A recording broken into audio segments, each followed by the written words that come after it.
Welcome. If you can't sleep tonight, you're not alone.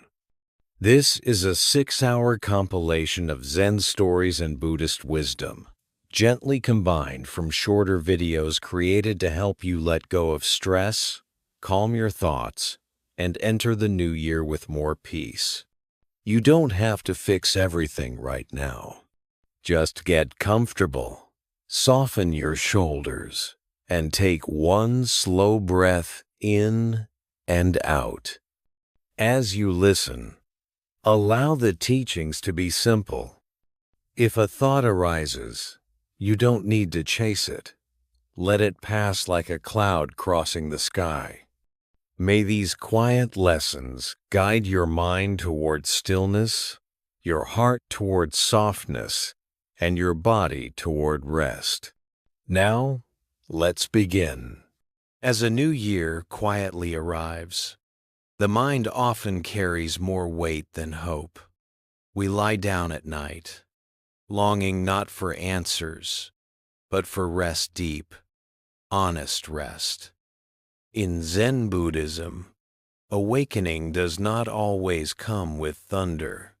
Sometimes, it comes like sleep itself, gentle, sudden, and complete. The Buddha once said, "Peace comes from within. Do not seek it without." This story is not meant to teach you something new. It is meant to help you remember what your heart already knows, how to let go, how to soften, and how to enter the new year not with force, but with peace. In Zen Buddhism, awakening is often misunderstood as something dramatic, a sudden flash of insight that changes everything at once. But the old Zen masters taught something far quieter. Awakening begins not when we add wisdom, but when we stop carrying what is unnecessary. There is a simple Zen story. A monk once asked his teacher, "Master, what must I do to be free?" The teacher replied, "Who is binding you?" The monk stood silent. This silence is the doorway. In that moment, the monk realized he had been holding the rope himself. The Buddha taught in the Dhammapada, all conditioned things are impermanent. When one sees this with wisdom, one turns away from suffering. Most of our suffering at the turning of a new year comes from resistance to the past, to change, to unfinished stories. We replay regrets like echoes in a valley. We tighten around expectations for the future, and then we wonder why peace feels distant. But Zen does not ask you to fix your life before you rest. It asks you to rest before you fix your life. Letting go does not mean forgetting. It means loosening the grip. At night, as the body lies down, the mind often continues walking. Zen practice gently invites the mind to lie down as well. Not by force, not by discipline alone, but by understanding. A teacher once said, "You do not need to push the river. It already flows." When we enter a new year, especially one filled with uncertainty like 2026, we often believe we must prepare ourselves by thinking more, planning harder, holding tighter. Zen offers the opposite medicine. Soften first. This is why Zen stories are often told before sleep, not to stimulate the mind, but to disarm it. Consider another Zen teaching. A student complained, "My thoughts never stop." The master answered, "Then let them pass like birds across the sky. Do not build a nest for them." Awakening, in this sense, is not about stopping thought. It is about no longer living inside every thought. The Buddha described this freedom in the Satipatthana Sutta, teaching mindfulness as simple awareness. He knows feeling as feeling, thought as thought, without clinging or aversion. When you lie awake at night, replaying the year behind you, moments you wish you had spoken differently, choices you wish you had changed, Zen gently asks, can you see the thought without becoming it? This is the beginning of sudden awakening. Not sudden like lightning, but sudden like realizing you have been holding your breath and finally exhaling. Many people believe peace must be earned. Zen says peace is uncovered. A woman once came to a Zen master, exhausted. She said, "I have tried everything to calm my mind." The master poured tea into her cup until it overflowed. "Your mind is like this cup," he said. "First, empty it." Emptying does not mean erasing memory or responsibility. It means releasing the emotional weight we attach to them. As the new year approaches, Zen invites you to practice a gentle ritual, not of intention setting, but of intention releasing. You may silently say, "I release the need to control what cannot be controlled. I release the story that says I am behind. I release the belief that peace must wait." The Buddha reassured his disciples with these words, "Nothing whatsoever should be clung to as I or mine." When this teaching is understood, even slightly, the nervous system relaxes, the breath deepens. Sleep becomes easier, not because life is resolved, but because the heart is no longer fighting it. This is why Zen awakening often comes during ordinary moments. Sweeping the floor, listening to rain, or lying awake at night, finally allowing the body to rest. In the stillness before sleep, there is no past to fix, no future to chase. There is only this breath, this moment. And in this moment, awakening is already happening. You do not need to force yourself to be peaceful. Peace arises naturally when resistance ends. As Zen masters say, when nothing is resisted, everything falls into place. Tonight, let the year soften behind you. Let the new year approach quietly. Awakening does not rush. It waits patiently for the moment you stop holding on. In Zen Buddhism, awakening is not reserved for monks on mountaintops or sages sitting beneath ancient trees. It is found in ordinary life, especially in moments we usually overlook. Zen stories often begin with simple scenes: a cup of tea, a sound of wind, a tired body preparing for sleep. These are not decorations. They are the teaching itself. There is a well-known Zen story. A young monk asked his teacher, "When will I attain enlightenment?" The teacher replied, "When you are hungry, eat. When you are tired, sleep." The monk was confused. "Everyone does that," he said. The teacher smiled. No, he replied. Very few truly do. This story points to a quiet truth. Most of the time, our bodies are in one place, but our minds are somewhere else. We eat while worrying. We lie down while planning. We try to sleep while reliving yesterday or rehearsing tomorrow. Zen awakening begins when we return fully to what is already happening. The Buddha taught this simplicity in the Majjhima Nikaya. In the seen, there is only the seen. In the heard, only the heard. In the felt, only the felt.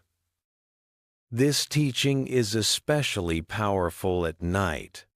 When the world grows quiet, the mind often grows loud. Thoughts line up like unfinished conversations, regrets, fears, hopes. Zen does not fight this parade. It invites us to watch it gently without joining the march. A Zen master once said, "Thoughts are guests. Let them come. Let them go. Do not offer them a bed." Before sleep, awakening does not mean stopping thought.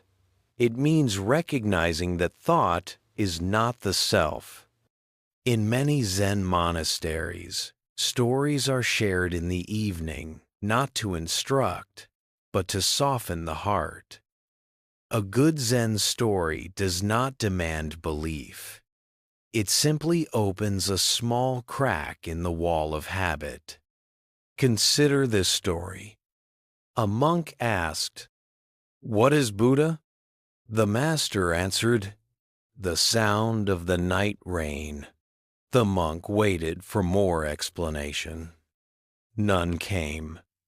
In that moment, the rain continued falling. The teaching was complete. This is how Zen stories work. They redirect attention away from abstraction and back into direct experience. When we stop trying to understand, something deeper understands for us. For those listening before sleep, this is essential.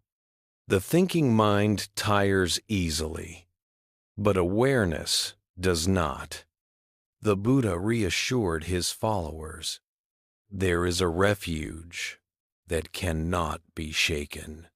That refuge is not found in solving every problem. It is found in being present with what is. At the threshold of a new year, many people feel pressure to become someone better, calmer, wiser. Zen offers a radical kindness. You do not need to become anything tonight. Just be here. Your breath knows how to breathe. Your body knows how to rest. Zen awakening often comes when effort drops away. There is another Zen tale. A man came to a master and said, "My mind is restless. Please pacify it." The master replied, "Bring me your restless mind." The man searched and searched. Finally, he said, "I cannot find it. My prized." The master smiled. "There, it is pacified." This story is often told at night because it mirrors the sleeping mind. We chase rest, but rest appears when we stop chasing. In modern life, we are trained to fix discomfort immediately. Zen teaches us to stay. Stay with the breath. Stay with the sensation of lying down. Stay with the quiet hum of existence. The Anapanasati Sutta teaches mindful breathing as a path to calm. Breathing in. He knows he is breathing in. Breathing out. He knows he is breathing out. No achievement. No judgment. Just knowing. As the night deepens, the mind may still wander. Zen says, this is not failure. Wandering is natural. Returning is the practice. Each time you notice you have drifted into thought and gently come back to the present, awakening deepens. Not dramatically, not visibly, but truly. Zen masters often describe awakening as coming home. Before sleep, this metaphor becomes literal. The body is already home in bed. The mind simply needs permission to follow. As the year 2026 approaches, many people carry invisible fatigue, emotional fatigue, spiritual fatigue, the tiredness of trying to be okay. Zen stories whispered before sleep offer something rare. Permission to rest without guilt. The Buddha said, peace is the highest happiness, not excitement, not success, peace. And peace does not require a perfect life. It requires a soft heart. When you listen to Zen stories at night, you are not trying to wake up intellectually. You are allowing the nervous system to remember safety. In safety, clarity arises naturally. This is why awakening often happens during sleep, or in the moments just before it. When defenses drop, truth slips in quietly. Zen does not shout, "Wake up now." It whispers, "You may rest." Nothing is missing. As the mind loosens its grip, the body sinks into the bed. Breathing slows. Thought fades into background noise. Awakening does not interrupt sleep. It deepens it. And in that deep rest, the seeds of a peaceful new year are already planted. In Zen Buddhism, sudden awakening does not happen because the mind finally finds the right answer. It happens when the mind becomes tired of searching. This exhaustion is not failure, it is grace. There is a quiet Zen story often shared at night. A monk spent years seeking enlightenment. One evening, he asked his teacher, "Why have I not awakened?" The teacher answered, "Because you still believe awakening is somewhere else." That sentence stayed with the monk. That night, lying awake, he stopped searching. And in that stopping, something opened. The Buddha taught in the Udana, there is, monks, an unborn, unbecome, unmade, unconditioned. If there were not this, there would be no escape from the born. This unconditioned is not found through effort. It reveals itself when effort falls away. Most people approach awakening as a project. We try to improve ourselves, fix our flaws, polish our thoughts. Zen gently points out that this constant self-improvement can itself become another form of suffering. Especially before sleep, the mind often asks, "Did I do enough today? Am I becoming better? Will tomorrow be different?"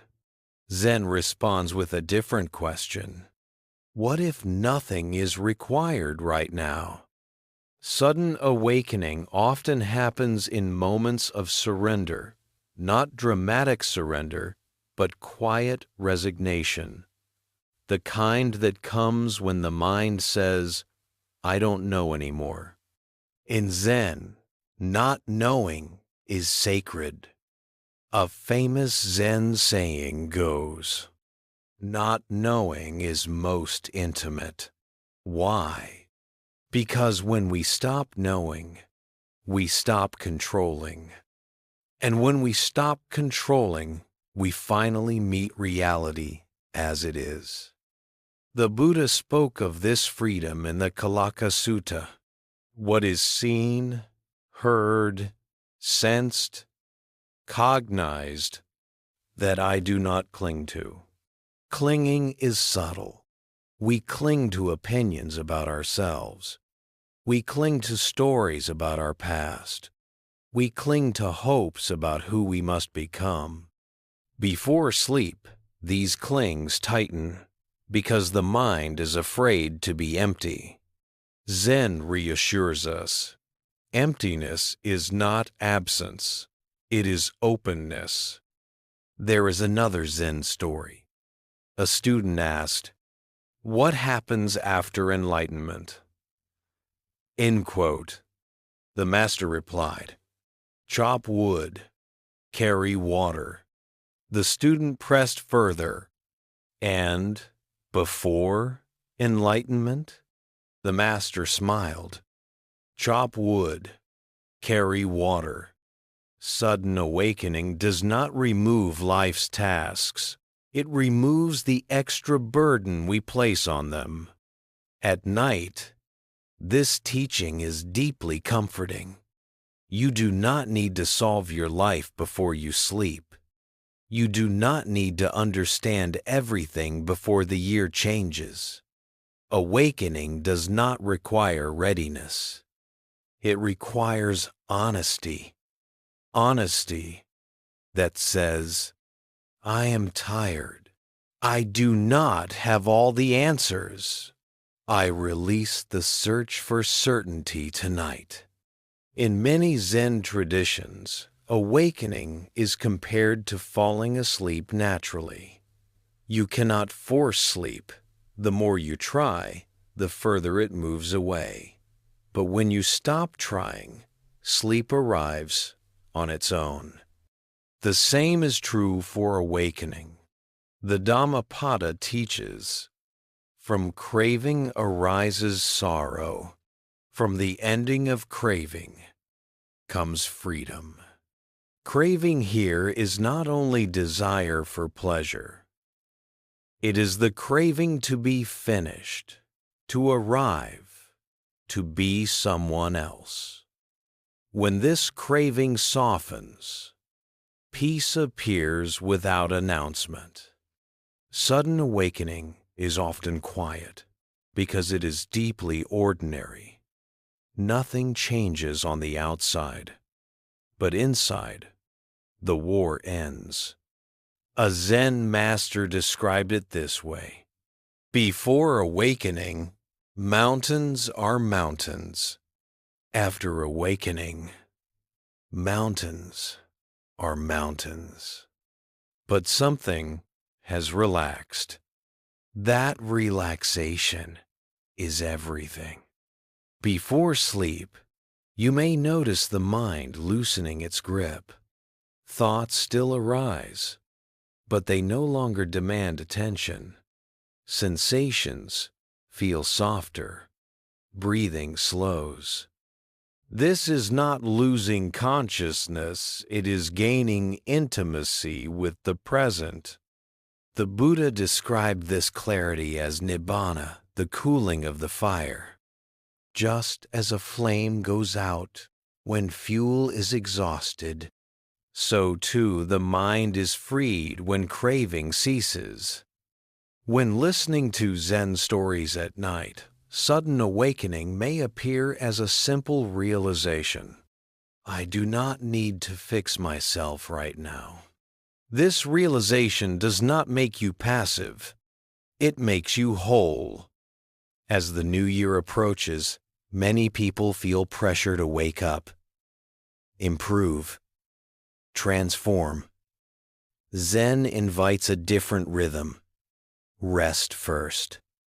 Let insight come when the mind is no longer grasping. Awakening that comes from exhaustion is gentle.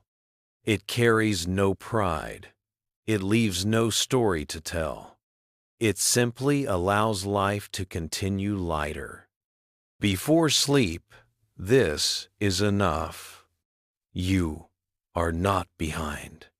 You are not failing. You are not unfinished. You are simply human, allowed to stop searching for a few hours. And in that stopping, awakening quietly breathes. In Zen Buddhism, healing is not something we do to ourselves. It is something that happens when we stop interfering. This idea feels unfamiliar to a world trained to fix, push, and improve. Yet Zen quietly insists, what truly heals the heart often begins with rest. There is a Zen story told to exhausted students. A disciple asked, "How can I heal my restless mind?" The teacher replied, "Stop treating rest as a reward." These words struck deeply. Many of us believe we must earn rest after success, after understanding, after becoming better. Zen dissolves this belief. Rest is not the end of the path. It is the path. The Buddha spoke gently to those worn by suffering in the Salatha Sutta. The uninstructed suffer twice, once in body, once in mind. The wise suffer once. The second arrow is resistance, the mind fighting what already is. Healing begins when we stop firing that second arrow. Before sleep, resistance often becomes subtle. We resist being tired. We resist unfinished thoughts. We resist the vulnerability of stillness. Zen invites us to lay down these defenses. Healing in Zen does not look dramatic. It feels like relief. A Zen master once said, "The body heals when the mind stops arguing with reality." This teaching becomes very real at night. The body knows how to rest. It has rested for thousands of years, across generations. What interrupts this natural wisdom is the mind's insistence on control. Zen does not demand silence. It allows noise to fade on its own. In the Anattalakkhana Sutta, the Buddha taught non-self not as philosophy, but as relief. This is not mine. This is not me. This is not myself. When pain, fatigue, or sadness arises, Zen gently asks us to hold it without claiming it as identity. This simple shift is deeply healing. Consider this Zen story. A monk complained of illness. The teacher asked, "Where does it hurt?" The monk answered. The teacher said, "Then do not suffer everywhere else too." Healing does not mean eliminating pain. It means not spreading it. As a new year approaches, many people feel emotionally sore, disappointed by the past, uncertain about the future. Zen does not deny this soreness. It offers a way to rest with it. Before sleep, this means allowing yourself to be exactly as you are. Tired, incomplete, human. The Buddha taught compassion beginning with oneself. Just as a mother protects her only child, so with boundless heart should one cherish all beings. This includes you. Healing happens when the nervous system senses safety. Zen stories whispered at night are not instructions, they are signals of safety. They tell the mind, nothing is demanded right now. When effort stops, the body repairs itself. Breath deepens, muscles soften, thoughts lose urgency. This is not weakness, it is intelligence. Zen masters often compare awakening to a wound exposed to fresh air. It heals not by force, but by openness. In modern life, many people fall asleep while still bracing for impact. Zen offers another way. Unbrace. There is another story. A student asked, "What is the secret of Zen?" The master replied, "When tired, rest. No metaphor, no riddle. This simplicity is radical." Before sleep, healing does not require understanding Zen concepts. It requires permission. Permission to stop improving. Permission to stop searching. Permission to let the day end unfinished. The Buddha reassured his followers, "You do not need to carry what is not yours." Tonight, the worries of the coming year are not yours to solve. Tomorrow will arrive, whether you plan for it or not. Zen awakening through rest is not escape. It is alignment with life's rhythm. When you allow rest, clarity arises naturally, not because you forced it, but because nothing is blocking it anymore. Healing, in this sense, is remembering how to stop. As sleep approaches, Zen invites a soft inward bow, not to an idea, but to the body itself. Thank it. Trust it. Let it do what it already knows. In this gentle resting, awakening continues quietly, without effort, without drama, without words. In Zen Buddhism, silence is not the absence of sound. It is the absence of struggle.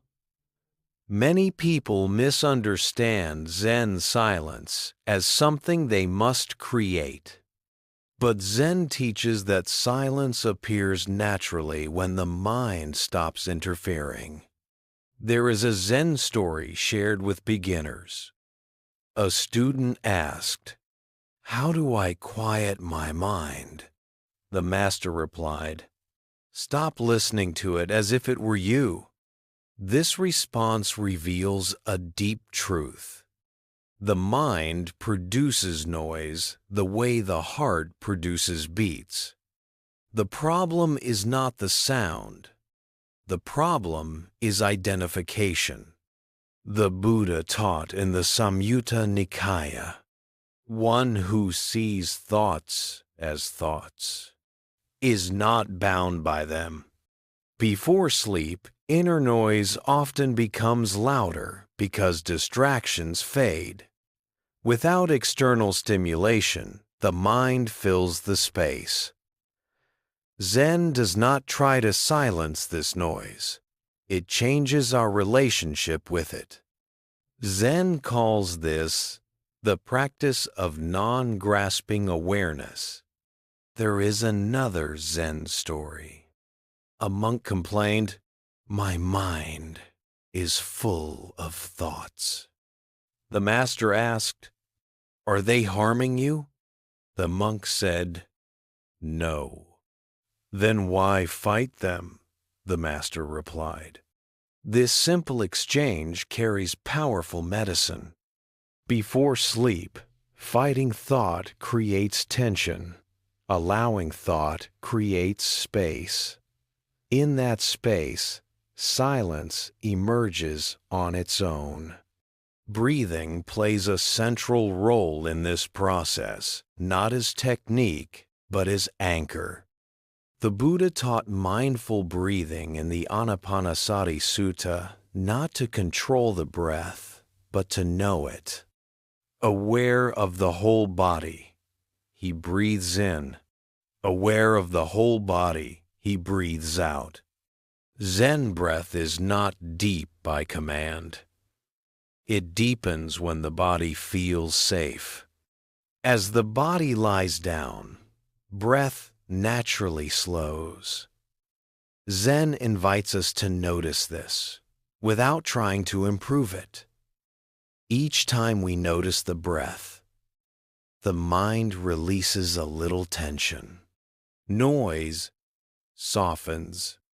Urgency fades. Awareness widens. Zen masters often say, when the breath settles, the mind follows. But Zen reverses the usual effort. We do not force the breath to calm the mind. We allow the mind to rest, and the breath responds. There is a quiet Zen metaphor. The breath is a lake. Thoughts are ripples. Do not chase the ripples. Let the lake be a lake. This metaphor is especially powerful before sleep. Thoughts may continue to appear, but the lake beneath them remains still. The Buddha described this stillness as samadhi collectedness without strain. With the calming of bodily activity, the mind becomes peaceful.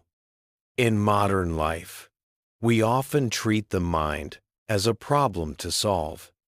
Zen treats the mind as weather, sometimes stormy, sometimes clear, always changing. Before sleep, Zen invites us to stop managing the weather. As the year 2026 approaches, many people carry mental noise. Unfinished plans, global uncertainty, personal fears. Zen does not deny these realities.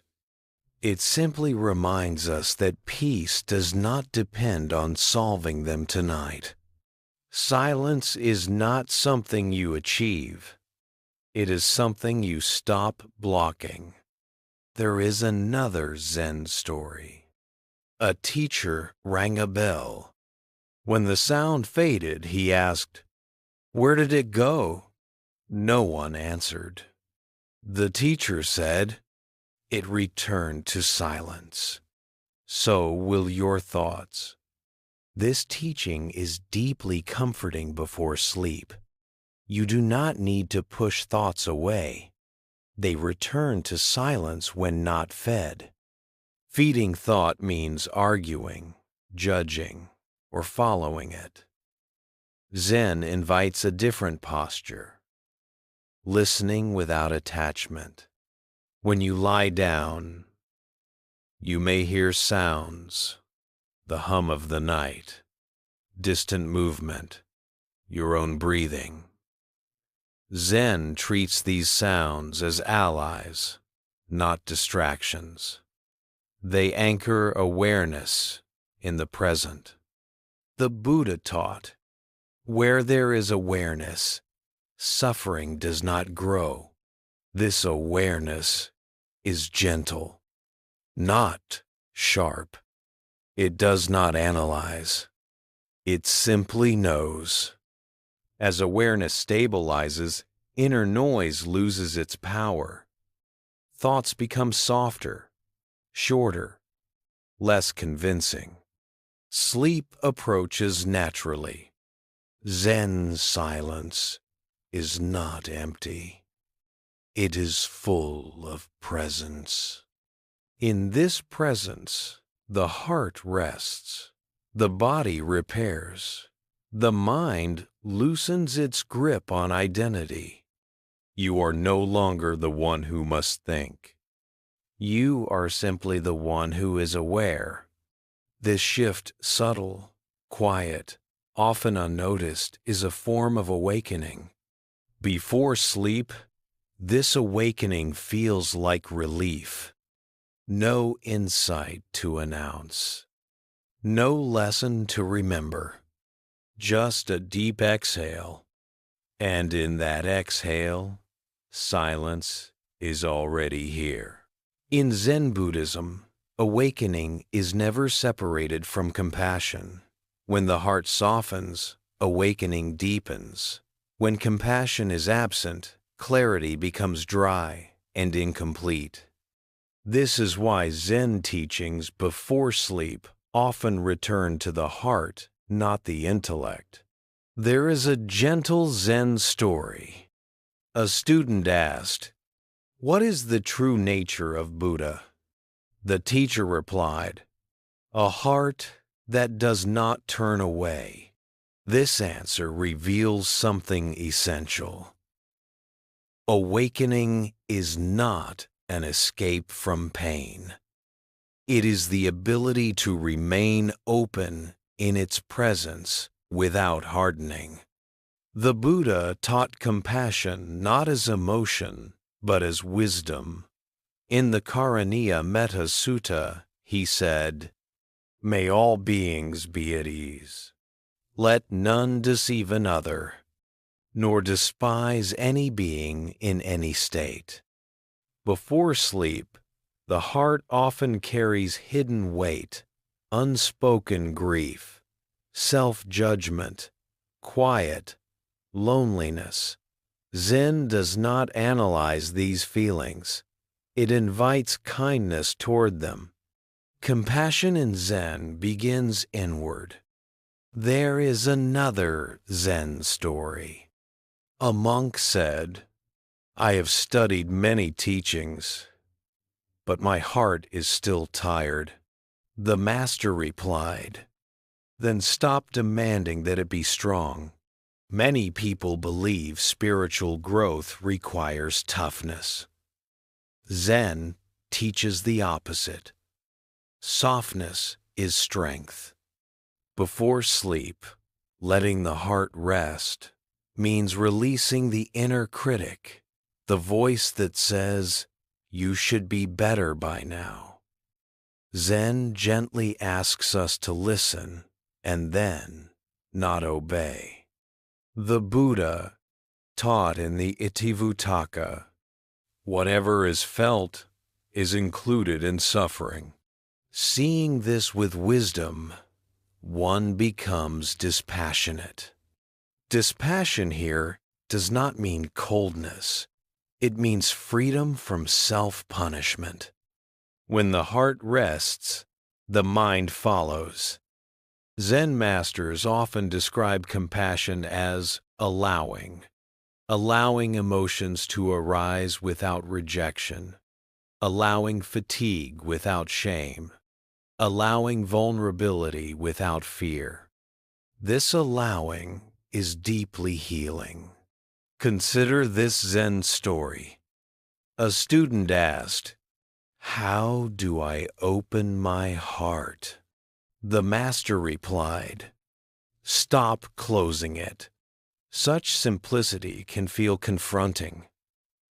We close our hearts unconsciously to protect ourselves from disappointment, loss, or uncertainty. But this protection becomes tension. Before sleep, Zen invites a gentle opening not to the world, but to yourself. You may silently say, "It is okay to be tired. It is okay to feel unfinished. It is okay to rest." The Buddha taught that kindness is a refuge. When one dwells with a mind of loving kindness, the mind becomes calm. As calm deepens, the nervous system relaxes. The body senses safety. Sleep comes more easily. Compassion also loosens the sense of separation. Before sleep, many people feel alone with their thoughts. Zen reminds us, suffering is shared. You are not isolated in your tiredness. Zen monks often bow before resting, not to worship, but to acknowledge shared humanity. Awakening rooted in compassion feels warm, not sharp. As the new year approaches, compassion helps release the burden of becoming someone else. It allows you to meet the future as you are not armored, not rehearsed. Zen does not ask you to fix your heart. It asks you to stop fighting it. There is a final Zen reflection often offered at night. Treat your own heart as you would treat a guest who has traveled very far. Let it sit. Let it rest. Offer it warmth. In this resting, awakening unfolds quietly. The Buddha said, hatred is never ended by hatred. It is ended by love.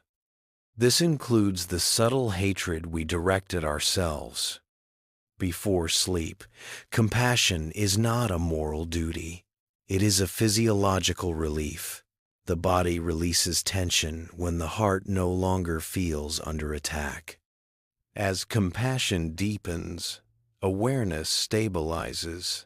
The mind stops scanning for danger. Thought loses urgency. You are allowed to rest, not because you deserve it, but because rest is natural.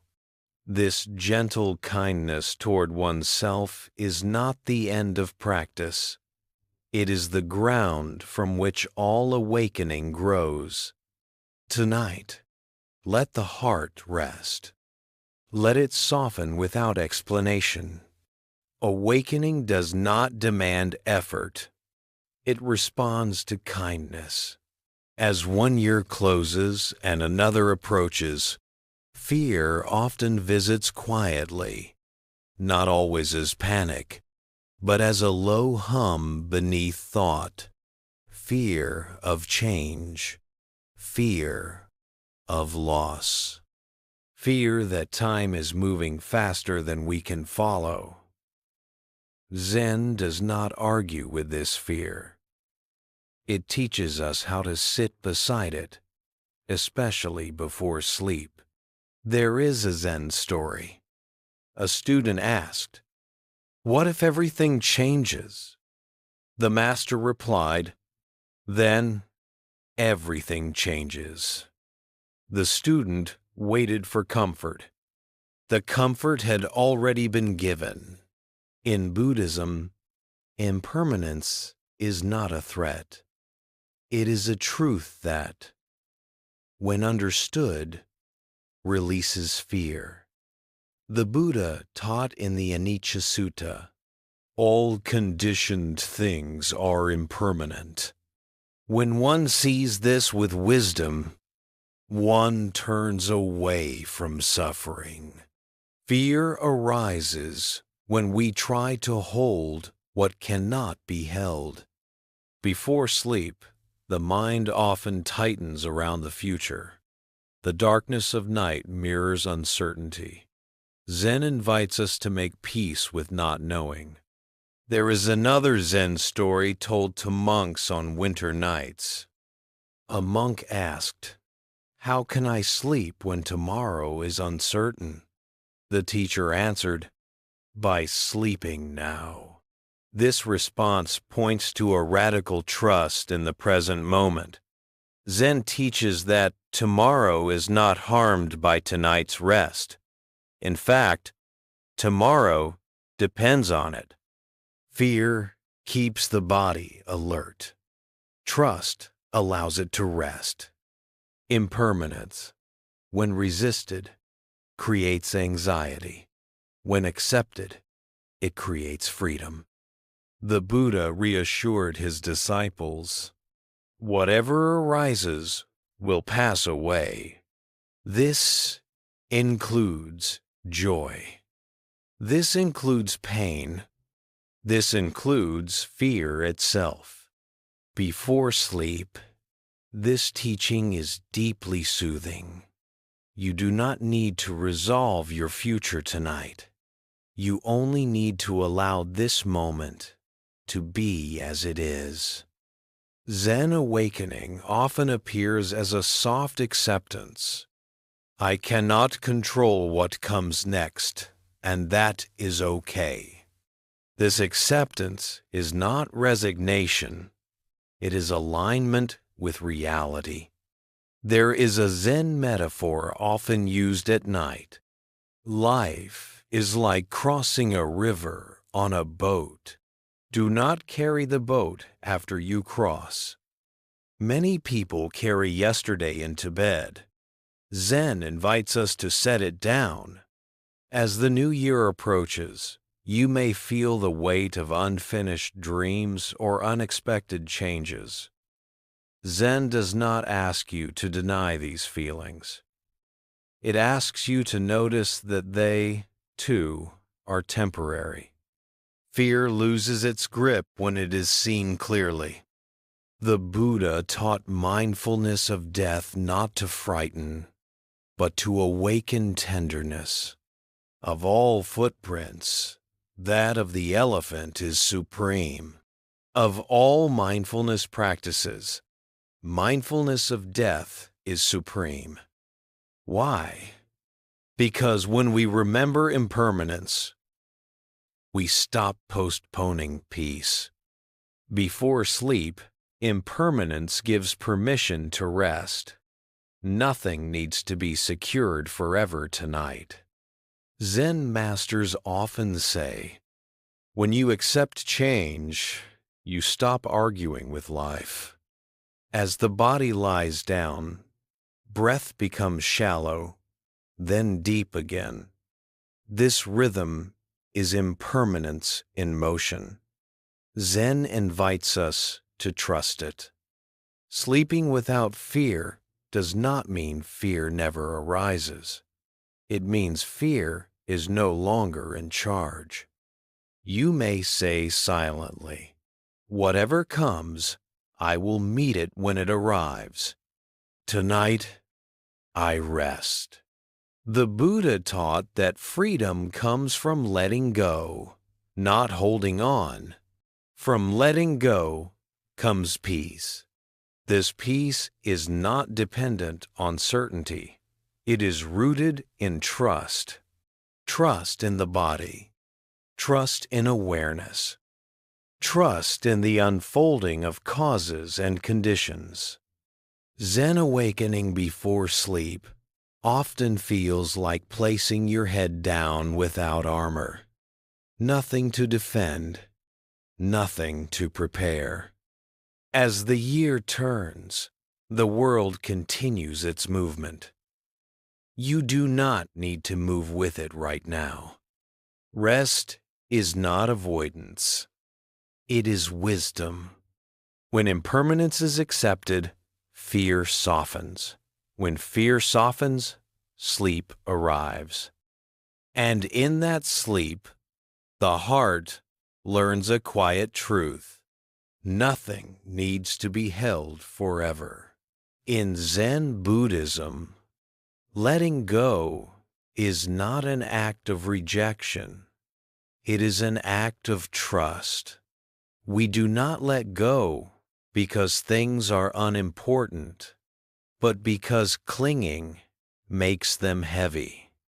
Before sleep, this teaching becomes especially alive. There is a Zen story.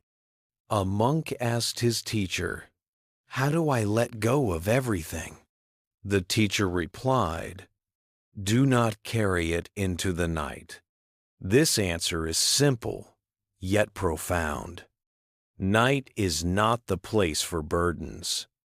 Zen teaches that sleep is a daily practice of non-attachment. The Buddha spoke clearly about this in the Alagadupama Sutta, using the image of a raft. The Dhamma is like a raft, used for crossing over, not for holding on to. We often carry our thoughts, roles, and identities as if they must be held constantly. Zen gently reminds us, what supports you during the day does not need to follow you into sleep. Non-attachment does not mean indifference. It means flexibility of heart. Before sleep, attachment often shows itself as mental replay. Conversations repeat, emotions loop, plans rehearse themselves. Zen does not interrupt this harshly. It asks one soft question. Can you set this down for now? There is another Zen teaching. A clenched fist cannot receive. Letting go creates space. In that space, rest appears naturally. The Buddha taught the relief of release in the Dhammapada. From attachment arises fear. From freedom of attachment comes peace.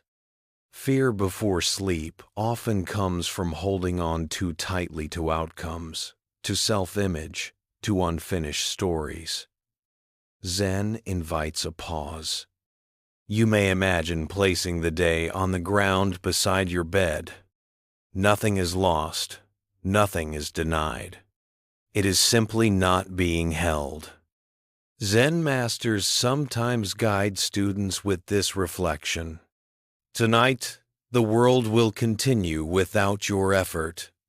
This is not neglect. It is humility. At the turning of the year, many people feel pressure to define the future. Zen encourages the opposite. Allow the future to remain open. Non-attachment is not passivity. It is confidence in impermanence. The Buddha taught, whatever is not clung to does not give rise to suffering. Before sleep, this teaching becomes practical medicine. You do not need to solve your identity tonight. You do not need to secure your worth. Zen awakening often begins when the mind stops gripping its own narrative. There is a Zen story told quietly in monasteries. A monk was asked, "What remains when everything is released?" He answered, "What was never held." This points to awareness itself, steady, present, unchanged by what comes and goes. As you lie down, sensations may shift, thoughts may soften. This is not losing control. It is returning control to life. Non-attachment feels like relief in the chest. Breath deepens. Muscles soften. The nervous system receives a signal. It is safe to stop holding. As the new year approaches, Zen reminds us that beginnings are lighter when we do not drag endings behind us. You may silently say, "Tonight, I release what can wait. Tonight, I allow life to carry itself." The Buddha reassured his followers, let go of the past. Let go of the future. Let go of the present. This radical instruction is not meant to be forced. It is meant to be tasted gently. Before sleep, even a small letting go is enough. Zen does not demand total surrender. It welcomes partial release. As the mind loosens, Sleep arrives, not because problems disappeared, but because they are no longer being held. This is the art of non-attachment before sleep. Not forgetting, not denying, just resting open-handed. And in that openness, awakening continues quietly. In Zen Buddhism, awakening and sleep are not opposites. They are neighbors. Zen teaches that one can fall asleep without falling into unconsciousness, not by effort, but by gentle awareness. This is why Zen teachings are often offered at the edge of sleep. There is a quiet Zen story. A student asked, "Must awakening disappear when we sleep?" The master replied, "When you fall asleep holding awareness, sleep itself becomes the teacher." This teaching removes pressure. Awakening does not need to be maintained. It simply needs to be allowed. Before sleep, many people believe they must turn off the mind completely. Zen suggests a softer transition. Let awareness remain, without focusing on anything. The Buddha described this balance in the Satipatthana Sutta. He dwells observing the body, ardent, clearly knowing, and mindful, having put away craving and grief. This mindfulness is not sharp, it is relaxed, like watching a candle slowly dim. As the body settles into the bed, Zen invites awareness to spread gently, not scanning, not controlling, just knowing. The body is lying down, breathing is happening. This simple knowing is enough. Zen masters often describe this state as wide awareness. Thoughts may appear, but they are distant. Sensations soften. Time loses its edge. There is another Zen story. A monk asked, "How do I stay awake without effort?" The master replied, "Do not try to stay awake. Trying creates tension. Awareness grows when tension dissolves." Before sleep, this teaching is liberating. You are not asked to watch every breath or police every thought. You are invited to rest with awareness, not on awareness. The Buddha taught that clarity and calm can coexist. Calm the body, calm the mind. As calm deepens, awareness becomes effortless. Many people fear losing control as they fall asleep. Zen reframes this fear. Losing control is not loss, it is trust. Gentle awareness allows the mind to loosen without collapsing. You may notice moments of drifting, then brief clarity, then drifting again. Zen does not label this as success or failure. It is simply the rhythm of the mind returning home. Zen teachers often say, awakening is not sharp, it is spacious. Before sleep, spaciousness feels like relief. There is no center to protect, no edge to defend. The Buddha reassured his disciples, when the mind is collected, happiness follows. This happiness is subtle. It feels like safety. As the new year approaches, many people fear losing direction if they stop striving. Zen teaches that direction does not disappear when striving ends. It becomes natural. Gentle awareness before sleep is a practice of trust in life's intelligence. You may silently note, awareness is here, nothing more. As the body sinks into rest, awareness does not need to go anywhere. It remains as background presence, quiet, steady. Sleep arrives not as darkness, but as softness. Zen awakening in sleep does not announce itself. It simply continues without thought, without identity, without effort. This is why Zen masters say, even in dreams, the moon remains the moon. Before sleep, gentle awareness allows the nervous system to settle fully. Muscles release, breath deepens, thought fades into distance. You do not disappear. You rest, and in that rest, awakening is not lost. It is simply no longer trying.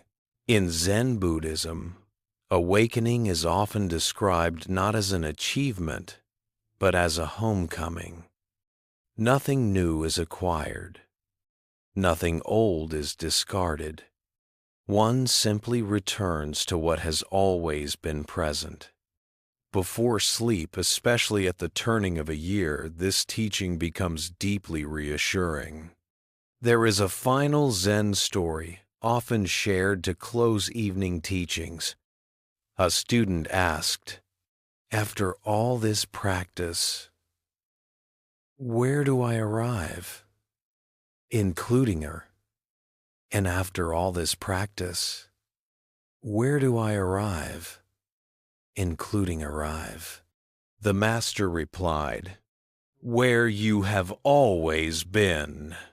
This answer carries no drama, and that is its power. The Buddha taught that liberation is not elsewhere.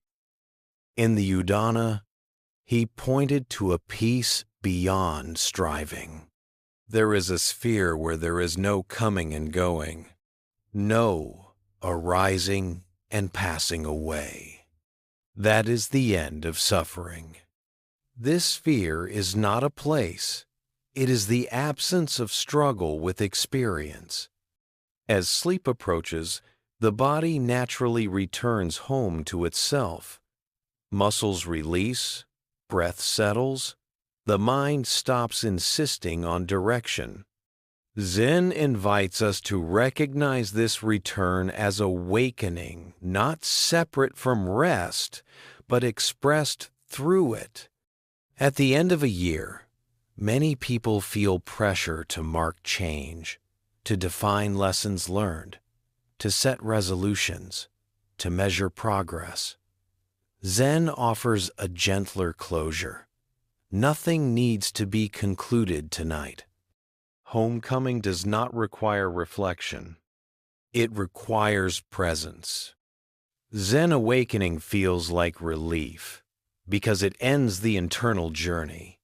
No more searching, no more rehearsal, no more self-correction. The Buddha reassured his disciples, "When nothing is clung to, the mind is liberated."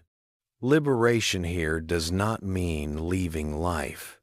It means no longer being pushed or pulled by it. Before sleep, this liberation is felt as ease. You are allowed to stop becoming. Zen teachers often say, "You do not fall asleep into nothingness. You fall asleep into life." As the new year 2026 approaches, Zen encourages a radical kindness toward the moment. You do not need to enter the future prepared. You enter it alive. Awakening as homecoming means trusting that awareness remains even when effort dissolves. You may silently acknowledge, I am here. Nothing more is required. In this recognition, fear softens, ambition loosens, the heart settles into a quiet confidence. The Buddha taught that peace is not created, it is revealed. Peace is found when craving ends. Tonight, craving can rest. As the body drifts toward sleep, awareness does not disappear. It widens, becoming less personal, less defined. This is not loss. It is belonging. Belonging to the breath. Belonging to the present. Belonging to the unfolding of life. Zen awakening does not announce the new year with noise. It welcomes it quietly, like opening the door and stepping inside. Before sleep, this is enough. You are home. The year may change. Awareness remains. And in this gentle continuity, a peaceful new year has already begun. In Zen Buddhism, healing the past does not require reliving it. This teaching comes as a great relief to many who feel burdened by memory. Zen understands that pain repeats, not because events return, but because attachment does. There is a Zen story. A monk said, "My past still troubles me." The master asked, "Where is the past right now?" The monk searched in silence. The master said, "Then why carry it?" This story points to a gentle truth. The past survives only when we feed it with attention and emotion. The Buddha taught in the Bhattacharya Sutta, "Do not chase after the past. Do not place expectations on the future. What is past is left behind. The future is yet unreached." This teaching is not denial, it is precision. Healing begins when we stop reopening wounds that no longer exist in the present moment. Many people believe healing requires explanation, understanding why things happened, who was at fault, or what should have been different. Zen does not reject understanding, but it knows when understanding becomes another form of suffering. Before sleep, the past often returns uninvited. Scenes replay, words echo. Zen does not push these away. It invites a different posture, recognition without participation. A Zen master once said, "Memories are like smoke. Do not breathe them in." This is not avoidance. It is wisdom. The Buddha described suffering as repeated contact with pain through clinging. Sorrow arises from attachment. Attachment to the past appears as regret, resentment, or nostalgia. Zen teaches that all three are forms of grasping. Healing, then, is not about changing the past. It is about loosening the grip around it. Zen offers a simple nightly practice. When a memory arises, silently note, remembering, nothing more. This naming creates space. In that space, the memory loses authority. There is another Zen story. A student asked, "How do I forgive?" The master replied, by not reopening what has already closed. Forgiveness in Zen is not emotional labor. It is release. As the new year approaches, many people feel unfinished with their past. Zen reassures us. Life does not require completion to continue. The Buddha taught impermanence, not only of things, but of identities. All formations are subject to change. You are not the same person who experienced those moments. Carrying them forward only creates unnecessary weight. Healing the past without revisiting it means trusting that awareness itself is already free. Before sleep, Zen invites a quiet acknowledgement. That happened. And now this is happening. Nothing more is required. This simplicity restores dignity to the present moment. Zen awakening does not erase memory. It removes ownership. You are no longer the past's caretaker.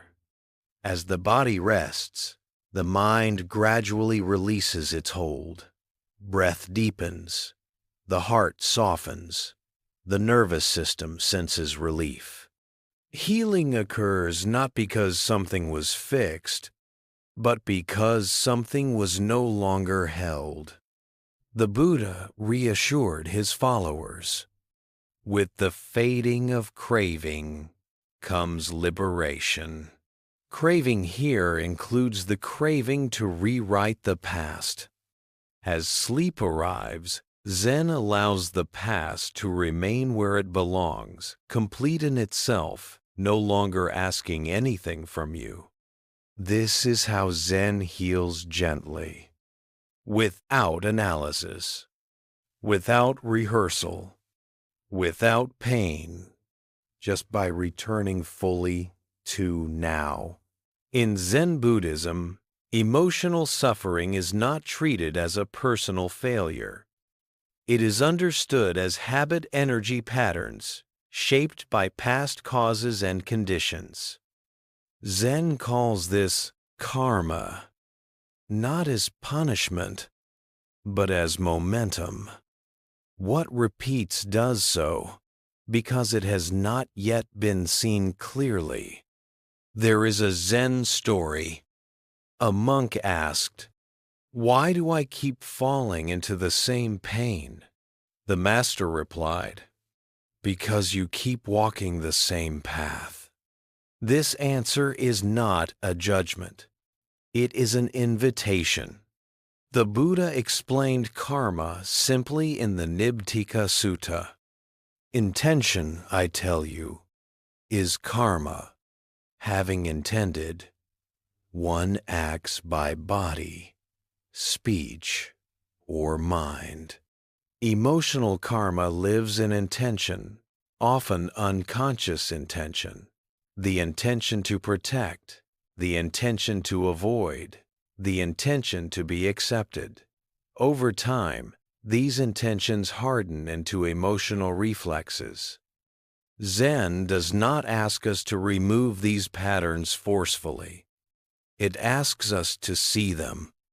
Before sleep, emotional patterns surface more easily. Defenses are low. Memories soften. Feelings arise without explanation. Zen treats this moment as sacred. A Zen teacher once said, "What appears when you are tired is what has been waiting to be met." Healing emotional karma begins with allowing emotions to exist without story. The Buddha taught this clarity in the Vedana Samyutta. Feeling is just feeling. It arises and passes away. When sadness arises, Zen does not ask, "Why am I sad?" It asks, "Can sadness be felt without resistance. This shift is subtle, but transformative. Most emotional suffering is amplified by the second layer, the commentary. Zen gently removes this layer, allowing emotion to complete its natural cycle. There is another Zen story. A student said, "I am overwhelmed by emotion." The master asked, "Who is overwhelmed?" The student fell silent. That silence was not confusion, it was space. Emotional karma loosens when we stop identifying with emotion as identity. Before sleep, this practice is especially kind. You do not need to resolve feelings tonight. You only need to stop arguing with them. Zen invites a simple acknowledgement. This is here.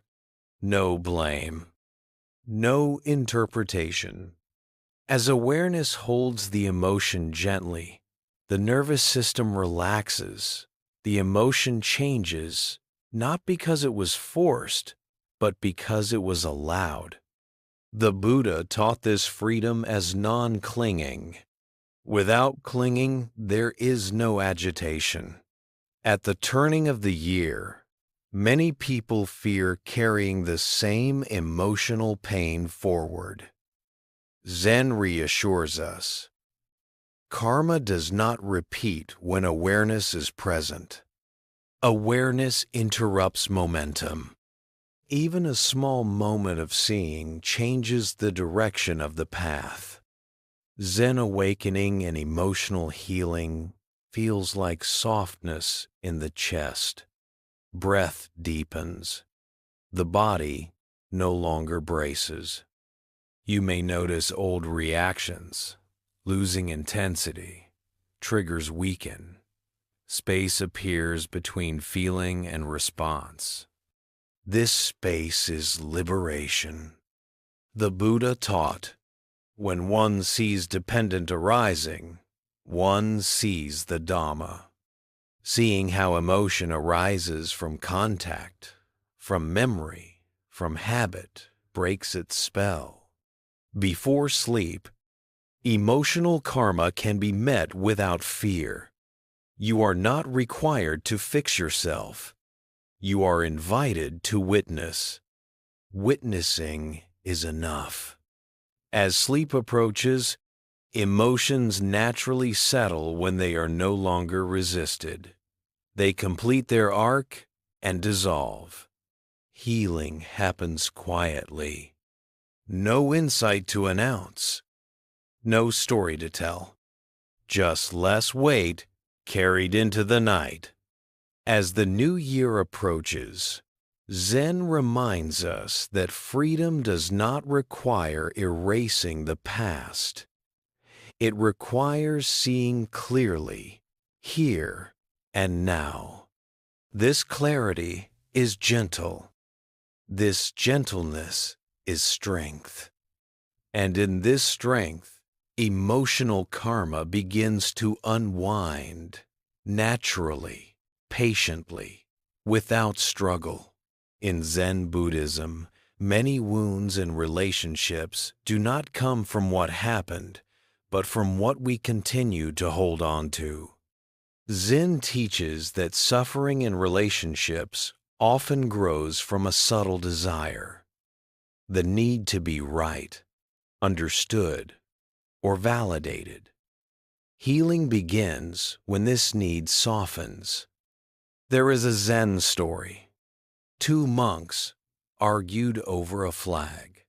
One said, "The flag is moving."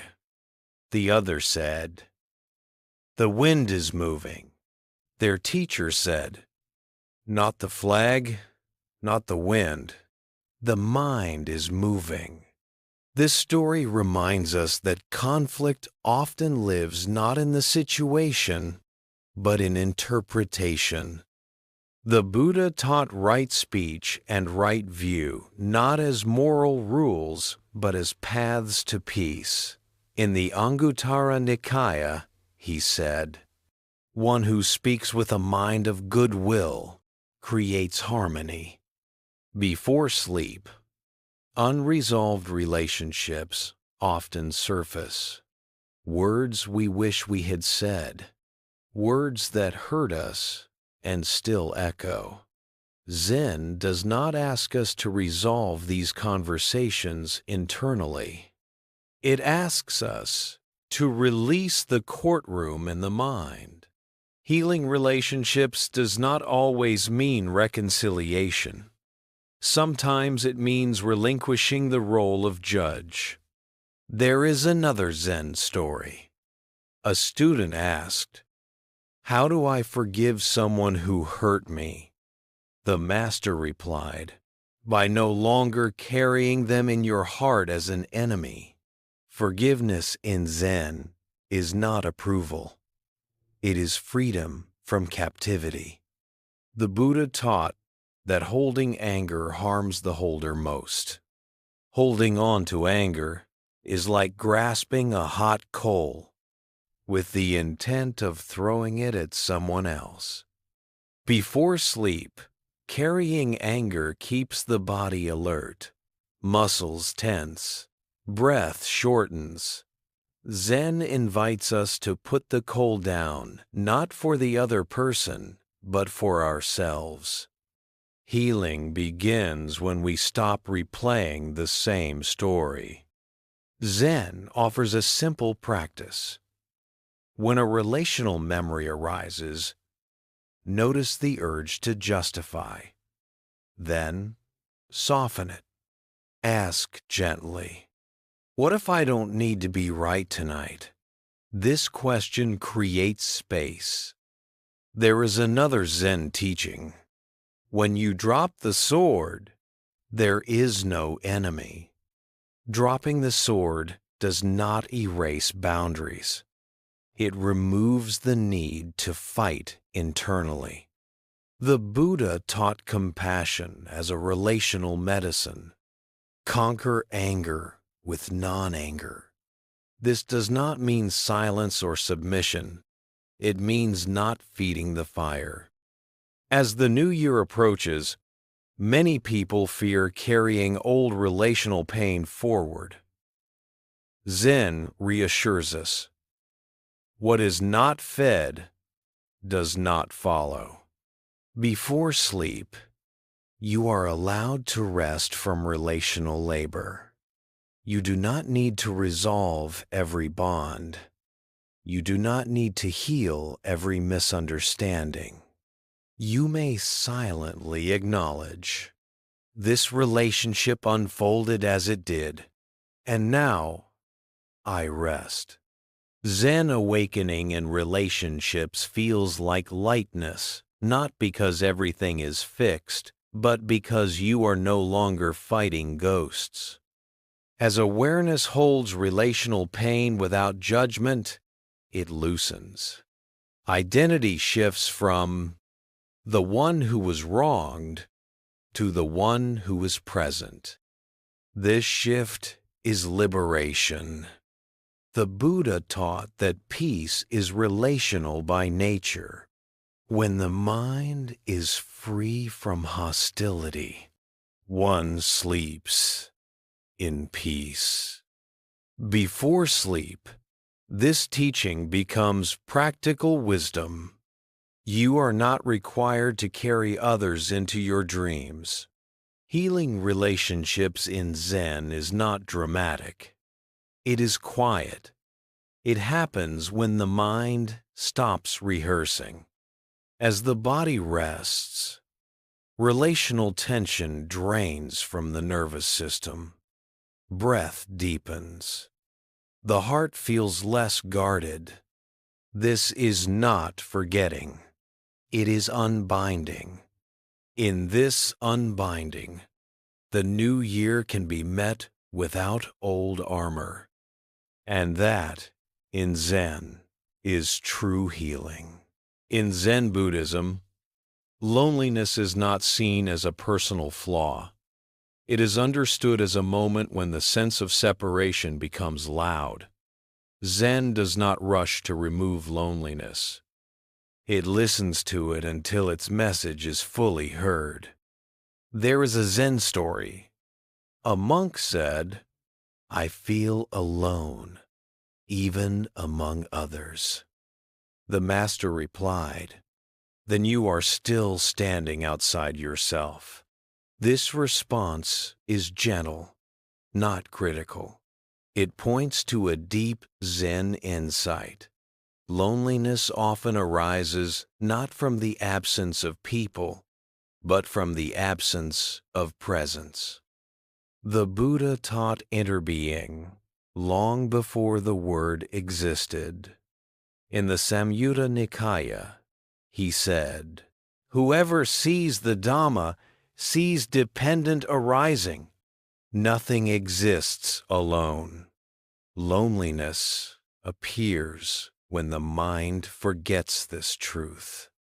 Before sleep, feelings of loneliness often surface more strongly.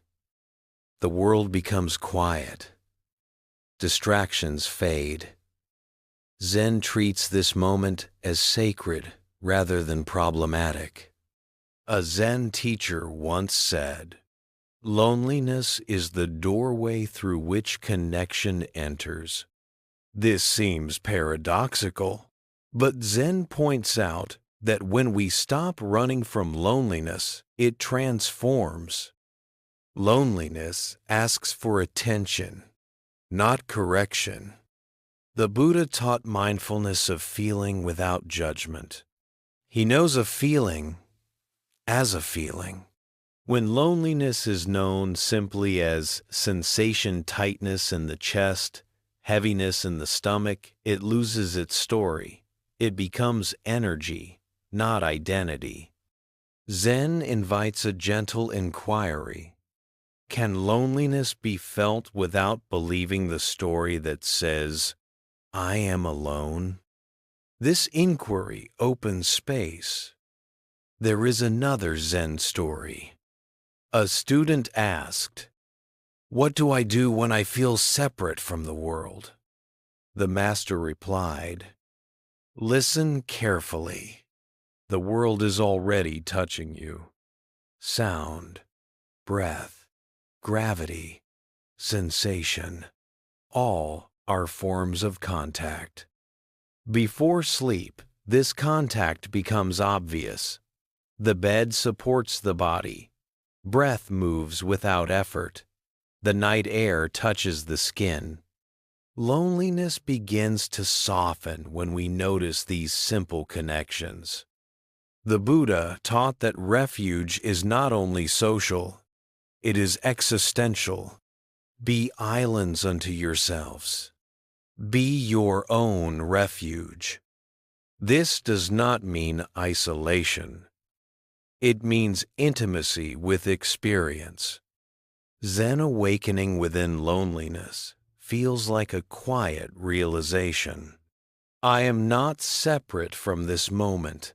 As the new year approaches, many people fear entering it alone. Zen reassures us. Presence itself is companionship. You may silently acknowledge, breathing is happening. This moment is holding me. Zen does not deny the human need for relationship. It simply shows that connection begins before words, before roles. Loneliness dissolves not when someone arrives, but when resistance leaves. The Buddha taught compassion as universal connection. Just as I wish to be free from suffering, so do all beings. This shared wish connects us beyond distance. Before sleep, Zen invites us to rest in this shared humanity. You are not alone in feeling alone. As awareness widens, loneliness loses its sharp edge. It becomes quiet company rather than pain. The body relaxes. The heart opens slightly. sleep arrives more easily. This is not the end of loneliness forever. It is the end of fighting it tonight. And that is enough. In Zen Buddhism, anxiety is not treated as an enemy. It is seen as a signal, a sign that the mind has stepped ahead of life and is trying to live in a moment that has not yet arrived. Zen does not argue with anxiety. It gently brings the mind back. There is a Zen story. A student asked, "Why am I always anxious about what comes next?" The master replied, "Because you are already there." This simple reply reveals the heart of anxiety. Living ahead of reality. The Buddha addressed this directly in the Bhattacharya Sutta. Do not chase after the future. The future is not yet reached. Anxiety arises when the mind abandons the present moment in search of safety elsewhere. Zen teaches that safety is found only where life is actually happening here. Before sleep, anxiety often intensifies. The mind reviews possibilities, imagines outcomes, prepares defenses. Zen invites a pause in this preparation. A Zen master once said, "You do not need to solve tomorrow tonight." This teaching is not avoidance. It is realism. The Buddha taught that suffering multiplies when we imagine beyond necessity. From worry arises distress. Zen offers a different medicine. Trust in the flow of causes and conditions. Trust does not mean optimism. It means alignment. In Zen, life is compared to a river. Anxiety appears when we try to control the current instead of learning how to float. There is another Zen story. A monk asked, "How do I cross the river of uncertainty?" The master replied, "By not dragging the shore with you." Letting go of certainty does not make you careless. It makes you responsive. And tender with Urdio in Bayer Eye. Before sleep, Zen invites the body to experience trust physically.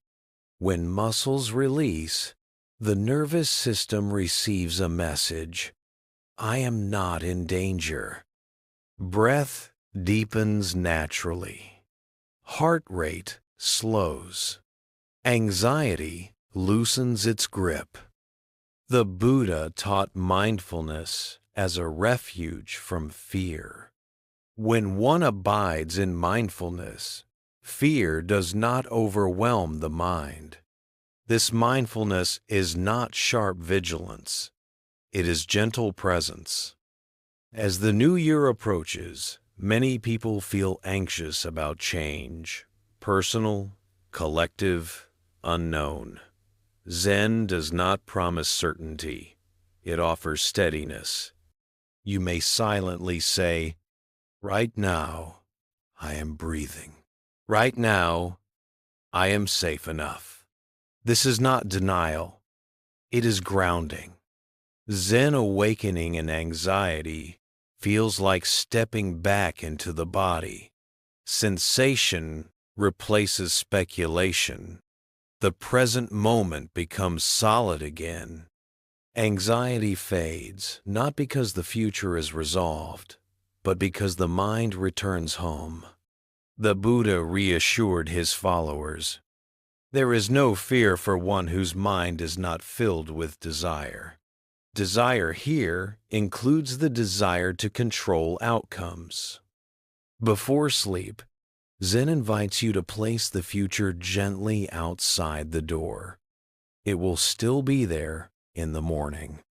Trust is not something you force. It arises when resistance ends.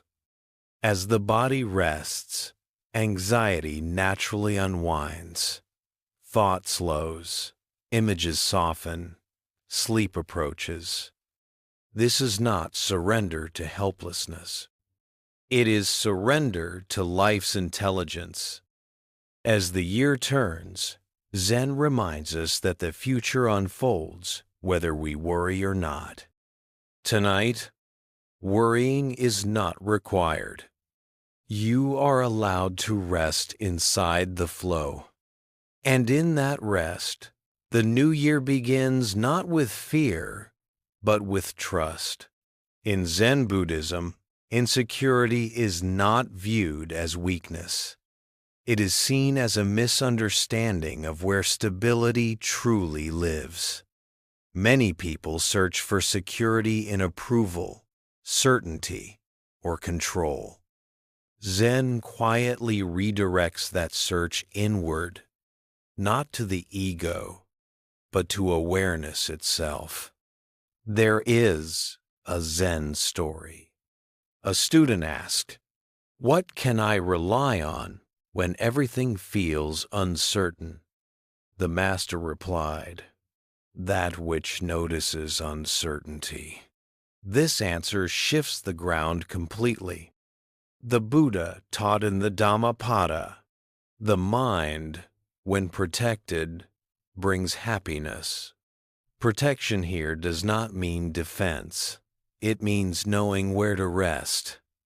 Insecurity arises when identity is built on things that change roles, success, relationships, opinions.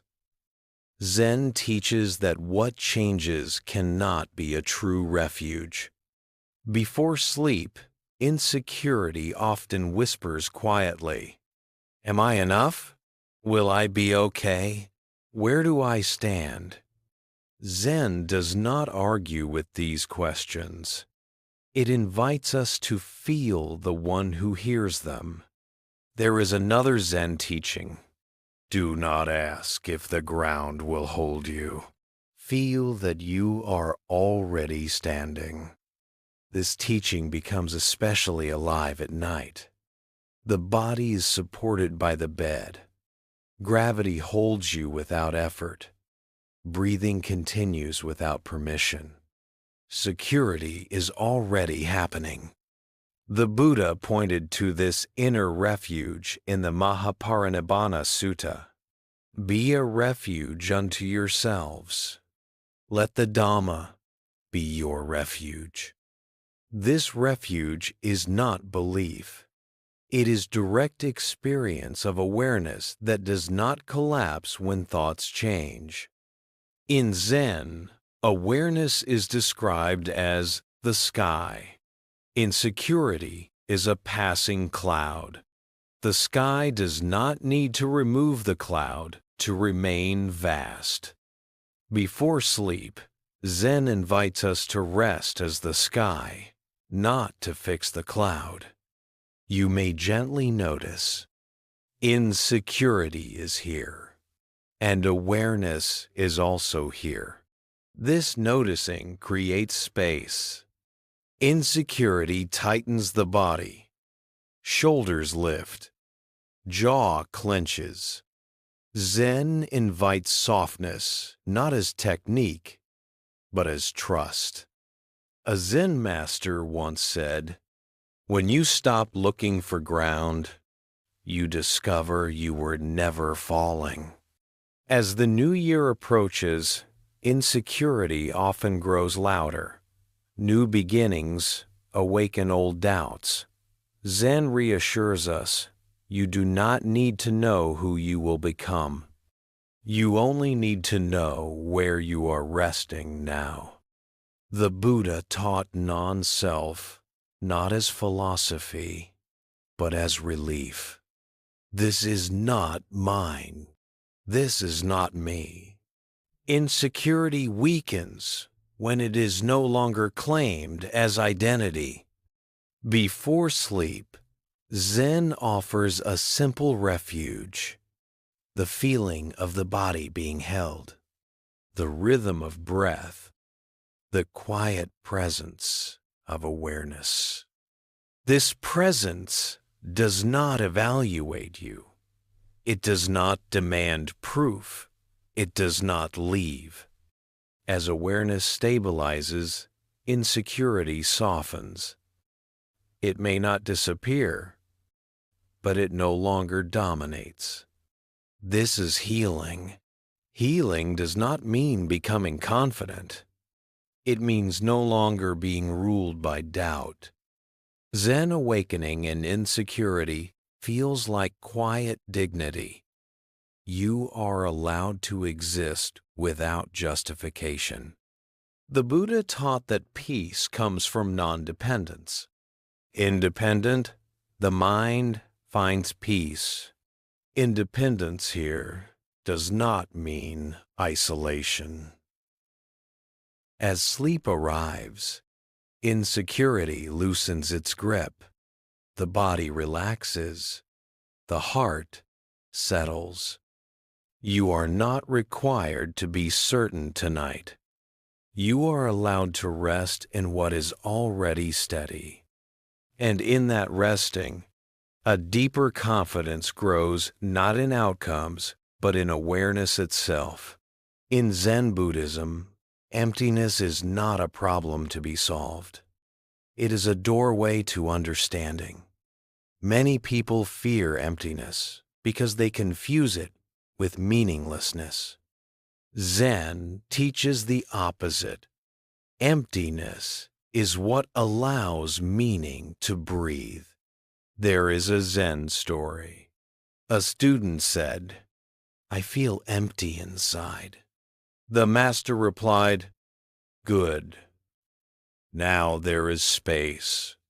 This response is not dismissive. It points to a truth easily missed. What feels empty is often what is no longer burdened. The Buddha taught sunyata emptiness, not as absence, but as freedom from fixation. In the Prajnaparamita teachings, it is said, "Form is emptiness. Emptiness is form." Emptiness means that nothing exists independently, rigidly, or permanently. When we understand this, the weight of needing life to have a fixed meaning begins to lift. Before sleep, feelings of emptiness often surface. When the day's roles fall away, the question quietly appears. If I stop doing, who am I? Zen does not rush to answer. It invites us to stay with the question without fear. A Zen master once said, "When you stop filling the cup, you finally taste the water." Much of what we call emptiness is the absence of distraction. When stimulation fades, the nervous system feels exposed. Zen treats this exposure as an opportunity. The Buddha taught awareness of mind without clinging. He knows the mind as mind. When emptiness is known simply as sensation, a hollow feeling in the chest, a quiet stillness in the mind, it loses its threat. It becomes openness. Zen invites a gentle recognition. This space is not against me. Meaning does not disappear in emptiness. It reorganizes. There is another Zen story. A monk asked, "What is the meaning of life?" The master replied, "Eating rice, washing bowls." This answer may seem ordinary, but it carries depth. Meaning in Zen is not an idea. It is participation. Before sleep, emptiness softens when we reconnect with simple presence, the body breathing, the bed supporting, the moment unfolding. The Buddha taught that suffering comes from craving for meaning as possession. Craving is the cause of suffering. Craving here includes the need for life to feel significant in a particular way. Zen suggests a quieter meaning. Being alive is enough. As the new year approaches, many people feel pressure to define purpose, set direction, justify existence. Zen reassures us, meaning does not need to be decided tonight. Emptiness is not a verdict. It is a pause. In that pause, something new can emerge, not forced, not planned.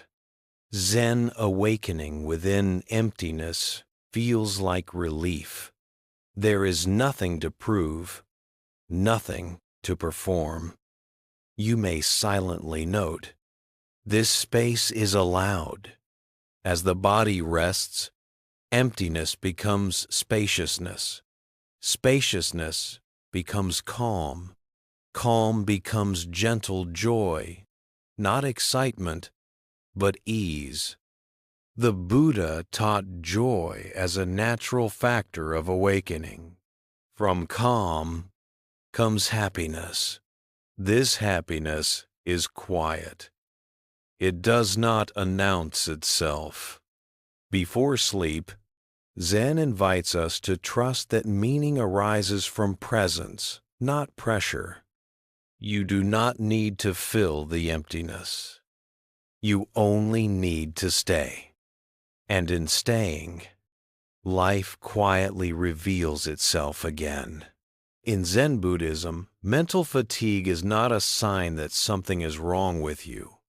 It is a sign that the mind has been working without rest for too long. Zen does not push the mind to become energetic again. It allows energy to return on its own. There is a Zen story. A student said, "My mind is exhausted." The master replied, "Then stop carrying what you are not meant to carry." Mental fatigue often comes from invisible labor, constant thinking, judging, planning, comparing. Zen sees this as unnecessary effort layered on top of life. The Buddha taught right effort not as pushing harder, but as releasing excess strain. In the Samyutta Nikaya, he said, "Neither too tight nor too loose. This is the middle way." Before sleep, mental fatigue becomes obvious. Concentration fades. Thoughts repeat. The mind feels dull yet restless. Zen treats this state not as a problem, but as a request for rest. A Zen master once said, "When the mind is tired, let it sit down." This teaching feels radical in a culture that rewards constant productivity. Zen restores energy by removing friction. Before sleep, Zen invites the mind to stop managing experience. No improvement, no fixing, just allowing. Mental fatigue softens when the mind is no longer asked to perform. The Buddha taught mindfulness as relief from overthinking. With the settling of mental activity, the mind becomes bright. Brightness here is not excitement. It is clarity without strain. Zen masters compare mental energy to a candle flame. When shielded from wind, it burns steadily. When exposed to constant disturbance, it flickers and weakens. Mental fatigue is the wind. Before sleep, Zen helps shield the flame by reducing demands. You may notice that when effort drops, a quiet alertness appears. This is natural energy, not forced motivation. Zen awakening within fatigue feels like permission. I don't need to be sharp right now. This permission allows the nervous system to shift from effort to restoration. As the body rests, the mind repairs itself. Neural patterns reset. Thoughts slow and soften. The Buddha taught that rest is part of wisdom. One who knows when to rest protects the mind. As the new year approaches, many people carry mental exhaustion from months or years of striving. Zen does not ask you to recover all at once. It asks you to stop draining yourself tonight. Before sleep, Zen invites a simple acknowledgement. Thinking can rest. Awareness can remain. This balance restores vitality gently. Mental fatigue dissolves not through stimulation, but through simplicity. As sleep arrives, energy returns in subtle ways. Breath deepens, muscles relax. The mind no longer feels heavy. This is not collapse. It is renewal. Zen teaches that true energy comes from alignment, not pressure. And in this quiet renewal, the mind prepares itself naturally for a new year lived with less strain and more ease. In Zen Buddhism, self-blame is not considered responsibility. It is considered misunderstanding. Zen sees self-criticism as a habit of the mind, a learned voice that believes harshness leads to improvement. Zen teaches the opposite. Gentleness is what allows real change. There is a Zen story. A student said, "I am always disappointed in myself." The master replied, "Then you are treating yourself as an enemy." This answer reveals a deep truth. Many people carry an inner voice that judges relentlessly. Zen does not argue with this voice. It asks whether it is necessary. The Buddha taught compassion without exception. In the Dhammapada, he said, "Hatred is never ended by hatred. It is ended by love." This teaching applies inwardly as well. Before sleep, self-blame often becomes loud. The mind replays mistakes, missed opportunities, words spoken imperfectly. Zen does not demand forgiveness. It invites understanding. Self-blame arises from the belief that we should have known better at the time. Zen gently reminds us, we acted with the awareness available then. The Buddha taught conditionality clearly. All phenomena arise dependent on causes and conditions. Nothing appears in isolation, not even mistakes.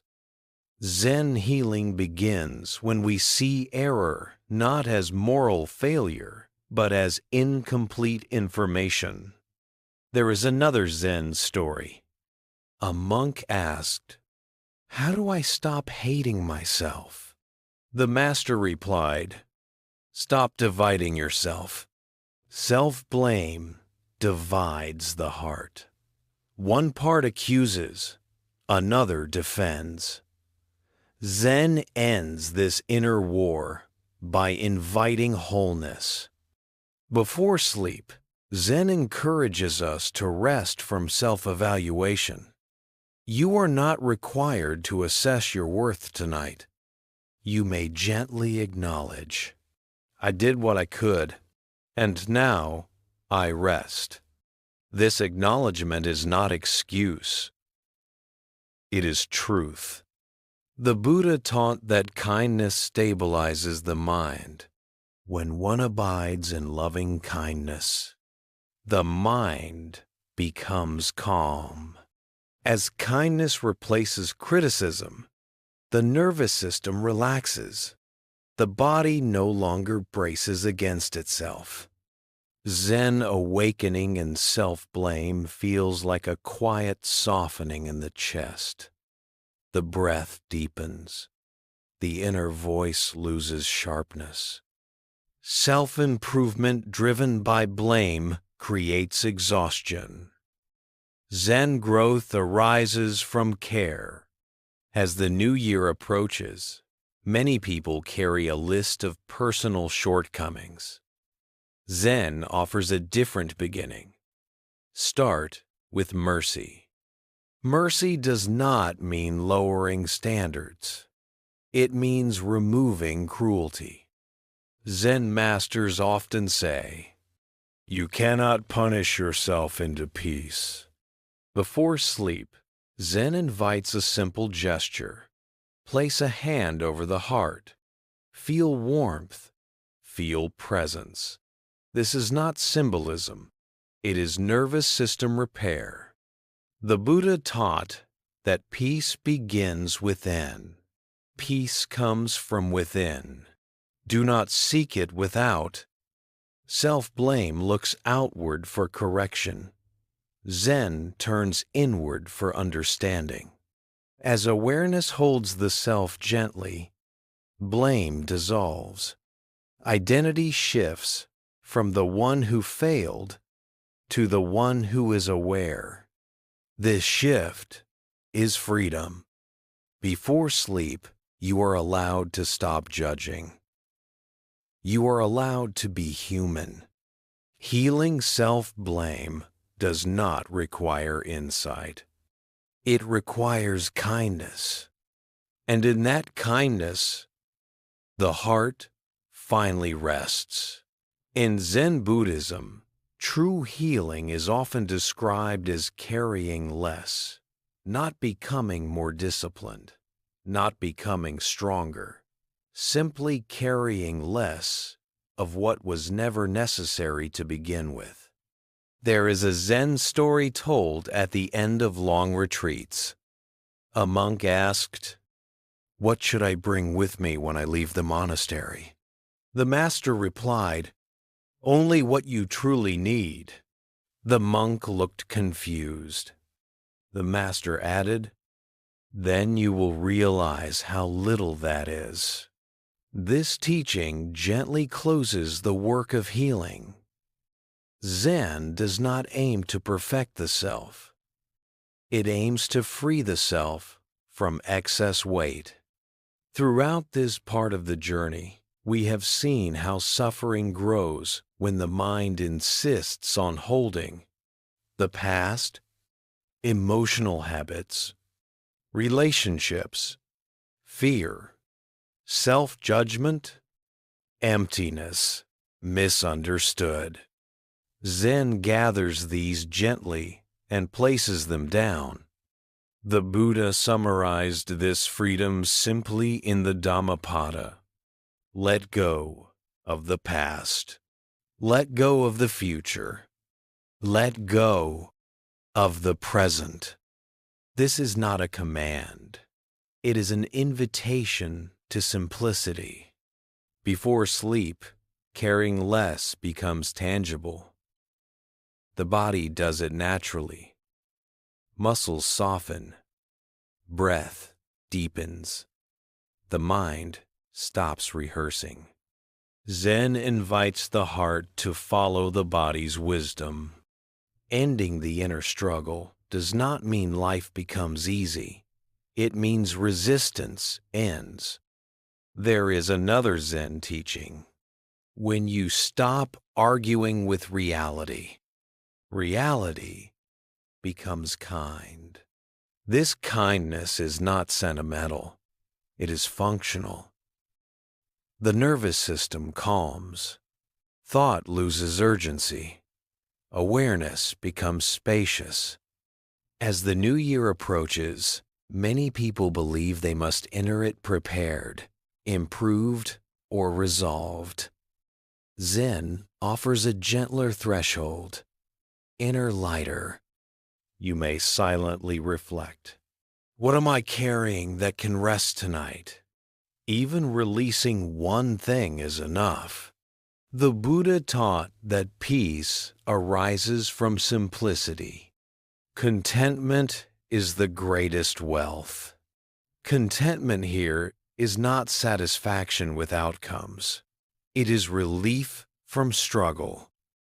Zen awakening at this stage feels quiet and complete, not because everything is solved, but because nothing is being fought. As sleep arrives, awareness remains steady. The day dissolves. The year loosens its grip. You are not stepping into the future as a burdened self. You are stepping as presence. Lighter, clearer, kinder. This is how Zen healing concludes. Not with answers, not with effort, but with ease. Before sleep, let the inner struggle end. Tomorrow will meet you fresh, not because you prepared, but because you rested. In Zen Buddhism, a new beginning does not require a dramatic turning point. Awakening does not wait for January 1st, nor does it depend on resolutions. Zen teaches that life renews itself naturally when we stop interfering with its rhythm. There is a Zen story often told at the start of a new year. A student asked, "How should I begin again?" The master replied, "Begin where you are." This answer is deceptively simple. It removes the fantasy of a better starting place. Zen does not believe in delayed living. The Buddha taught presence as the only true beginning in the Bhaddhikarata Sutta. One should not chase after the past or place expectations on the future. What is present is clearly seen. Living awake in the new year does not mean constant alertness. It means honesty with this moment, without embellishment, without resistance. Many people approach a new year with force, strict plans, self-demands, pressure to transform. Zen recognizes this force as another form of suffering. Before sleep, this suffering becomes visible. The body is tired of being pushed. The mind is weary of becoming. Zen invites a different beginning. Soft attention. Awakening in daily life begins when we notice simple things as they are. The feeling of feet on the floor, the taste of tea, the sound of morning air. These are not exercises. They are reminders. The Buddha taught mindfulness as remembrance. Mindfulness is the path to the deathless. Remembrance of what? Of being alive. There is another Zen story. A monk asked, "What is practice in ordinary life?" The master replied, "Wash your face when you wake up." This teaching grounds awakening in simplicity. Living awake does not require adding something new. It requires removing distraction. As the year 2026 unfolds, Zen encourages us to meet days without rehearsal. Plans may exist, but the heart does not cling to them.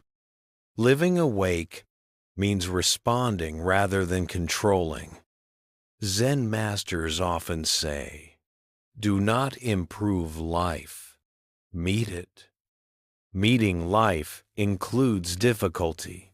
Zen does not promise ease. It promises intimacy. When difficulties arise, awakening shows itself as presence. I am here with this. The Buddha taught equanimity as balance. Just as a solid rock is not shaken by the wind, so the wise are not shaken by praise or blame. Equanimity grows naturally when we stop forcing change.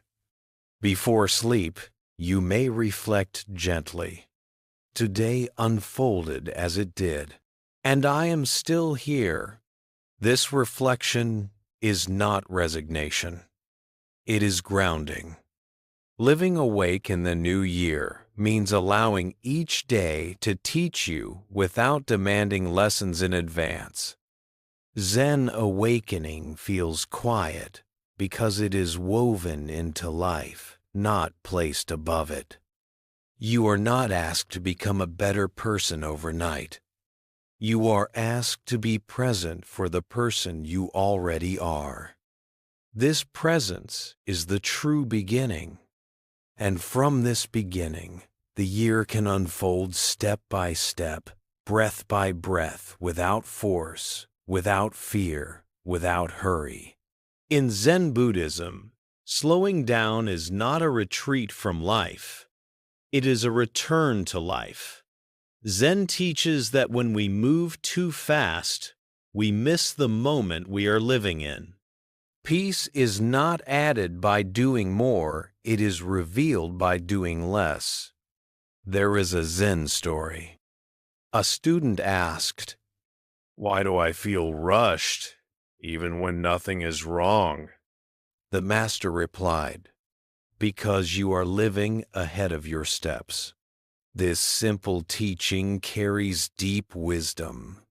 Much of our restlessness comes not from danger, but from speed.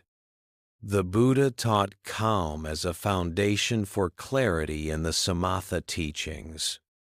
With calm comes clarity.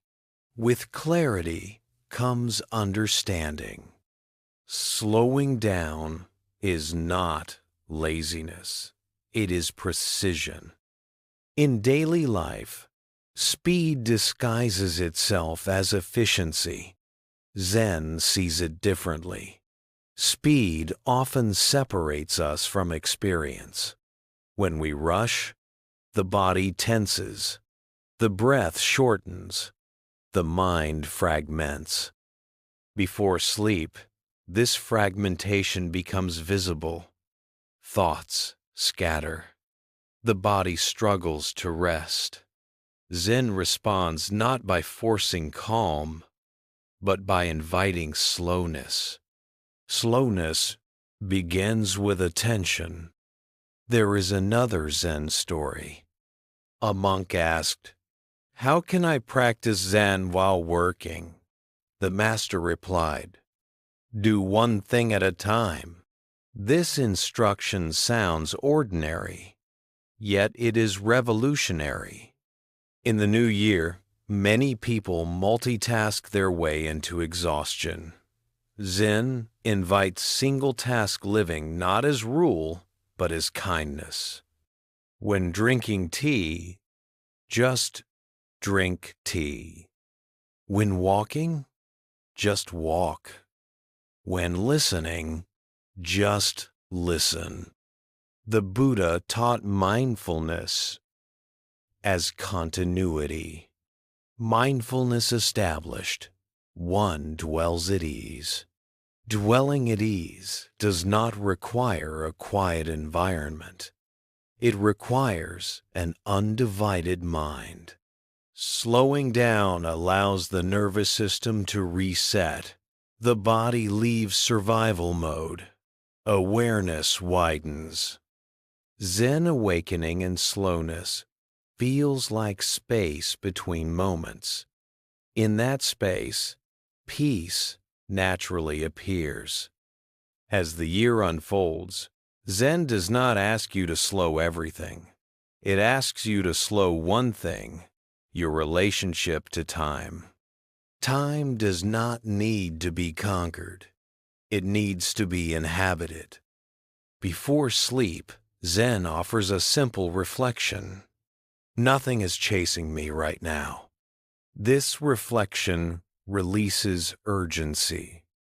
The Buddha taught contentment as freedom from hurry. Satisfied, one is rich. Rich not in achievement, but in presence. Slowing down does not make life smaller. It makes it more vivid. Colors feel warmer. Sounds feel closer. Touch feels real.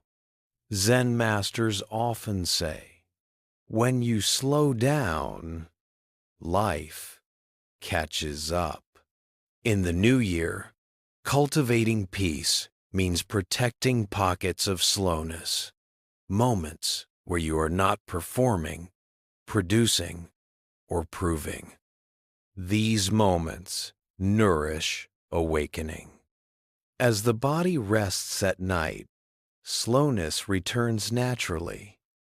Zen invites us to learn from this rhythm and carry it gently into the day. Peace is not a destination at the end of the year. It is a pace you choose now. By slowing down, you do not fall behind. You finally arrive. In Zen Buddhism, awakening is not an escape from change. It is the ability to remain present within change, without being shaken by it.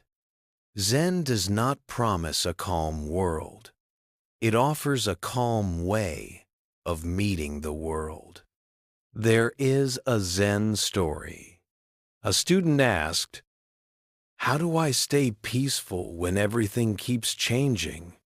The master replied, "By not asking things to stop changing." This teaching goes to the heart of Zen practice.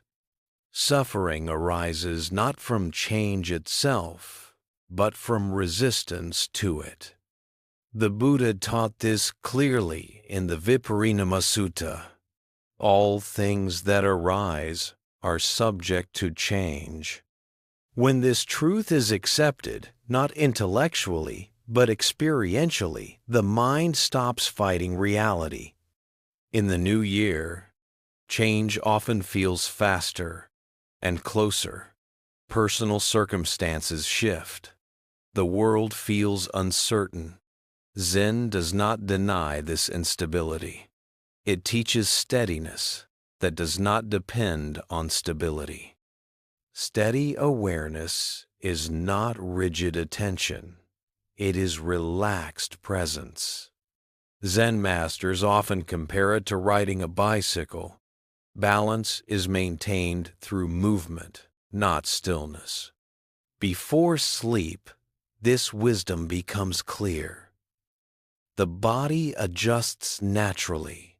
Breath changes. Awareness adapts without instruction. Zen invites us to trust this adaptive intelligence.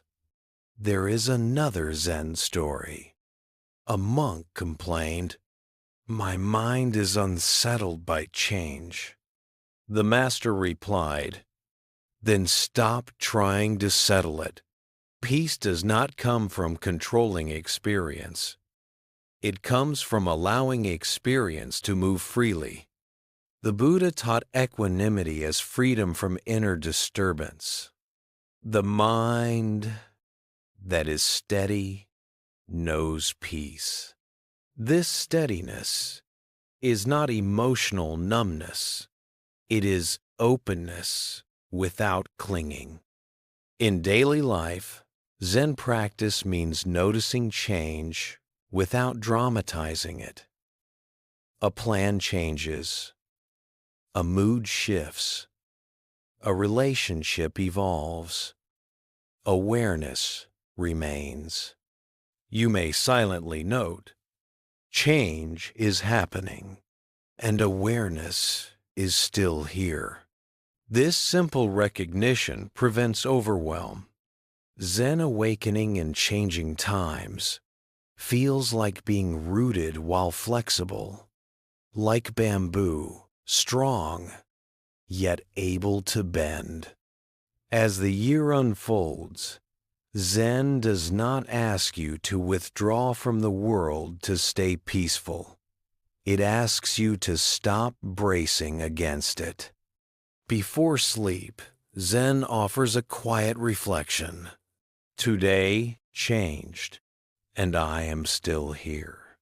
This reflection restores confidence. The Buddha taught non-attachment as resilience. When one does not cling, one is not shaken. Clinging creates fragility. Letting go creates strength. Steady awareness allows you to participate fully in life without being consumed by it. You respond rather than react. This responsiveness is the fruit of practice. In the new year, cultivating steady awareness means choosing presence over prediction, feeling over thinking, listening over reacting. Zen does not promise certainty. It promises companionship, awareness, walking with you through change. As sleep approaches, the mind naturally releases its grip. Change slows in perception. Awareness widens. This widening is peace. You do not need the world to settle. You only need to stop fighting its movement. And in that stopping, you discover a steadiness that moves with life. Quiet, resilient, awake. In Zen Buddhism, letting go is often misunderstood as withdrawal or indifference. Zen teaches something more subtle. Letting go is full participation without possession. You are present, engaged, and alive without clinging to outcomes. There is a Zen story. A student asked, "If I let go, will I lose what I love?" The master replied, "You only lose what you try to own." This teaching reveals the heart of non-attachment. Clinging narrows life. Letting go widens it. The Buddha taught non-attachment as liberation in the Alagaddupama Sutta. One who clings suffers. One who does not cling is free. Freedom here does not mean distance from life. It means intimacy without fear. In the new year, many people fear letting go because they believe it will make them careless or cold. Zen reassures us, letting go makes us responsive, not detached. Before sleep, letting go happens naturally. The body releases effort. The mind loosens its grip. Zen invites us to notice this wisdom and learn from it. Letting go begins with noticing where effort is unnecessary. There is another Zen story. A monk asked, "What should I release?" The master replied, "Whatever you are holding, that is not holding you." This question brings clarity. We hold expectations that do not support us. We hold identities that exhaust us. We hold worries that do not protect us. Zen invites a gentle inventory, not to judge, but to soften. The Buddha taught that suffering is optional when clinging ends. From grasping comes fear.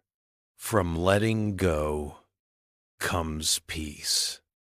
Letting go does not mean abandoning responsibility. It means carrying responsibility without anxiety. As the year unfolds, Zen practice means meeting each situation fully, then releasing it when it passes. No replay, no hoarding of emotion. You may silently practice. This moment is here, and now it is changing. This recognition dissolves attachment naturally. Zen awakening through letting go feels like openness in the chest. Breath flows. The body does not brace. You are no longer guarding the future or preserving the past. You are living.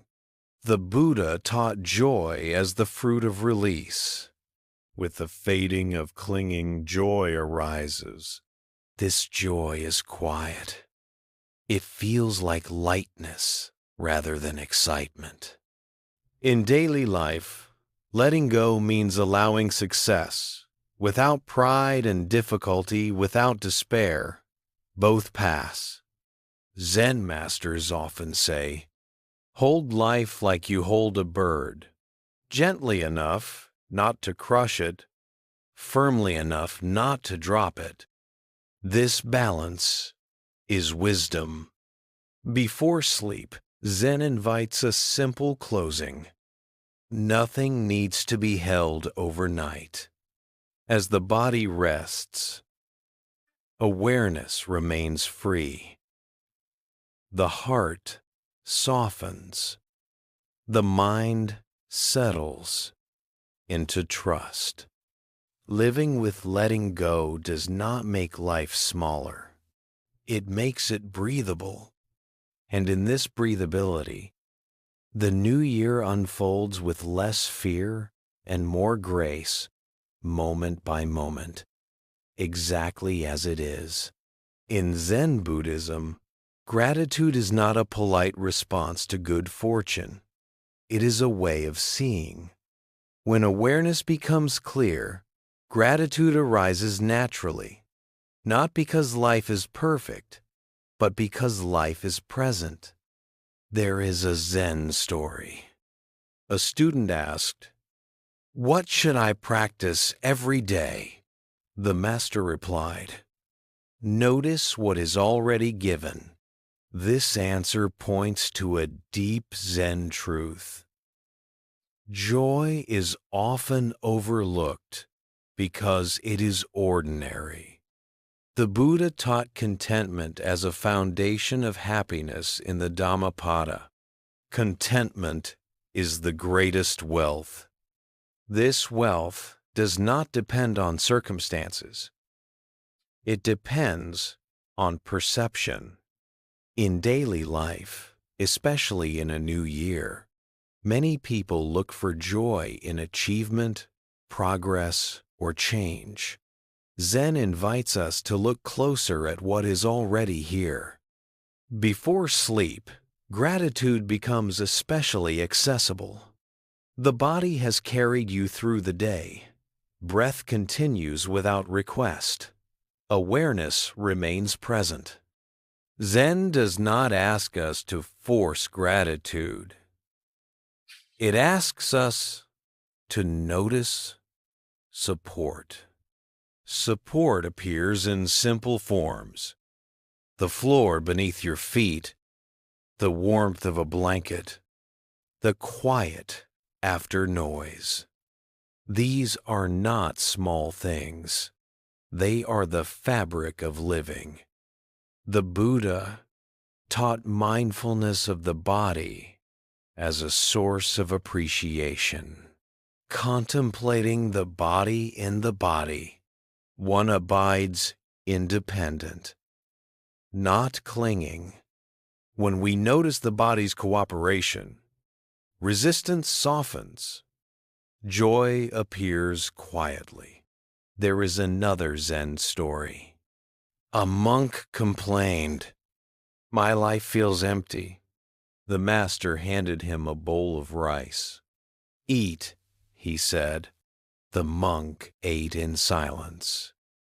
Afterward, the master asked, "Was that empty?" This story reminds us that joy is often missed because we are looking elsewhere. Gratitude in Zen is not emotional excitement. It is steadiness. It feels like warmth in the chest, ease in the breath. As the new year unfolds, Zen encourages a gentle practice. Each day, notice one thing that did not need to happen, but did. A moment of kindness, a pause of silence, a breath that felt easy. This noticing does not deny difficulty. It balances it.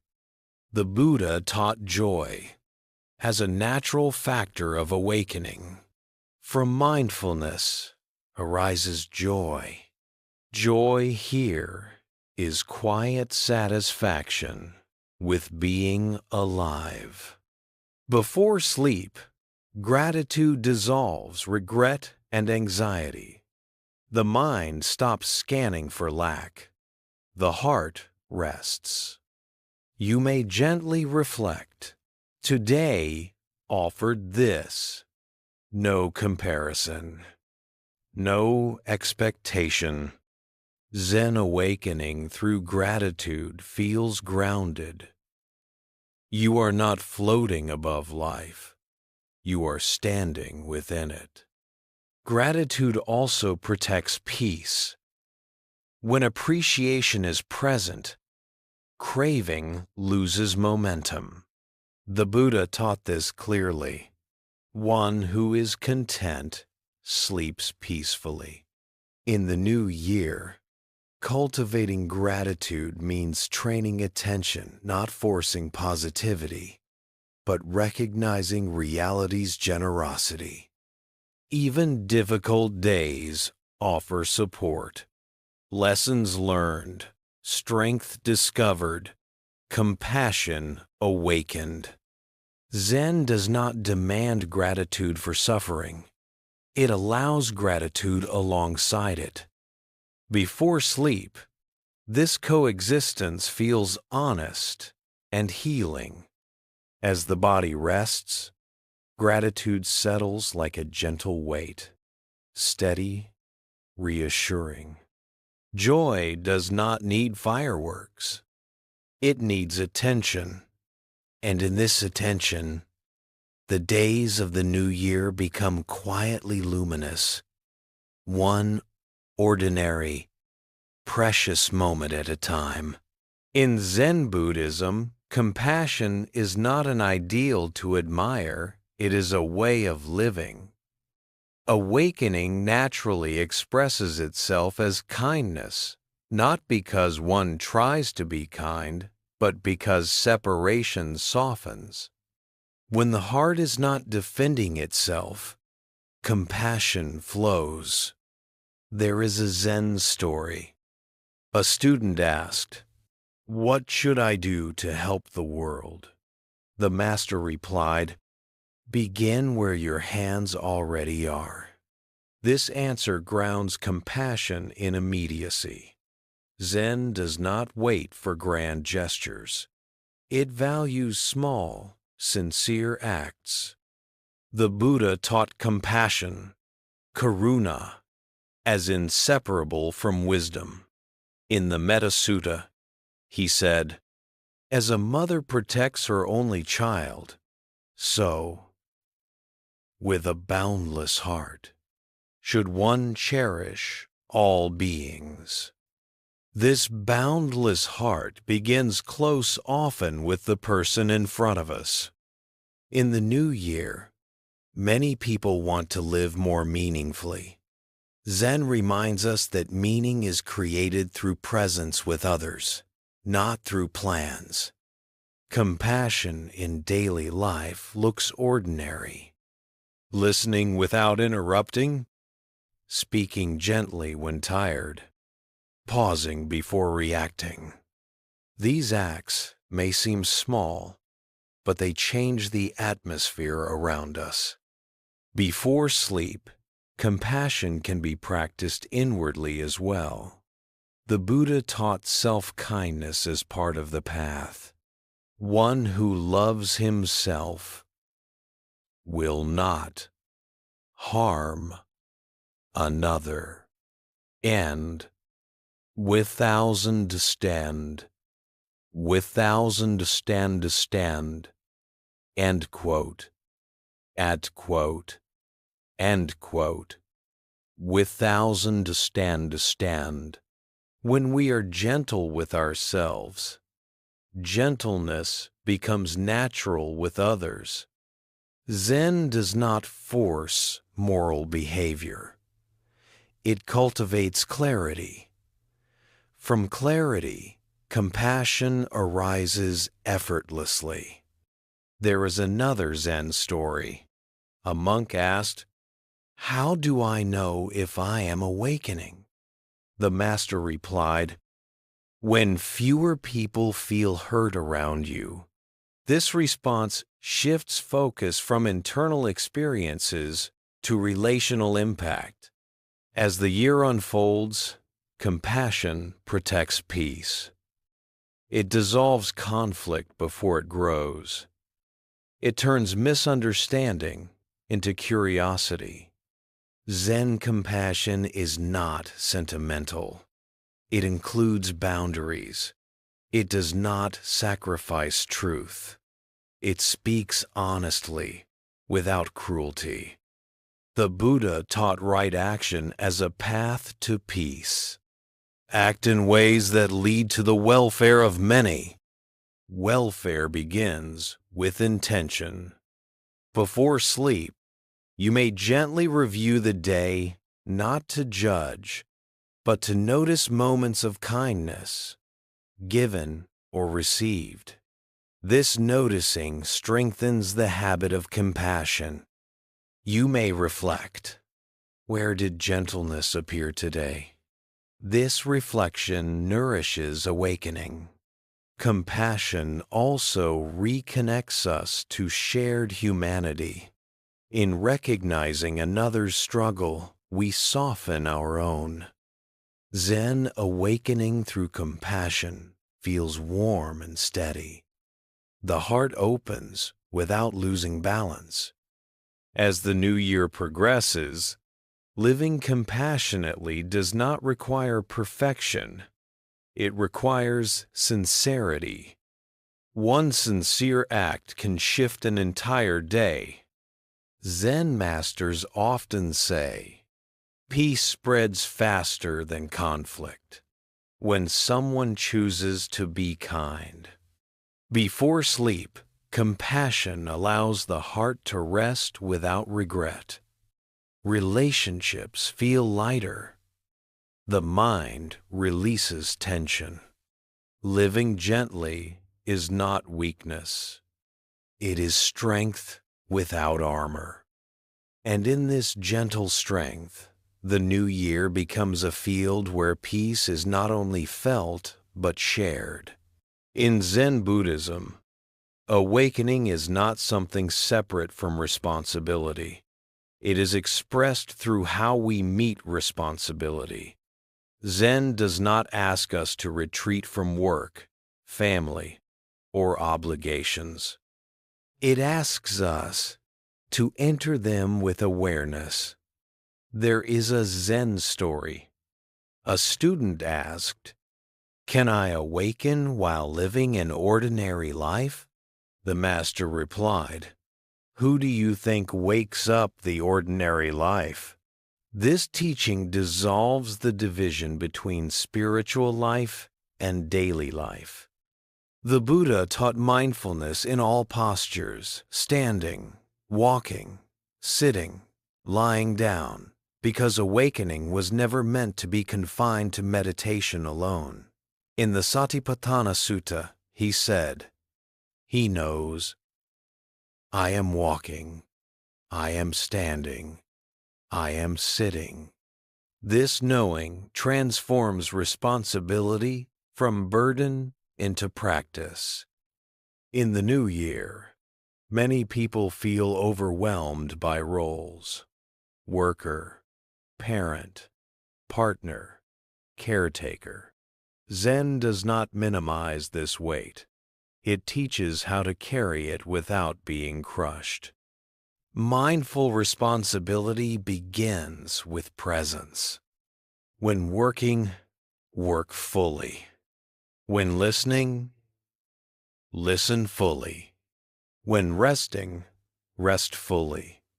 Fragmentation creates exhaustion. Presence restores energy. There is another Zen story. A monk asked, "How do I balance practice and duty?" The master replied, "By not carrying yesterday into today." This advice is especially helpful in daily life. Many responsibilities feel heavy because they are layered with resentment, memory, or fear. Zen invites us to meet each task as it appears without rehearsal. The Buddha taught right livelihood as ethical clarity, not perfection. Live in ways that do not cause harm. Harm includes neglecting oneself. Mindful responsibility includes knowing when to pause. Zen does not glorify overwork. It values sustainability. Before sleep, Zen offers a gentle review. Did I meet today honestly? Not efficiently. Not flawlessly. Honestly. Honesty means acknowledging limits. As the year unfolds, staying awake amid responsibility means allowing imperfection. Mistakes happen. Plans change. Energy fluctuates. Zen awakening does not require mastery. It requires sincerity. When family life feels demanding, Zen invites patience. When work feels stressful, Zen invites clarity. When responsibility feels endless, Zen invites breath. The Buddha taught balance as wisdom. Just as a lute string tuned too tight will break, so too the mind. Responsibility carried with tension leads to burnout. Responsibility carried with awareness becomes service.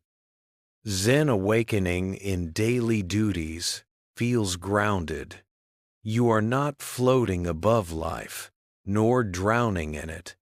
You are standing within it. As the new year continues, mindful responsibility protects peace. It prevents resentment. It keeps the heart open. Before sleep, the body recognizes honest effort. Muscles release. The mind rests without guilt. You may reflect, "I showed up as I could today." This reflection is enough.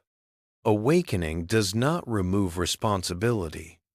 It removes resistance. And in that removal, daily life becomes not an obstacle to peace, but its expression. In Zen Buddhism, practice is not measured by intensity. It is measured by continuity. Awakening does not come from doing a lot at once, but from returning again and again, gently, patiently, without self-violence. There is a Zen story. A student asked, "How much should I practice each day?" The master replied, "Enough to return tomorrow." This answer protects the heart from burnout. Zen understands that pressure breaks continuity, while gentleness preserves it. The Buddha taught the middle way as freedom from extremes. In the Samyutta Nikaya, he said, Avoiding extremes, the Tathagata teaches the middle path. This path applies not only to philosophy, but to daily practice. In the new year, many people begin with enthusiasm and end with exhaustion. Zen does not demand heroic effort. It invites realistic devotion. Practice can be small: 3 conscious breaths, 1 mindful step, a single moment of pause before speaking. These moments accumulate quietly. Zen masters often say, "A small fire, tended daily, warms the whole house." Before sleep, gentle practice might mean simply noticing the breath without changing it. No technique, no goal. This non-goal orientation is essential. Zen practice collapses when it becomes another self-improvement project. The Buddha taught non-striving as wisdom. There is nothing to be added, nothing to be removed. Continuity means allowing practice to fit life, not forcing life to fit practice. Some days you will feel present, some days distracted. Zen welcomes both. The practice is not presence. The practice is returning. As the year unfolds, Zen encourages kindness toward inconsistency. Missing a day is not failure. Noticing that you missed it is already awareness. Before sleep, you may gently acknowledge, "Practice happened today," even if it was small. This acknowledgement sustains momentum without pressure. Zen awakening through continuity feels stable. There is no rush, no countdown, no finish line. You are not trying to arrive somewhere else. You are learning to stay. The Buddha taught perseverance as calm confidence, not force. Steady effort leads to peace. Steady does not mean constant. It means returning when possible. Gentle continuity also protects joy. When practice is light, joy remains accessible. When practice becomes heavy, joy disappears. Zen keeps practice alive by keeping it human. As the new year progresses, gentle continuity allows awakening to weave itself into ordinary life quietly, invisibly, naturally. Before sleep, Zen invites a final softness. Tomorrow, I will return again. No promise of perfection, only presence. And in this returning day after day, breath after breath, the practice continues, alive and unforced, carrying peace gently through the year. In Zen Buddhism, peace is not the absence of difficulty. It is the ability to remain present and balanced when difficulty arises. Zen does not promise a smooth year. It offers a steady heart within an uneven path. There is a Zen story. A student asked, "How do I stay calm when life becomes hard?" The master replied, "By not making it harder than it already is." This teaching goes straight to the core of suffering. Pain may arise, but much of our distress comes from resistance, fear, and mental struggle layered on top of pain. The Buddha taught this clearly in the Salatha Sutta. The uninstructed person is struck by 2 arrows, one physical, one mental. The wise are struck by only one. The first arrow is the event itself. The second arrow is our reaction. Zen practice removes the second arrow. In the new year, challenges may appear unexpectedly. Illness, loss, conflict, disappointment. Zen does not deny grief or sadness. It teaches how to meet them without collapsing. Calm strength in Zen is not suppression. It is spaciousness. There is another Zen story. A monk said, "I am overwhelmed." The master replied, "Then stop carrying tomorrow." This instruction returns us to the present moment, the only place where strength exists. Before sleep, this teaching becomes especially gentle. The body cannot solve the future. It can only rest now. Zen invites us to meet challenges, one breath at a time. The Buddha taught patience, khanti, as a great protection. Patience is the highest austerity. Patience here does not mean waiting passively. It means staying present without hostility. When difficulty arises, Zen practice is simple. Feel the breath. Notice the body. Allow the emotion. No analysis is required. Calm strength appears when the nervous system is allowed to settle. When the body feels safe enough, the mind becomes clearer. Zen awakening in difficulty feels like inner steadiness. You may still feel sadness or fear, but they no longer define you. You may silently say, "This is difficult, and I am here." This honesty prevents overwhelm. The Buddha taught courage as clarity, not force. One who sees clearly is not afraid. Clarity does not remove uncertainty.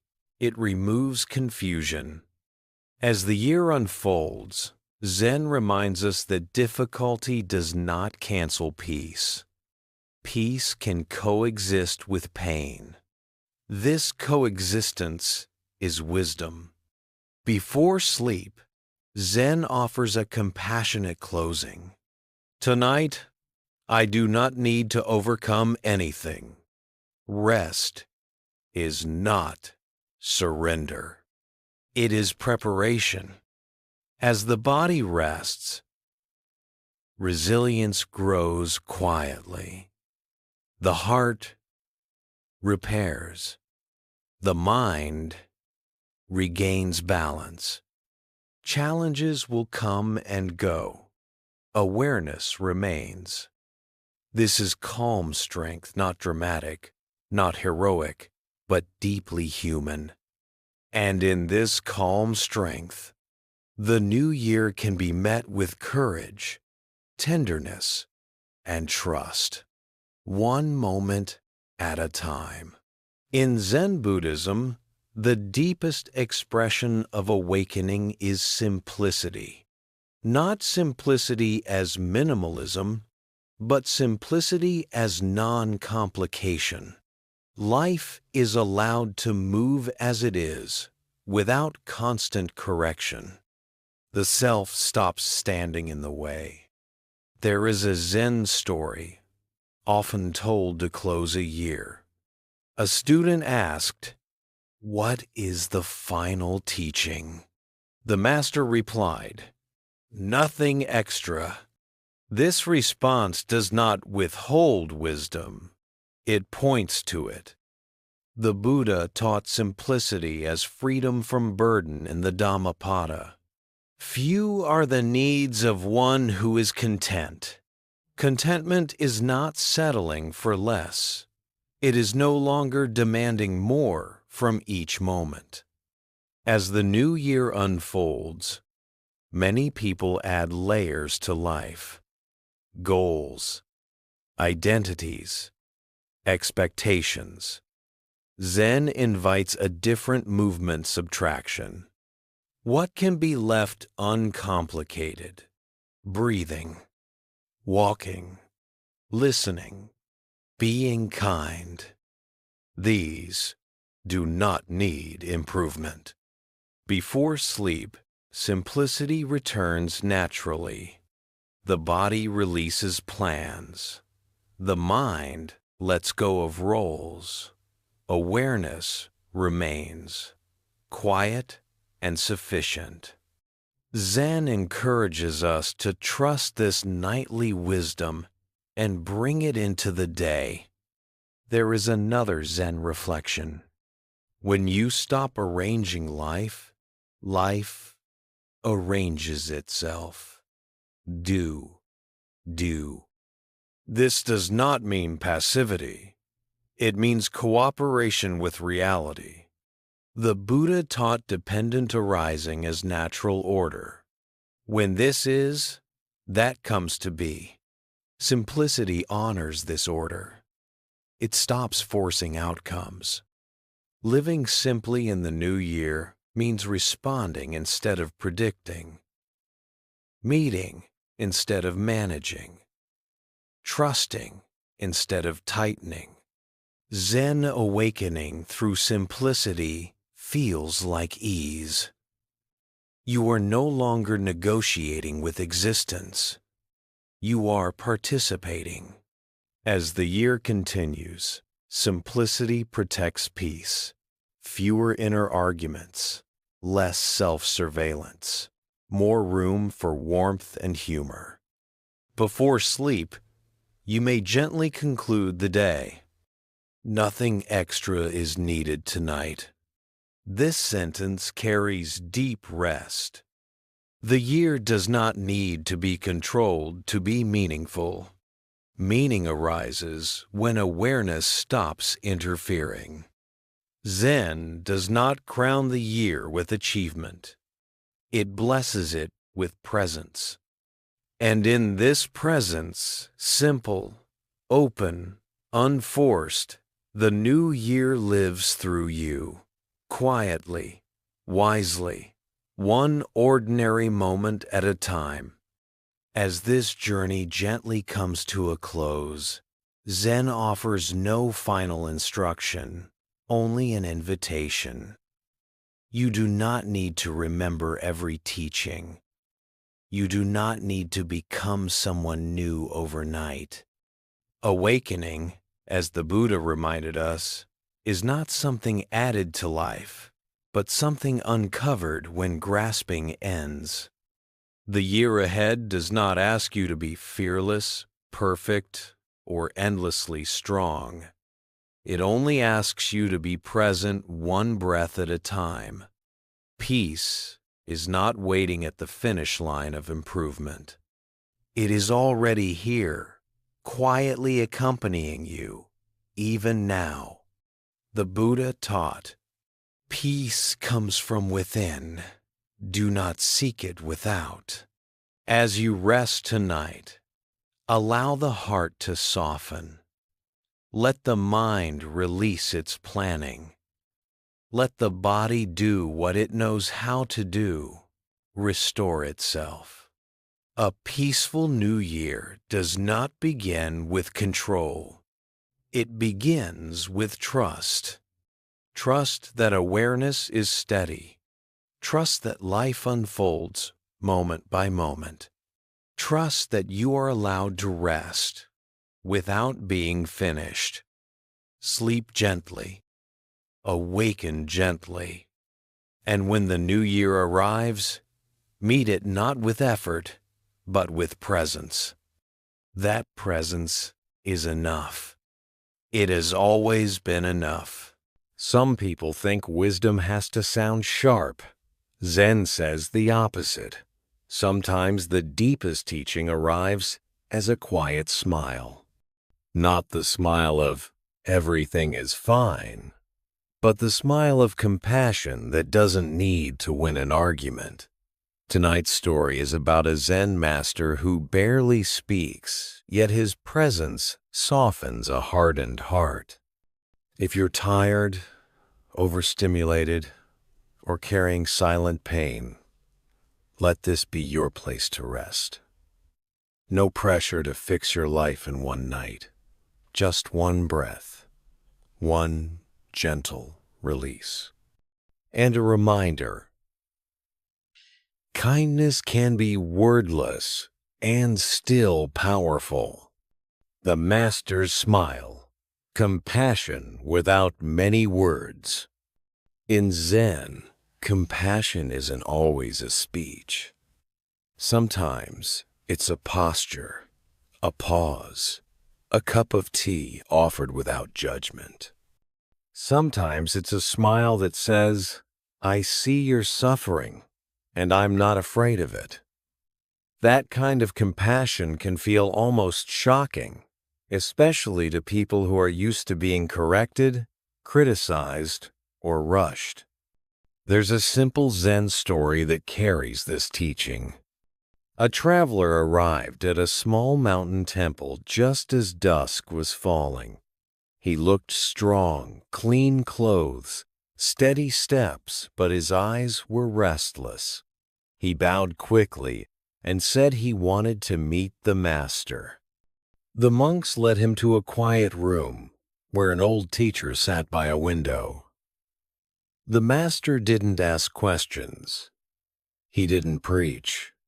He simply looked at the traveler with calm attention, as if he had all the time in the world. The traveler began to talk anyway, fast, intense, overflowing. He spoke about betrayal, disappointment, the pressure to succeed, and the anger that kept rising in him like fire. He said, "I've tried to be good. I've tried to be spiritual, but people hurt me, and I can't forgive. I can't sleep. My mind never stops." The master listened without interrupting. Then he poured tea. He held the cup out with two hands. The traveler paused, confused by the silence, and took the cup. The master smiled just slightly, not a proud smile, not a mocking smile, a gentle, human smile. The traveler felt something tighten in his throat. It wasn't the tea. It was the feeling of being met without being managed. No advice, no diagnosis, no debate, just presence. He asked, almost angrily, "Aren't you going to say anything?" The master kept smiling and answered quietly, "What do you need more right now? My words or your peace?"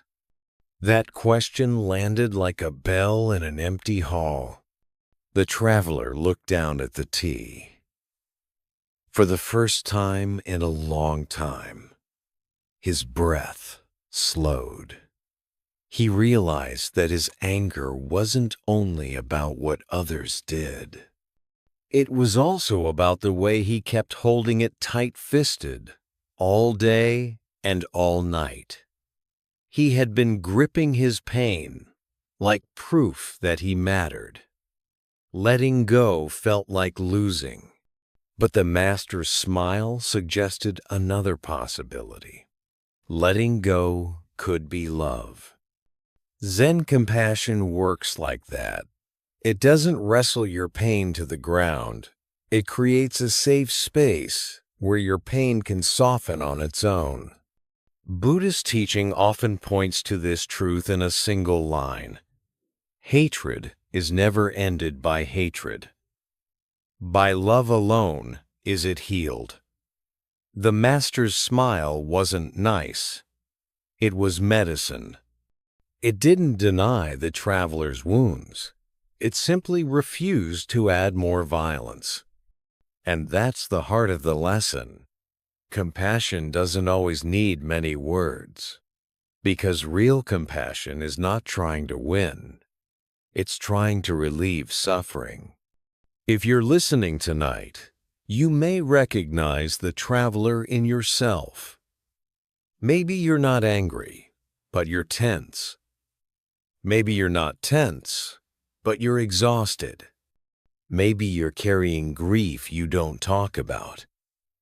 The mind keeps asking for answers, but the heart is asking for something simpler, to be held in awareness without pressure. This is why Zen practice is often described as returning to breath, returning to the body, returning to what is real. Before we try to fix anything, we learn to stop attacking ourselves for being human. A related idea in Buddhism is non-attachment. Non-attachment doesn't mean you stop caring. It means you stop clinging to pain as identity. When you cling, the mind stays awake. When you loosen, the mind can rest. Another related teaching is loving kindness, metta, the intention that you and all beings be safe and at ease. Loving kindness is not sentimental. It is a strong decision not to harm, especially not to harm yourself in the dark. So how do you practice the master's smile in a way that supports sleep? Start by borrowing the master's posture, not physically perfect, but emotionally simple. Let your shoulders drop a little. Let your jaw loosen. Let your tongue rest. Then breathe in through the nose and exhale slightly longer than you inhale. Now imagine the master sitting beside you, not as a magical figure, but as a symbol of steady compassion. Imagine he looks at you with that small, kind smile, and you don't have to explain everything. You don't have to justify your feelings. You don't have to perform calm. You can just be real. If thoughts come, don't argue with them. Let them be like sounds outside a window. The master would not chase them. He would not fear them. He would simply return to the tea, return to the breath. You can try a short phrase with the breath. Inhale, I see this. Exhale, I soften. Or, inhale, may I be safe. May I be safe. May I be safe. May I be safe. May I be safe. Exhale, may I be at ease. Notice how these phrases are gentle, not dramatic. That's Zen. Compassion doesn't shout. It settles. If you feel emotional, that's okay. Sometimes the first sign of healing is that the body finally feels safe enough to release. Let the tears come if they come. Let the tightness loosen if it loosens. The master's smile is permission. You don't have to keep proving you're strong. And here's the deeper transformation. When you learn compassion without many words, you stop needing the world to constantly reassure you. You become steadier inside. You can respond to life without losing yourself. That is real strength. A short inspirational line to carry from this teaching is simple. Let your kindness be quieter than your fear. Tonight, you don't have to solve your whole life. You only need to take one step toward softness. Like a master offering tea, you can offer yourself one small act of care. A slower exhale, a gentler inner voice, a willingness to stop fighting the night. Let the teaching be wordless for a moment. Let it be a breath. Let it be a smile. Let it be rest. The flower in the dust. A smile that refuses to condemn. Some compassion speaks in long explanations. Zen compassion often speaks in what it doesn't do. It doesn't rush. It doesn't shame. It doesn't turn your pain into a problem to fix. It simply stays close enough for your heart to unclench. And sometimes it appears in the smallest gesture, a smile that refuses to condemn. Here's a Zen story that carries that kind of mercy. A young monk was sent to the village market to buy rice. He had trained for years in the quiet of the temple, but the marketplace was loud, crowded, and impatient. He moved carefully, repeating mindful steps, trying not to bump anyone, trying not to spill anything, trying not to make a mistake that would embarrass the monastery. On the way back, as he passed through a narrow alley, a child ran in front of him. The monk swerved, and the bag of rice tore. White grains scattered across the ground like tiny beads. Some rolled into the dust. Some disappeared into cracks between stones. People nearby laughed. A few shook their heads. Someone muttered, "What a waste." Unnumb, the young monk froze. His face burned. His mind snapped into the harsh voice that many of us know too well. You ruined it. You're careless. You don't deserve to wear the robe. His breath got tight. His throat closed. The world felt suddenly too bright, too loud, too unforgiving. He dropped to his knees and began picking up the rice fast, frantic, almost desperate. But the more he grabbed, the more he felt the shame pressing down. A tear fell onto his hand. Then another. Just then, an old Zen master from the temple appeared at the entrance of the alley. No one knew why he was there. He simply stood and watched. The young monk looked up and expected anger, correction, disappointment. Instead, the master smiled. Not a smile that said, "It's fine, don't worry." Not a smile that dismissed responsibility. It was a deeper smile, the kind that sees the human heart struggling and refuses to add another blow. The young monk whispered, "Master, I failed." The master crouched down slowly, placed his hand on the ground near the spilled grains, and picked up a single piece of rice from the dust. He held it gently, as if it were a flower. Then he said, "Look closely." The monk stared. The master said, "Even here, it is still rice." The young monk didn't understand at first.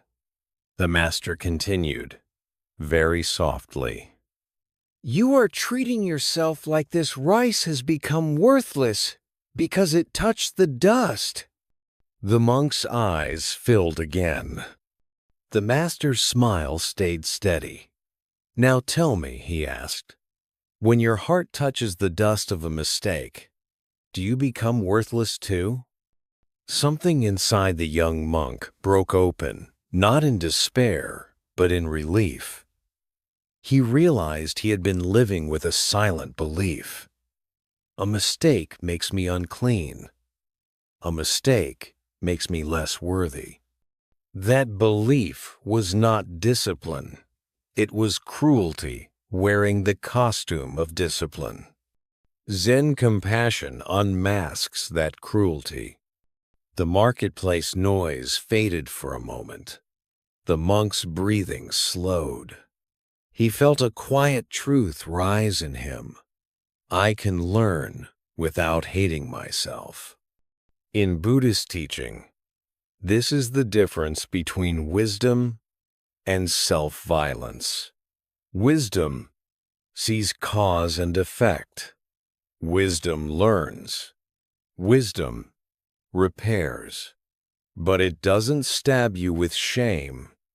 Shame is not the Dharma. Shame is the mind's old habit of punishment.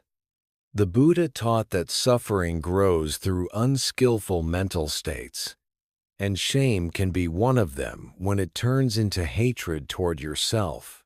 A line often attributed to the spirit of Buddhist practice is that the path is purification of the mind. But purification is not humiliation. It is clarity, gentleness, and steady returning. The master didn't tell the monk to ignore the spilled rice. He didn't say, "Nothing matters." He simply removed the second arrow, the extra suffering. The first arrow was the mistake. The second arrow was the monk's self-condemnation. And as the Buddha taught, we don't need to fire the second arrow. Then the master did something even more surprising. He began picking up rice too, slowly, patiently, without panic. A couple of villagers saw him and stopped laughing. One person joined in. Another followed. Soon, hands were helping not because the monk demanded it, but because compassion is contagious when someone models it without pride. The master's smile had quietly changed the whole scene. That is, to become kon neu lori, compassion that doesn't need many words. Now, here is the teaching for your night, especially if you go to bed replaying your mistakes. Many people cannot sleep because their mind becomes a courtroom. You put yourself on trial. You prosecute yourself with remembered words. You present evidence against your worth. You repeat the verdict. Not enough. Wrong. Late. Behind. Zen walks into that courtroom and does something radical. It smiles not in sarcasm, but in mercy. It reminds you that a mistake is dust, not identity. The heart can touch dust and still remain worthy of kindness. This doesn't mean you avoid accountability. Buddhism is not permissive in a careless way. It emphasizes right action and right effort, but right effort is balanced. It is effort guided by compassion, not by cruelty. If you made a mistake, you can correct it tomorrow. If you hurt someone, you can make amends. If you wasted time, you can begin again. But punishing yourself at midnight does not create wisdom. It only drains your life.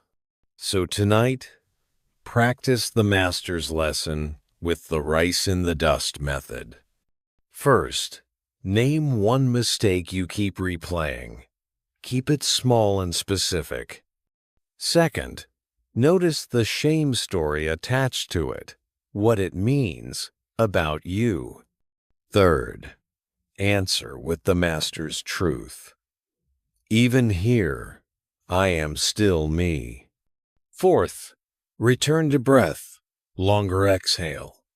You are not denying.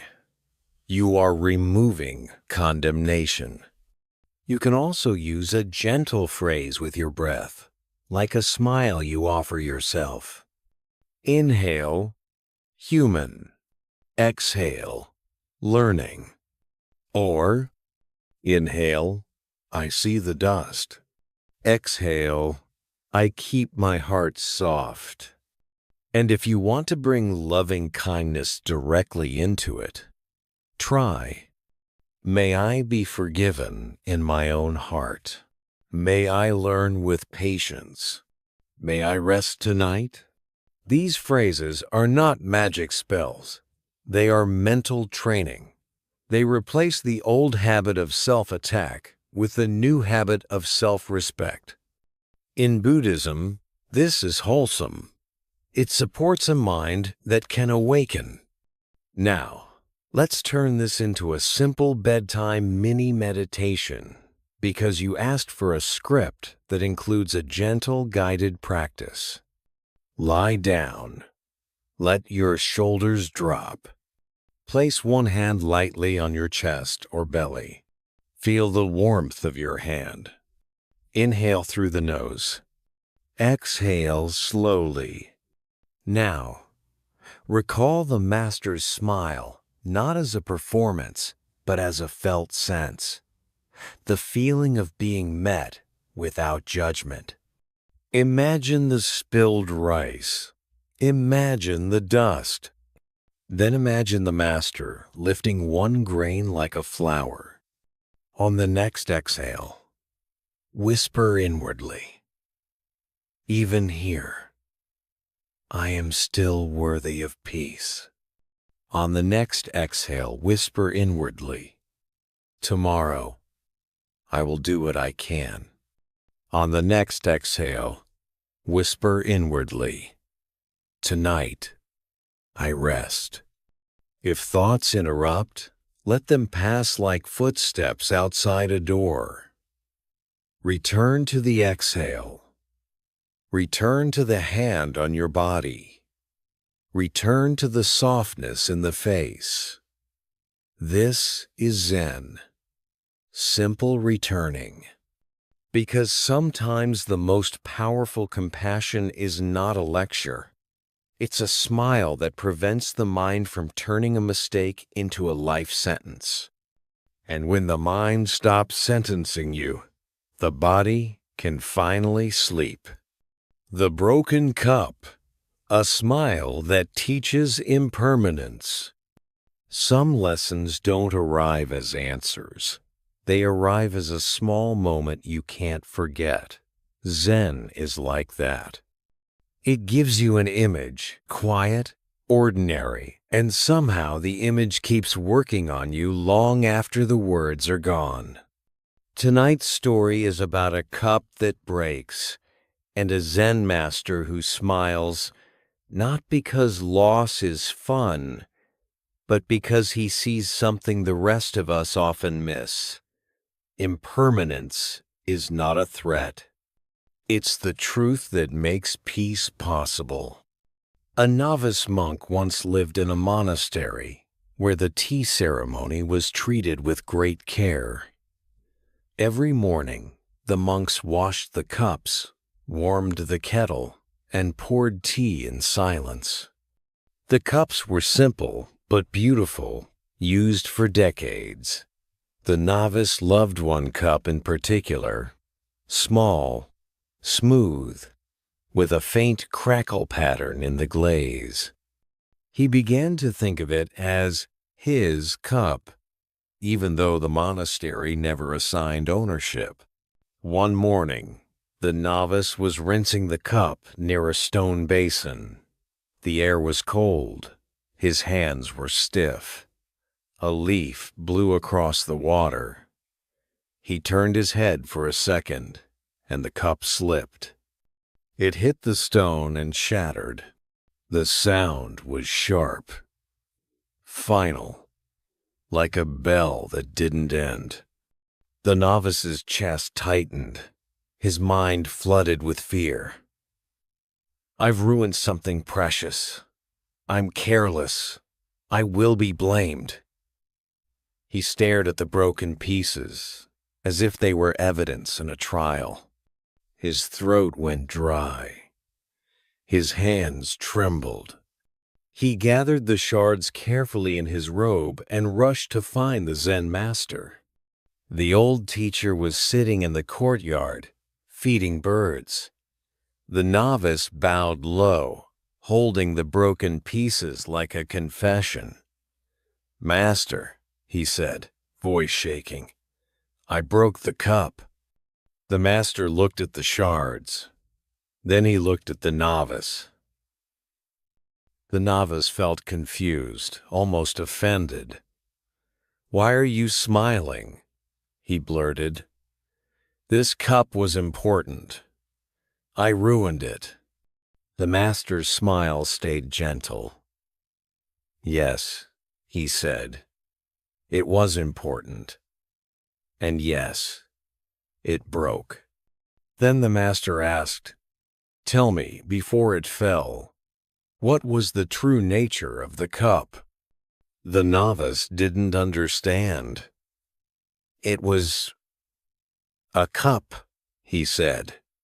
The master nodded. "And what else?" The novice hesitated, then said, "It was whole." The master shook his head slowly. "Look closer." He held up one shard, so the light touched the glaze.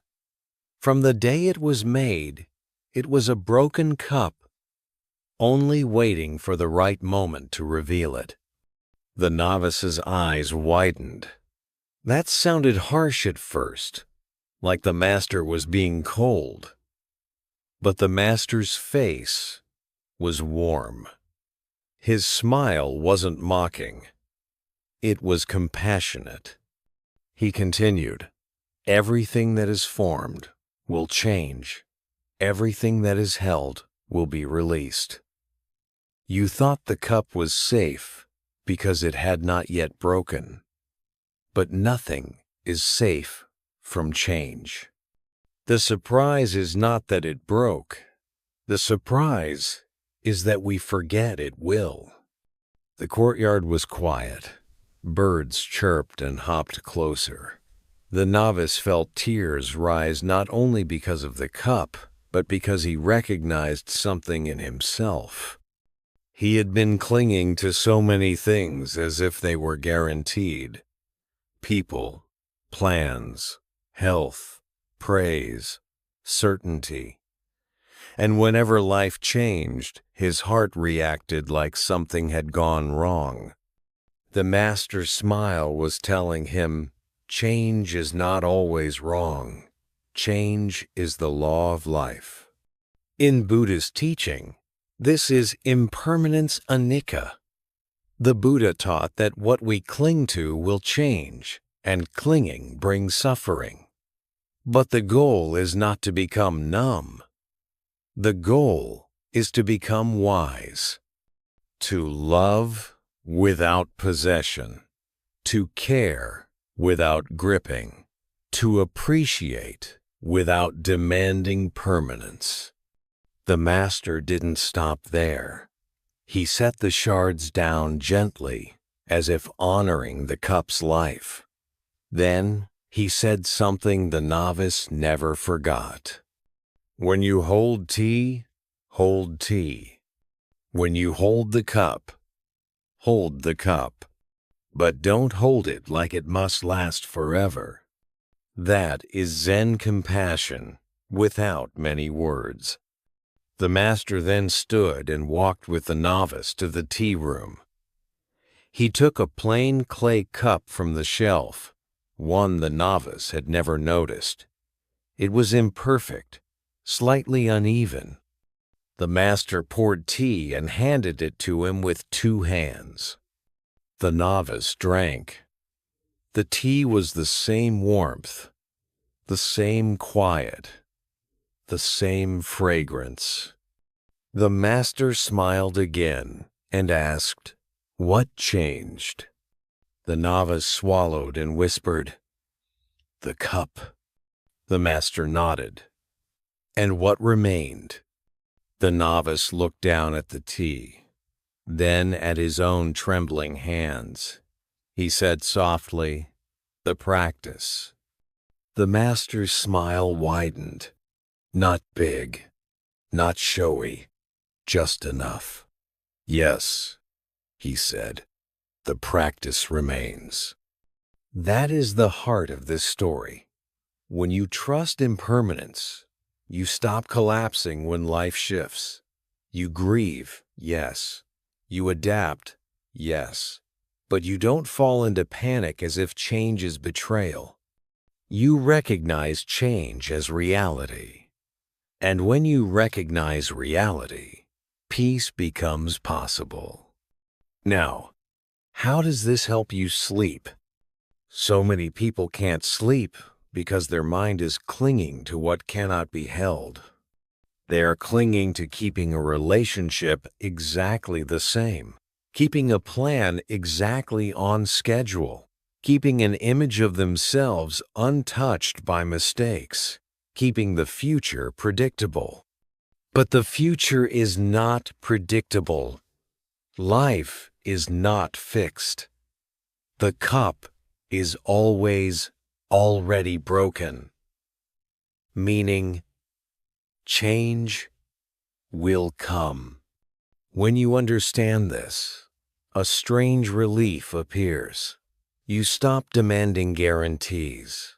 You stop asking the night to promise you that nothing will go wrong tomorrow. Zen cannot promise that. But Zen can promise something more stable. You can meet whatever comes with practice. And practice is simple: breath, awareness, kindness, returning. Tonight, try a small broken cup practice in bed. First, notice what you're clinging to in your mind right now. Is it a conversation you want to go differently? Is it a plan you need to control? Is it a fear about losing something? Name it gently. Clinging. Now inhale and silently say, changing. Exhale and silently say, releasing. You're not trying to force release. You're reminding the heart, change is natural. If grief rises, let it rise. Buddhism does not deny grief. It simply teaches you not to add extra fear on top. Grief is love, meeting impermanence. It's human. But clinging turns grief into torment. Zen softens torment by offering truth without cruelty. Then add loving kindness. Put a hand on your chest and say, may I be steady as life changes. May I be gentle as things pass. May I rest tonight. Now, imagine holding a cup in your hands. Feel the warmth. Then imagine setting it down. This is symbolic. You are learning how to hold life without gripping it. Finally, return to the simplest refuge, the exhale. Longer, softer, slower.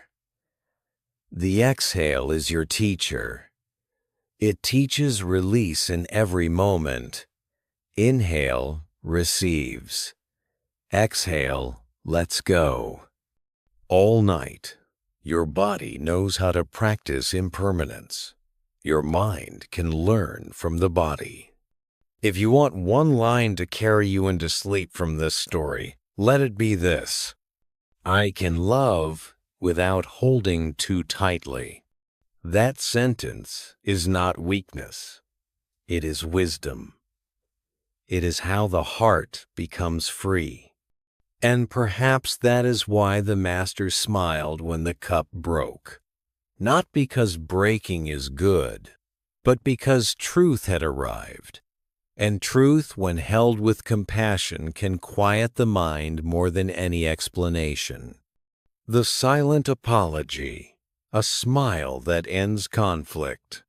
Sometimes we think compassion must come wrapped in perfect words, an explanation, a defense, a confession, a speech that proves we meant well.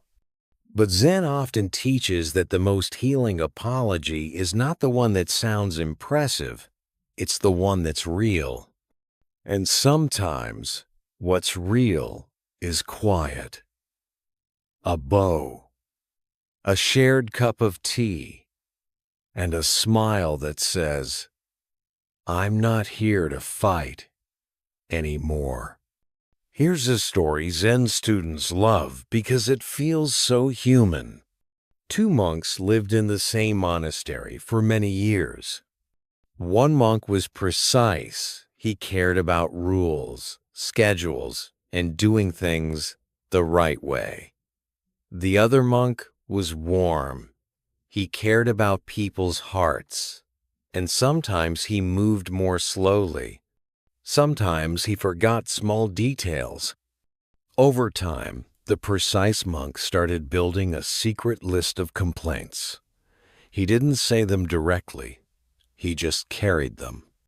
He noticed every missed detail, every imperfect gesture, every wrong way of doing things, and he stored it up like stones in a pocket.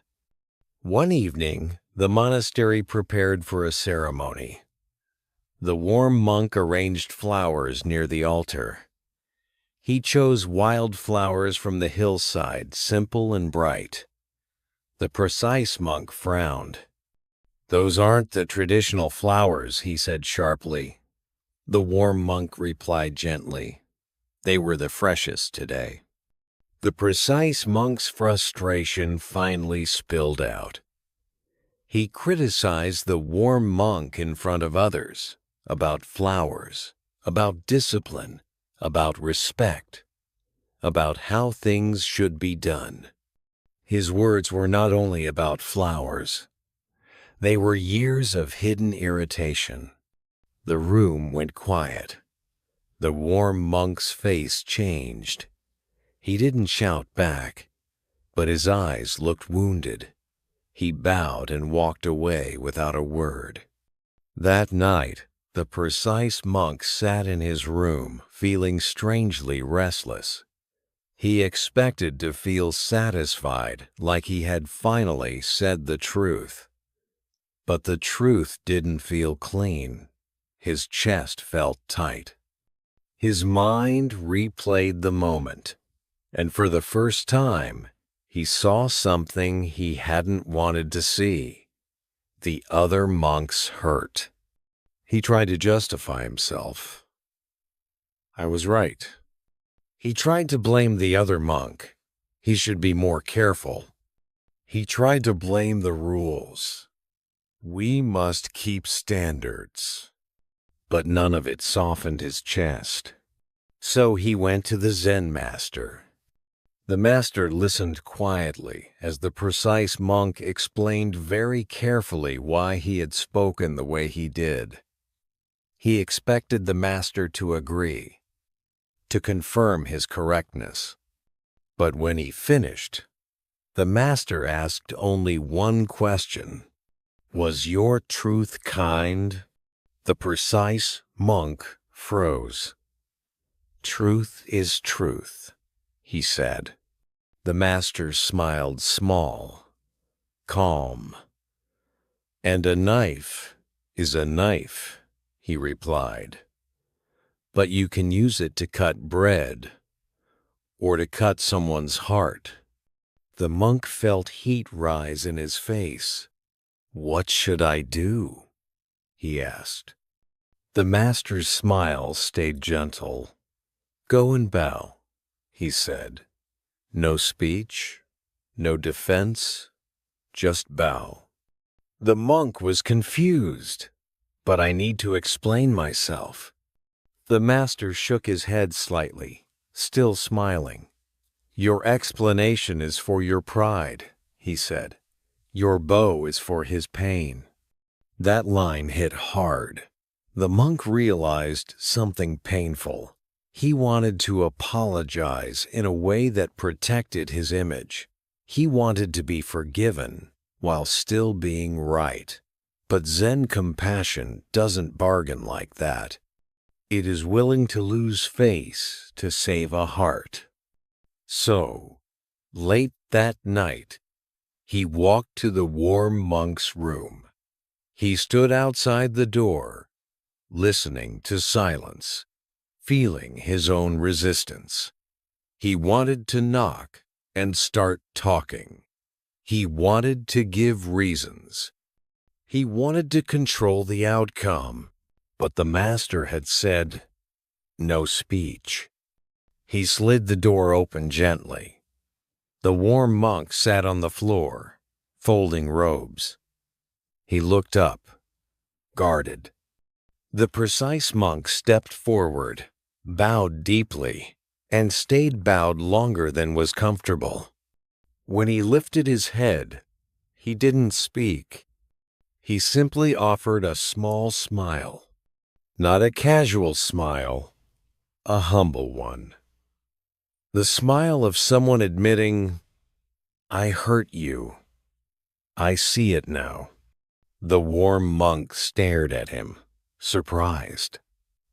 For a moment, he looked like he might cry. Then his shoulders softened. He returned the bow, and he smiled too. No long conversation. No perfect apology speech. Just a quiet exchange. Acknowledgement, humility, and the willingness to end the fight. Afterward, the warm monk poured tea. They drank in silence. The ceremony the next day was simple and beautiful. The wildflowers stayed. This is to be Hong Kong Yului, compassion without many words. Now, what's the Buddhist lesson? Zen teaches that conflict often continues because each person protects their pride. Pride demands the last word. Pride wants to be understood more than it wants to understand. Pride turns even good intentions into weapons. But compassion is different. Compassion is willing to disarm first. In Buddhist language, this is closely connected to right speech and right intention. Right speech is not only about speaking true words. It's about speaking words that are beneficial and timely. Right intention includes non-harming. If your truth harms unnecessarily, it may be true, but it's not skillful. Zen asks for skillfulness, not just correctness. This story also connects to the teaching of ego, the self that wants to be right, respected, superior, safe. Ego doesn't sleep well. Ego is always guarding. Zen practice helps you rest by softening ego's grip. At night, many people replay conflicts. They rehearse arguments. They imagine proving themselves. They plan what to say. The body lies in bed, but the mind is still in battle. Zen says, put down the sword. If you can put down the sword, your nervous system will finally stop bracing. So how do you practice the silent apology at bedtime, even if you can't fix the relationship tonight? First, recognize the conflict energy in your body. Is your jaw clenched? Is your chest tight? Are your fists subtly closed? Then practice a silent bow inwardly, not to submit, but to release. A bow is a symbol of humility and awareness. You can bow to the truth that you are human. You can bow to the other person's pain, even if you believe you are partly right. You can bow to your own pain, too. Then add one simple phrase. May I not add more harm. This is a powerful Buddhist intention. It doesn't require you to agree. It requires you to stop harming. Now, with the exhale, soften your grip on needing to win. Imagine setting down a sword. Imagine your shoulders dropping. Imagine your mind unhooking from the argument. You can also practice a short loving kindness for both sides. May I be peaceful. May you be peaceful. May we be free from bitterness. Notice, this is not saying the problem doesn't matter. It's saying you don't want hatred to be the manager of the problem. Finally, return to breath. Let the exhale be longer, like laying down a heavy weapon. Zen masters smile because they know something. The moment you stop fighting is the moment you start healing. And healing is what the heart has wanted all along. If you want one closing line from this story to carry into sleep, let it be this: I don't need to win to be at peace. Say it gently. Then let the body soften. Let the mind stop rehearsing. Let the night be quiet again. The heavy stone, a smile that teaches forgiveness without forcing. Forgiveness is one of the most misunderstood words in spiritual life. Many people think forgiveness means pretending something didn't hurt, or excusing what was wrong, or letting someone back into your life without boundaries. Zen doesn't teach forgiveness like that. Zen teaches forgiveness as release that protects your heart from becoming a prison. And often, the doorway into that release is surprisingly gentle. A smile that doesn't push you, doesn't lecture you, doesn't demand you be bigger. It simply helps you see what you're carrying. Here's a Zen story about a stone. A woman once came to a mountain monastery at the edge of winter. She was not a student. She wasn't looking for rituals. She wasn't interested in philosophy. She looked like someone who had been surviving more than living. Her jaw was tight. Her eyes were tired. Her voice was controlled, like a lid on boiling water. She told the gatekeeper she needed to speak with the Zen master. She said it the way people say it when they've already decided nothing will help, but they have nowhere else to put their pain. The monks led her to the courtyard. The master was sweeping leaves. When he saw her, he didn't ask her to sit. He didn't ask her to confess. He simply nodded and continued sweeping, letting the silence do its work. Finally, she spoke. "I can't forgive," she said. "And everyone keeps telling me I have to. They say I'll never be free if I don't, but they don't know what happened to me." The master stopped sweeping. He looked at her calmly, not with curiosity, but with respect. Then he pointed to a stone near the path about the size of a grapefruit. "Pick it up," he said. She frowned. "Why?" He didn't explain. He simply smiled small, patient, and gestured again. She picked up the stone. It was heavier than she expected. "Now," he said, "hold it." She held it in both hands, her arms tensed. They stood like that for a while in silence. At first, it felt silly. But after a minute, her wrists began to ache. After 2 minutes, her shoulders tightened. After 3, her breathing changed. Finally, she snapped, "Okay, what is this supposed to prove?" The master's smile didn't change. His voice was soft. "How long can you hold it?" "Not long," she said. "It hurts." The master nodded. "Yes, and you have been holding something much heavier for much longer." Her face shifted. The anger that had protected her began to tremble. "You don't know what I've been holding," she whispered.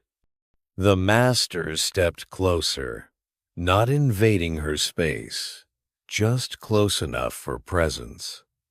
He said, "I don't need to know every detail to see the weight in your body."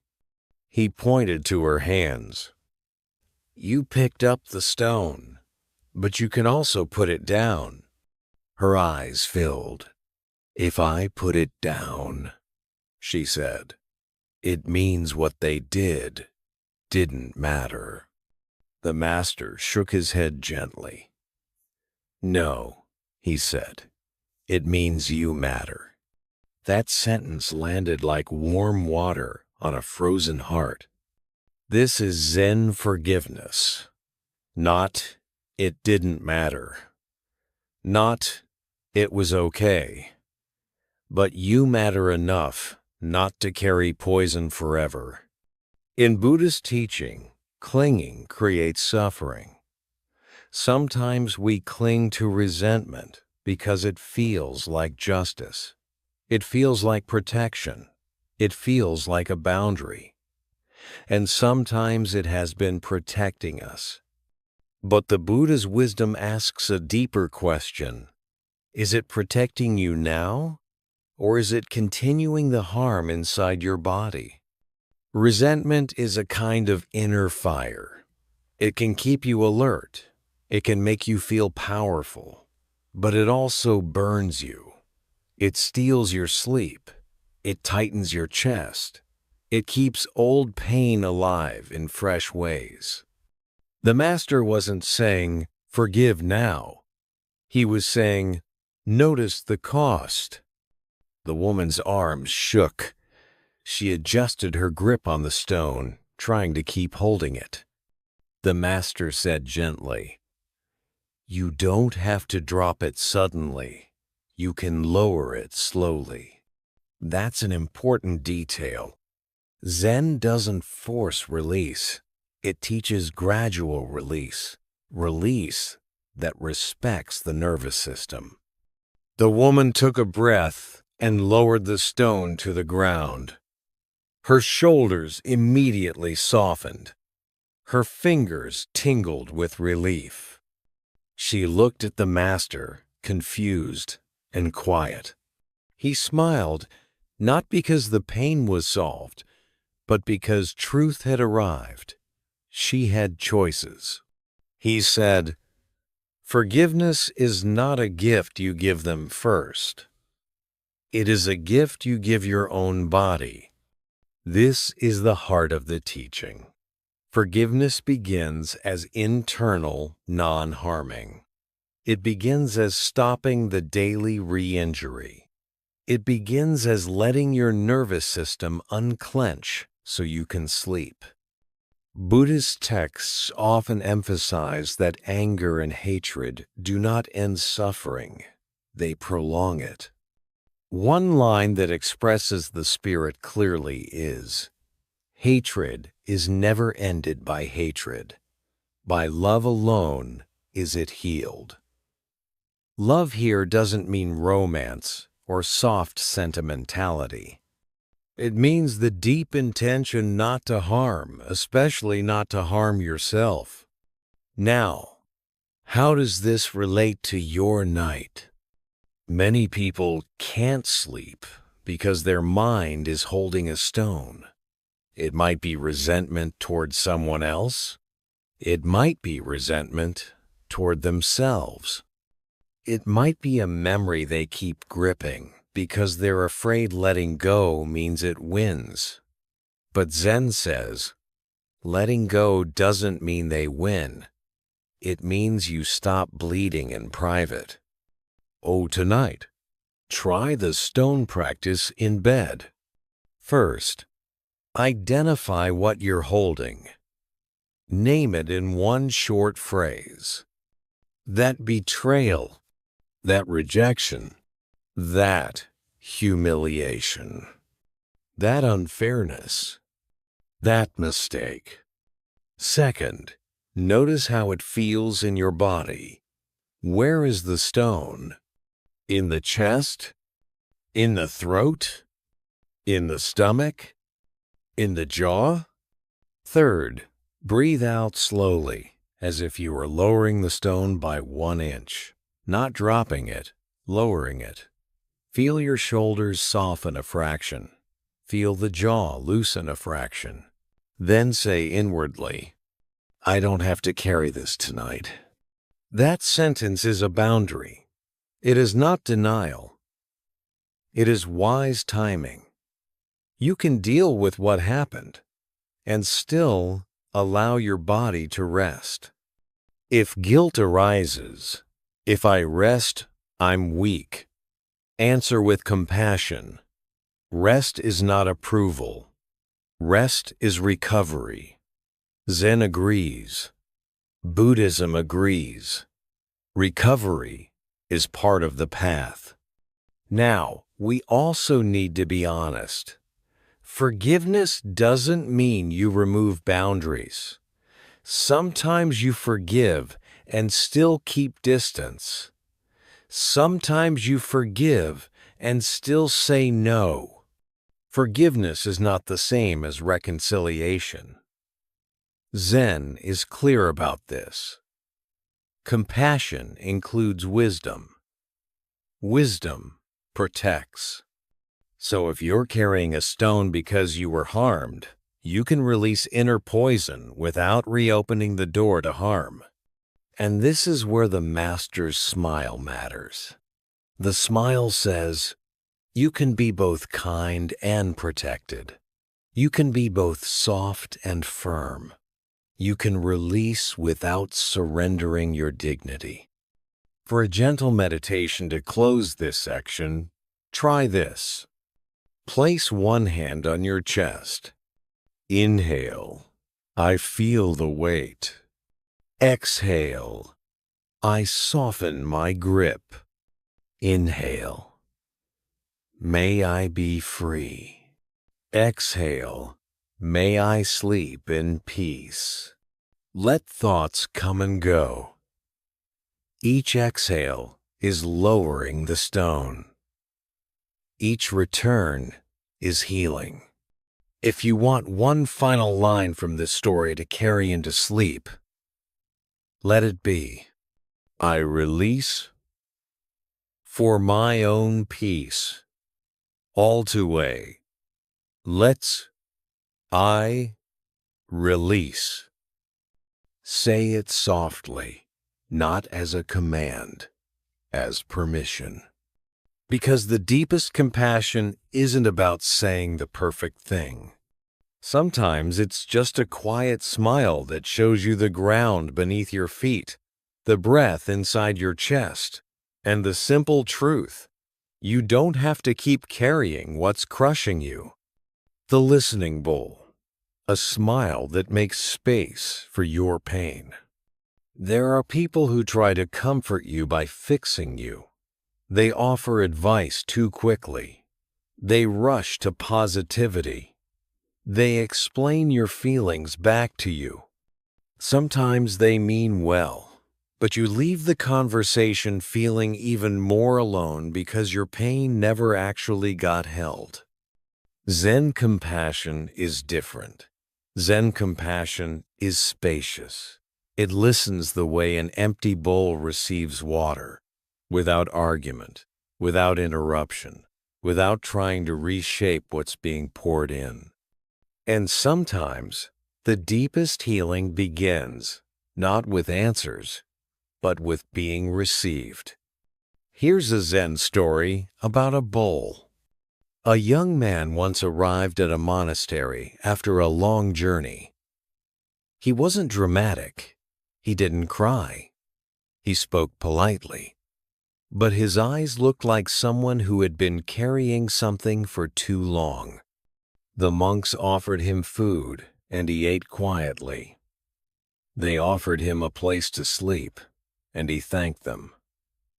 But even after resting, his face remained tight, like a knot. The next day, he asked to meet the Zen master. The master welcomed him into a small room. There was a low table, 2 cushions, and a simple ceramic bowl placed in the center, empty and clean. The master didn't ask many questions. He poured tea into the bowl until it was half full, then stopped. He looked at the visitor kindly, as if saying, "Take your time." At first, the young man tried to speak properly, like someone trained to be acceptable. He said he was fine. He said he just wanted peace. He said he wanted to learn meditation. The master smiled softly and said, "Then let us begin with honesty." He tapped the empty bowl gently. "This bowl is ready," he said. "Are you?" The young man looked away. Something trembled in his throat. He didn't want to spill the truth. He didn't want to be too much. He didn't want to be seen as weak. The master didn't push. He simply remained present. And he kept smiling, not cheerful, not forced, just steady. The kind of smile that makes you feel safe enough to stop performing. Minutes passed. The quiet did not feel awkward. It felt like permission. Finally, the young man spoke not in a neat summary, but in a messy human way. He talked about loss. He talked about a relationship that ended without closure. He talked about feeling like he was failing his family. He talked about nights when he couldn't sleep and mornings when he didn't want to wake up.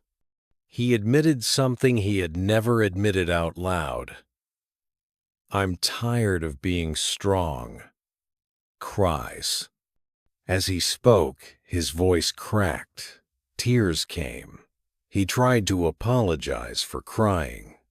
The master shook his head gently, smiling. "Don't apologize," he said. "Water belongs in a bowl." That line landed in the young man's body like warmth. Water belongs in a bowl. Zen doesn't treat tears like a problem. It treats tears like truth. The problem is not that you feel. The problem is that you feel alone with what you feel. A listening presence changes everything. It says, "You don't have to carry this in silence." The master did not lecture. He did not tell the young man to move on. He did not compare suffering. He did not give quick solutions. He simply listened, like the empty bowl. When the young man finally fell quiet, exhausted, the master lifted the bowl and looked at it. This bowl did not become dirty because it received water, he said. It becomes clean again by being empty. The young man frowned, not understanding. The master smiled. "You have been afraid that if you share your pain, you will burden others," he said. "But pain shared with presence is not a burden. It is release." Then the master said something that reflected the heart of Buddhist compassion. Suffering is part of being human, but suffering alone is extra. In Buddhism, this relates to the teaching of dukkha, the unsatisfactory, the painful, the tender truth of life. The Buddha did not deny dukkha. He named it clearly. And he offered a path, not to pretend, but to transform. One powerful part of that path is Sangha, community, and the presence of wise companionship. Sometimes you don't need 100 teachings. You need one safe presence. The master's smile was that presence. Now, What is the lesson for your night? Many people cannot sleep because they are holding emotion in the body. They swallow grief, swallow fear, swallow loneliness, swallow anger. The body becomes a closed container under pressure. Then at bedtime, when everything quiets, the pressure rises and the mind starts racing. Zen offers the listening bowl practice. Make space. Space doesn't mean you dramatize. It means you stop clamping down. It means you allow feeling to exist without attacking it. That is compassion. Tonight, you can be your own listening bowl. Here is how. Lie down and put one hand on your chest. Feel the warmth of your hand. Take a slow inhale. Let the exhale be longer. Now ask yourself gently, what am I holding? Don't answer with a story. Answer with a feeling. Sadness, fear, tiredness, loneliness, frustration, grief. Name it softly. Sadness is here. Tiredness is here. This naming is mindfulness. In Buddhist practice, naming can create distance and safety. It helps you see feelings as visitors, not as identity. Then say inwardly, this can be here, not forever, not as a life sentence, just it can be here. This is how a bowl receives water. If tears come, let them come. If no tears come, that's fine too. The point is permission, not performance. Then add loving kindness metta as gentle medicine. May I be held in kindness. May I be at ease. May my heart soften tonight. These phrases are not trying to force happiness. They are creating a safe environment inside your nervous system. Zen teaches that when you stop resisting your feelings often soften. Resistance makes them stronger. Space makes them move. That movement is healing. A trapped emotion keeps you awake. A moving emotion allows sleep. The Master's smile also teaches something else. You don't have to explain your pain to deserve compassion. You don't need the perfect reason. You don't need to prove your suffering is valid. You are a human being. That is enough. This is why the Master said, water belongs in a bowl. It means your tears belong in compassion. Your fatigue belongs in rest. Your fear belongs in gentle awareness. You don't have to exile your emotions to be spiritual. Now, if your mind starts judging, I shouldn't feel this, treat that judgment like dust on the mirror and wipe it away. Replace it with the Master's smile. Replace it with one line. I can be human and still be wise. To close this section, here is a short guided meditation you can use as you drift towards sleep. Inhale, I make space. Exhale, I soften. Inhale, I receive my life. Exhale, I let it flow. If thoughts come, return to the exhale. If emotion comes, let it be held.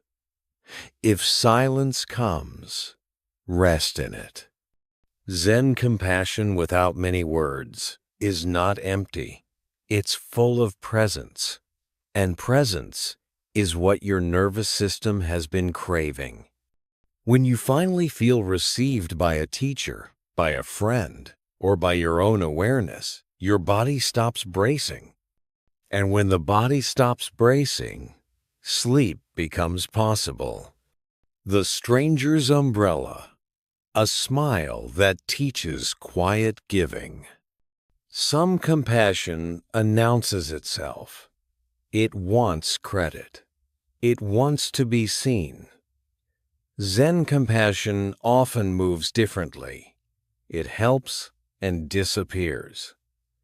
No speech, no lesson delivered out loud. Just the simple act of easing someone's suffering, then letting the moment go. Tonight's story is about an umbrella and a Zen master's smile that teaches quiet giving, the kind of kindness that doesn't need applause. A heavy rain had been falling since morning. The monastery's stone paths were dark and slick, and the mist wrapped the hills like a soft gray robe. That day, the Zen master needed to walk down to the village to visit an elderly woman who had been sick. A young novice offered to come, but the master said gently, "Stay and practice." He took a small umbrella and began walking alone. On the way, he passed a narrow bridge over a stream that had swelled with rain. Near the bridge stood a traveler soaked, shivering, and clearly unsure. His clothes were thin. His bag was wrapped in cloth, but water still seeped in. He had no umbrella.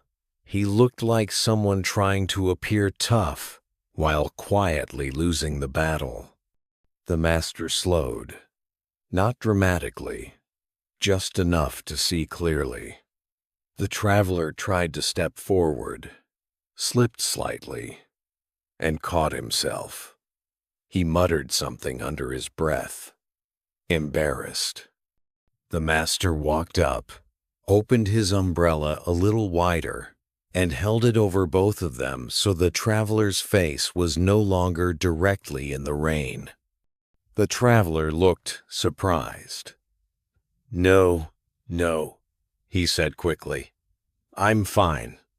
The master smiled small and calm and said, "Then let us both be fine." The traveler didn't know how to respond. He tried to refuse again, but the rain kept hitting his shoulders. Finally, he gave in and stepped under the umbrella. His posture softened instantly, not because the rain stopped, but because someone stopped making him pretend. They walked in silence for several minutes. The master didn't interrogate him. He didn't ask where he was going, why he was alone, what mistakes he'd made. He didn't turn kindness into a conversation that required the traveler to perform gratitude. He simply walked. The umbrella stayed steady. The rain kept falling. At the edge of the village, the master stopped at a small turn in the road. The traveler was going straight. The master was going left. The traveler bowed awkwardly. "Thank you," he said. "I'll remember this." The master smiled again, and with a gentle motion, he placed the umbrella into the traveler's hands. The traveler's eyes widened. "No, I can't take it. You need it." The master looked at the sky, then at the traveler, and said softly, "I have already been wet."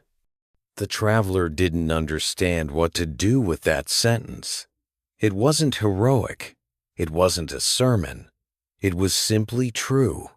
The master had been walking in rain for hours. His robe was damp at the hem. He wasn't protecting a perfect comfort. He was choosing a simple kindness. Then the master bowed and walked away into the rain without looking back. Later that evening, the novice asked the master, "Why did you give away your umbrella?" The master smiled and asked, Did the rain end because I kept it? The novice said, No. The master nodded. Then why should my heart stay small? That's Zen. The teaching here is not that you must sacrifice until you suffer. Zen is not teaching unhealthy self-neglect. The teaching is about non-attachment to ownership and compassion without display. The master gave because he could. He didn't give to be praised. He didn't give to feel superior.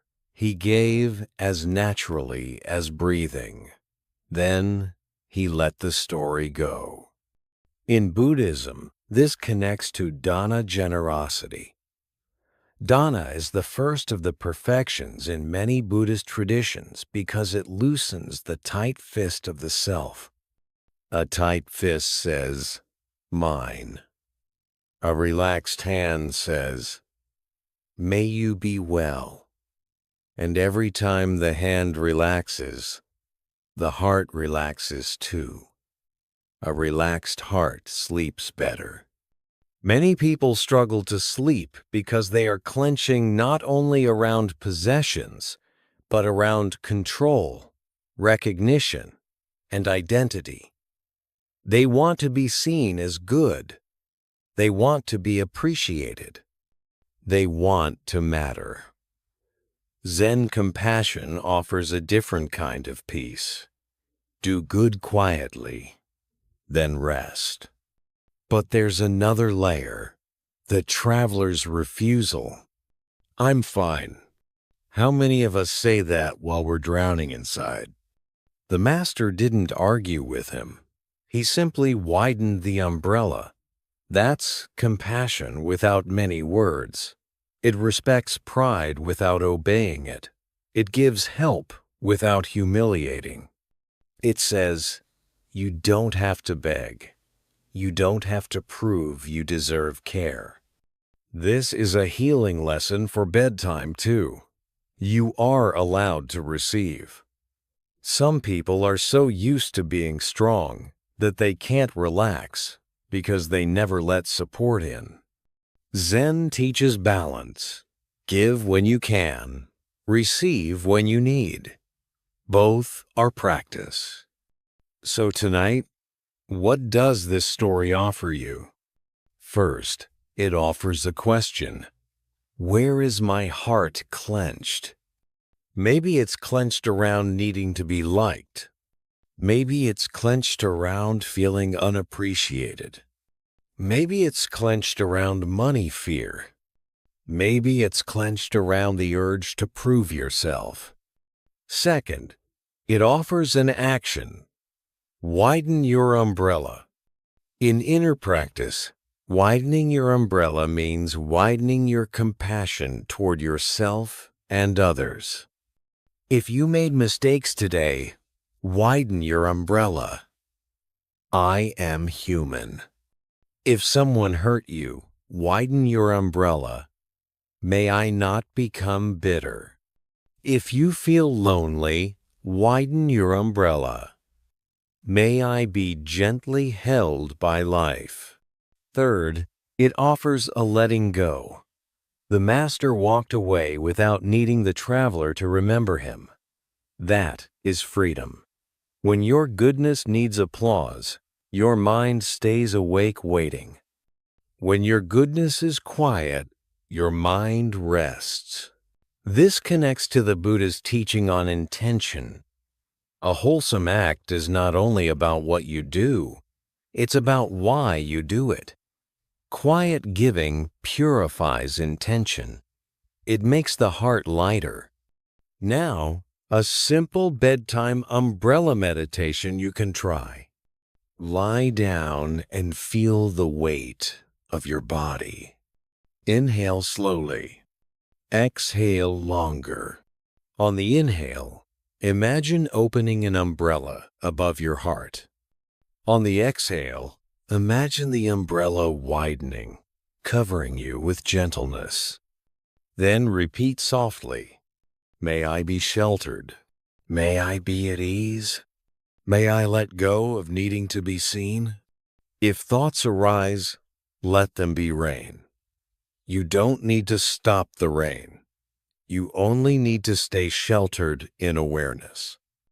Zen doesn't promise that life will stop raining. It promises you can change how you meet the rain. That's the deeper piece.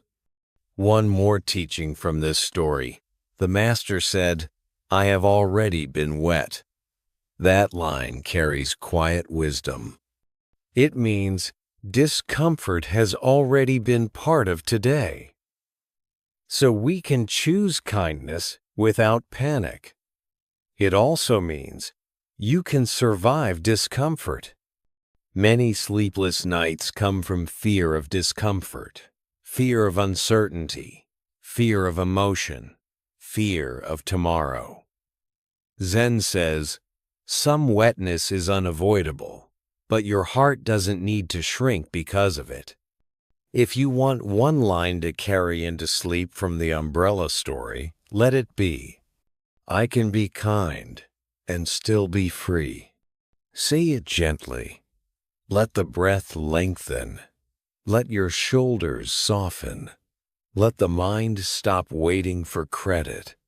Let the heart feel wide enough to rest. Because sometimes the greatest compassion is not what you say. It's what you quietly give and how lightly you walk away afterward. The candle and the breath, a smile that brings you home. Zen stories often end with something quiet, not fireworks, not dramatic victories, just a small shift in the heart like a candle being lit in a dark room. Because Zen isn't trying to impress your mind. It's trying to soften your suffering. And tonight, as we complete Part A, the teaching returns to the simplest refuge, the breath. Here's a story about a candle. A novice monk once struggled with restless nights. During the day, he seemed fine, helpful, polite, hard-working. But when the monastery grew silent and the lamps went out, his mind would start running. He replayed mistakes. He worried about the future.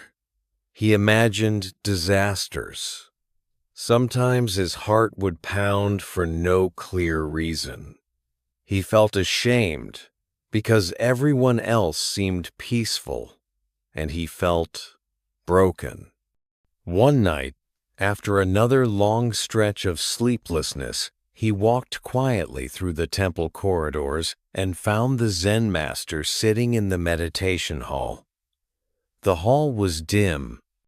A single candle burned near the altar, small but steady. The master's face was calm in the warm light. The novice bowed and whispered, "Master, my mind won't stop. I can't sleep. I've tried to meditate, but thoughts keep coming. I feel like I'm failing." The master looked at him with the kind of attention that doesn't rush. Then he smiled, just a little. Not because the novice's struggle was funny, but because the master recognized the trap. The novice was turning sleep into a test of worth. The master pointed to the candle. "Do you see this flame?" he asked. "Yes," the novice said. The master asked, "Does the flame fight the darkness?" The novice paused. "No," he said. "It just burns." The master nodded. "And the darkness?" he asked. "The darkness doesn't argue," the novice replied. The master smiled again. "Then why are you arguing with your thoughts?" The novice didn't have an answer. The master said softly, "Thoughts are like darkness. They appear. They pass. You don't need to defeat them. You only need to keep the flame of awareness steady. The novice stared at the candle. He noticed something he'd never noticed. The flame moved. It flickered. It leaned when the air shifted, but it didn't panic. It didn't call itself a failure for flickering. It kept burning. The master watched the novice's face soften, then continued. Your breath is like this flame, not perfect, not rigid, but steady enough. When thoughts come, don't fight them. Return to the breath. That return is the flame. The novice whispered, but the thoughts are so loud. The master smiled. The candle is small, he said. Still, it lights the room. Mine is free, he said. The master, it lights the room. That line landed like peace. The master then did something simple. He placed a small bowl of water beside the candle and said, sit, watch the flame, and breathe. The novice sat. He watched the flame. He breathed. At first, his mind kept pulling him away. But the master did not correct him. He did not demand silence. He simply remained nearby, smiling gently, as if saying, minutes passed. The novice noticed his shoulders dropping, his jaw loosening, his breath lengthening. He began to understand. Sleep doesn't come from winning a battle. Sleep comes from ending the battle. In Buddhist teachings, this aligns with the practice of mindfulness, of breathing anapanasati. The Buddha taught that awareness of the breath can calm the mind and cultivate insight. But notice the tone. It's not forced. It's not aggressive. It's steady, like a candle. The story also reflects a deeper Buddhist truth. We suffer not only because of thoughts, but because of our relationship to thoughts.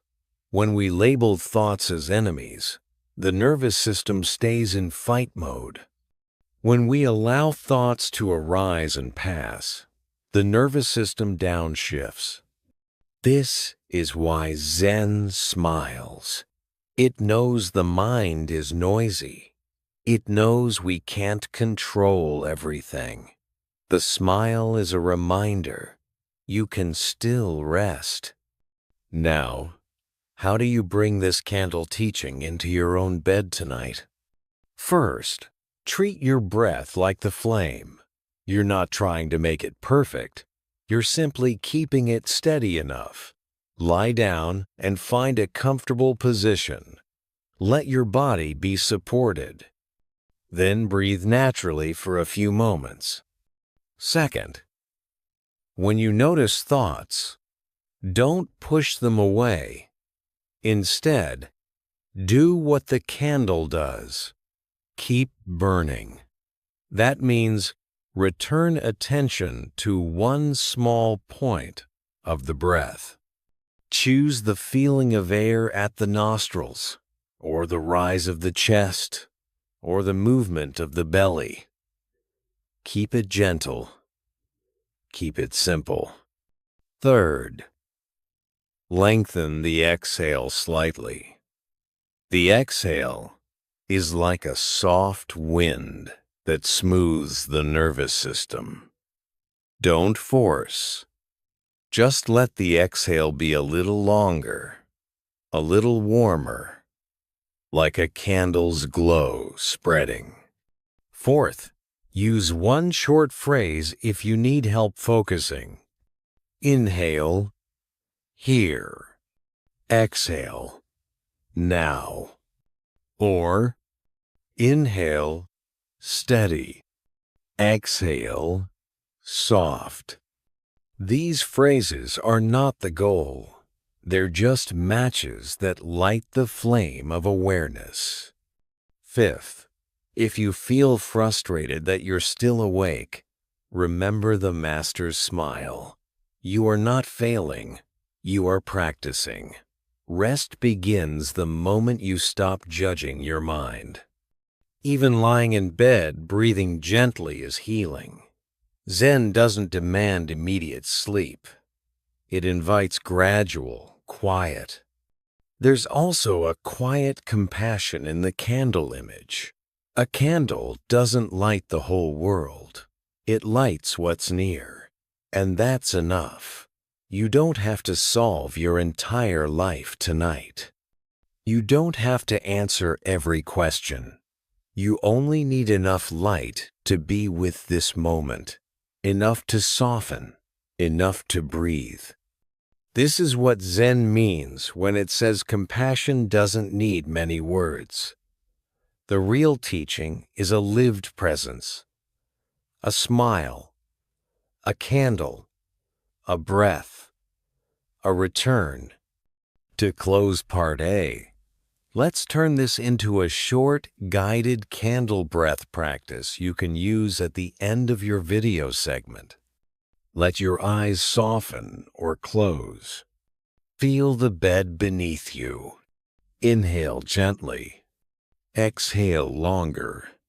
Imagine a small candle flame in the center of your chest, warm, steady, quiet. Thoughts may come like darkness around it. Let them come. You do not fight darkness. You keep the flame steady. Inhale. Feel the flame. Exhale. Let it glow wider. If the mind wanders, return without blame. Each return is the flame. Each return is kindness. And now, one last line to carry you into the next part of the script. I don't need silence to rest. I only need a steady return. That is Zen.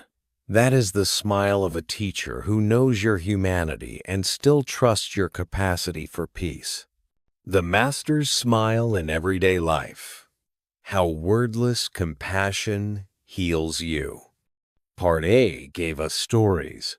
Part B brings the teaching into your real life, especially the places where your heart gets tired. Family, work, relationships, social media, and the quiet moments at night when everything you've been holding finally shows up. Zen is practical. It doesn't ask you to live in a monastery to understand compassion. It asks you to notice how you meet each moment. And it offers one simple image you can carry anywhere. The smile of a Zen master. Compassion that doesn't need many words. Not a fake smile. Not a good vibes only smile. A smile that means, I will not add harm. A smile that means, I can respond without tightening. A smile that means, I see you, and I see myself, and I'm not here to fight. So let's bring it down to everyday life.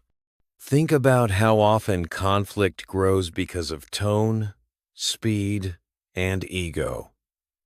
Someone says something sharp. Your body reacts. You answer quickly. The moment escalates. And later, you lie in bed replaying it. Zen compassion interrupts this pattern not by winning arguments, but by changing the energy at the start. A Zen master's smile is basically a pause with kindness inside it.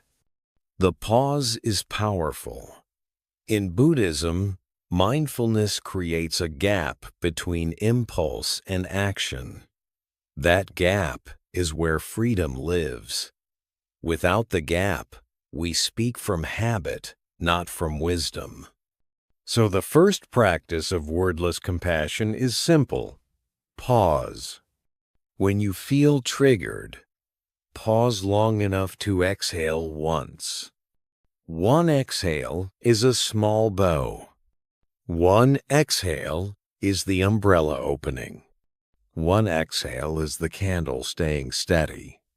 Then soften your face. Even if the smile is only inward, let the forehead relax and the jaw unclench. Your nervous system reads your face like a message. A softened face tells the brain, "We are not in danger." A softened face prevents the second arrow, the extra suffering that comes from reactivity. Now, here's the next layer. Wordless compassion doesn't mean silence all the time. It means choosing speech that heals rather than speech that scorches. Zen masters can be quiet, but when they speak, their words are clean, few, direct, and kind. In daily life, few words can be a superpower. Instead of explaining yourself for 5 minutes, you can say, "I hear you." Instead of defending, you can say, "Let me think." Instead of attacking, you can say, "I'm feeling overwhelmed." Instead of escalating, you can say, "Can we pause this and talk later?" These are not weak phrases. They are boundaries wrapped in compassion. Bamboo with roots. They protect your peace and the relationship at the same time.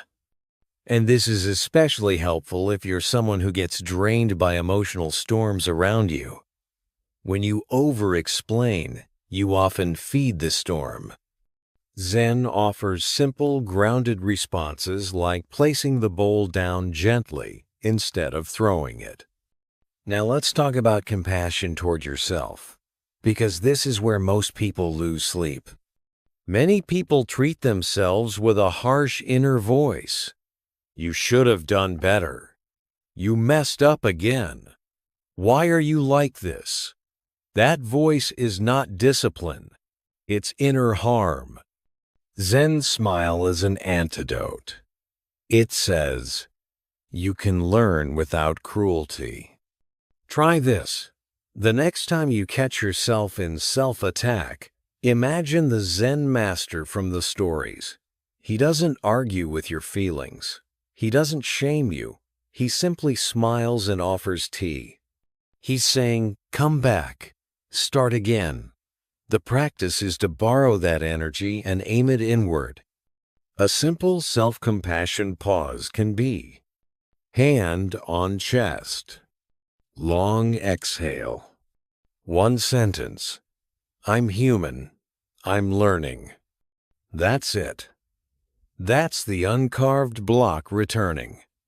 That's wiping the mirror without scratching it. Now, some people worry, if I'm kind to myself, I'll become lazy.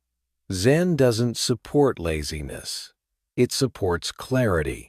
And clarity often produces better action than shame. When you're not drained by self-hatred, you actually have energy to improve. Compassion is not permissive. It's stabilizing. In Buddhist terms, you are cultivating wholesome states: kindness, patience, equanimity. These states reduce suffering and support wise choices. Let's bring this to relationships. Most relationship pain isn't only about what happened. It's about the stories we attach to it. They don't care. I'm not important. I'm always the one who tries. The empty boat teaching from earlier applies here. Wordless compassion can be a way of not taking everything personally. Sometimes the most compassionate thing you do for yourself is to stop arguing with an imaginary version of someone in your mind at 2 a.m.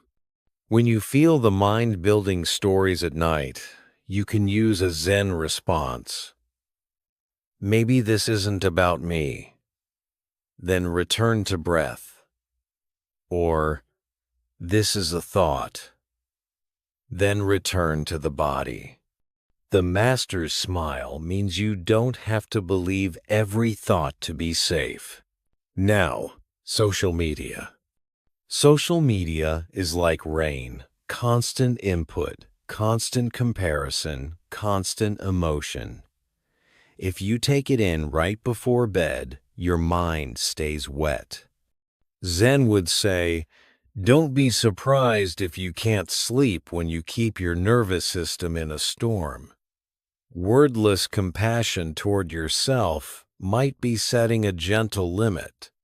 No heavy content for the last 30 minutes. Not as punishment, as care. That's the umbrella. If you can't change your habits tonight, that's okay. You can still practice wiping the mirror. Label thoughts. Return. Soften. Now let's talk about anxiety, because many viewers come to these videos for relief.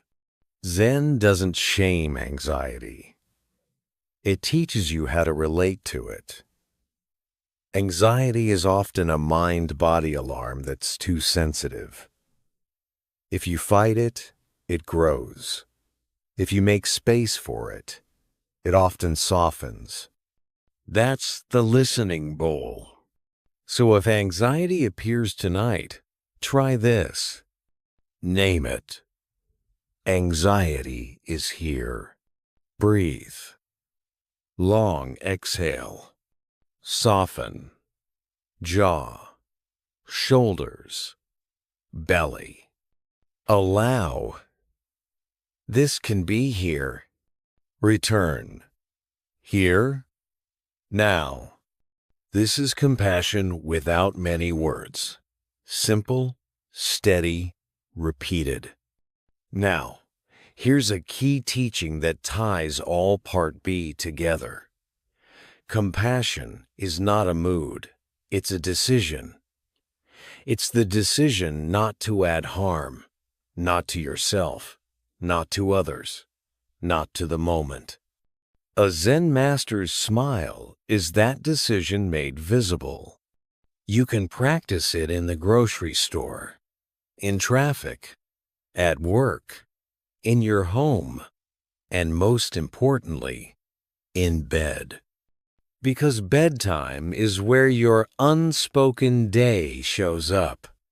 All the tension you didn't release, all the feelings you didn't name, all the words you swallowed. Zen teaches you to end the day clean. Not perfect, but clean enough to rest. So here's a short bedtime practice to close this section. Practical, repeatable, and simple. Lie down. Exhale slowly. Soften the face. Inwardly smile, not forced, just gentle. Say one line. May I not add harm tonight. Return to the breath. If thoughts come, don't fight them. Smile softly. Return. If emotions come, don't argue. Make space. Return. If you feel restless, don't shame yourself. Keep the candle steady. Return. This is Zen. Not dramatic, but faithful. And if you want one phrase to summarize Part B, 1. Make it this. My kindness can be quiet and still change everything. When you want to be understood, the smile that chooses peace over proof. A lot of suffering in everyday life comes from one hungry feeling. I want to be understood. Not liked necessarily, not praised, just understood. We want someone to see our effort, our intention, our pain. And when we don't feel seen, the nervous system reacts as if we're in danger. We explain too much. We defend. We argue. We build a case. We try to prove we're right. Then we go to bed and replay the whole scene again and again, because part of us is still trying to win understanding. Zen sees this clearly, and Zen offers a surprising medicine, a quiet smile that says, I don't need to prove myself to be at peace. This doesn't mean you never speak up. It doesn't mean you accept disrespect. It means you stop turning every moment into a courtroom. You choose peace over proof, especially when proof would cost your sleep. There's a small Zen teaching hidden in many stories. The master often responds with less than expected. A student asks a big question, and the master pours tea. A person complains, and the master smiles. A conflict escalates, and the master bows. Why? Because Zen is less interested in satisfying the mind's hunger than in calming the heart's suffering. The hunger to be understood can be endless. Even if someone agrees with you, you might still feel dissatisfied, but they don't really get it. The mind keeps pushing for the perfect mirror. Zen says, if you chase the perfect mirror, you'll never rest. Instead, return to the steady mirror inside, your own awareness. So let's look closely at this, because this is the kind of tension that keeps people awake at night. When you want to be understood, your body tightens, your breath shortens, your voice changes. Even if your words are reasonable, your nervous system is broadcasting urgency. And people can feel that urgency. Sometimes they react defensively. Then the conflict grows. Zen interrupts that cycle at the earliest point, the body. The first practice is the same simple one we've used again and again. One exhale. Before you reply, take one slow exhale. Let your shoulders drop. Let your jaw soften. That exhale is like the master's smile. It says, I am choosing a different energy. Now, there's an important Buddhist teaching here, right speech. Right speech isn't only about telling the truth. It's about timing, kindness, and usefulness. Sometimes the truth is real, but not useful in the heat of the moment. Sometimes the truth is correct, but not kind. Sometimes the truth is kind, but not clear. Zen asks for all three, but it knows we are human. So it begins with restraint. Don't speak from the flame. And here's the hard part. Sometimes you're right, and people still won't understand. Zen doesn't argue with that reality. It says, let go of the craving for a perfect outcome. That craving is attachment. Attachment creates suffering. In Buddhist language, craving is a root of dukkha.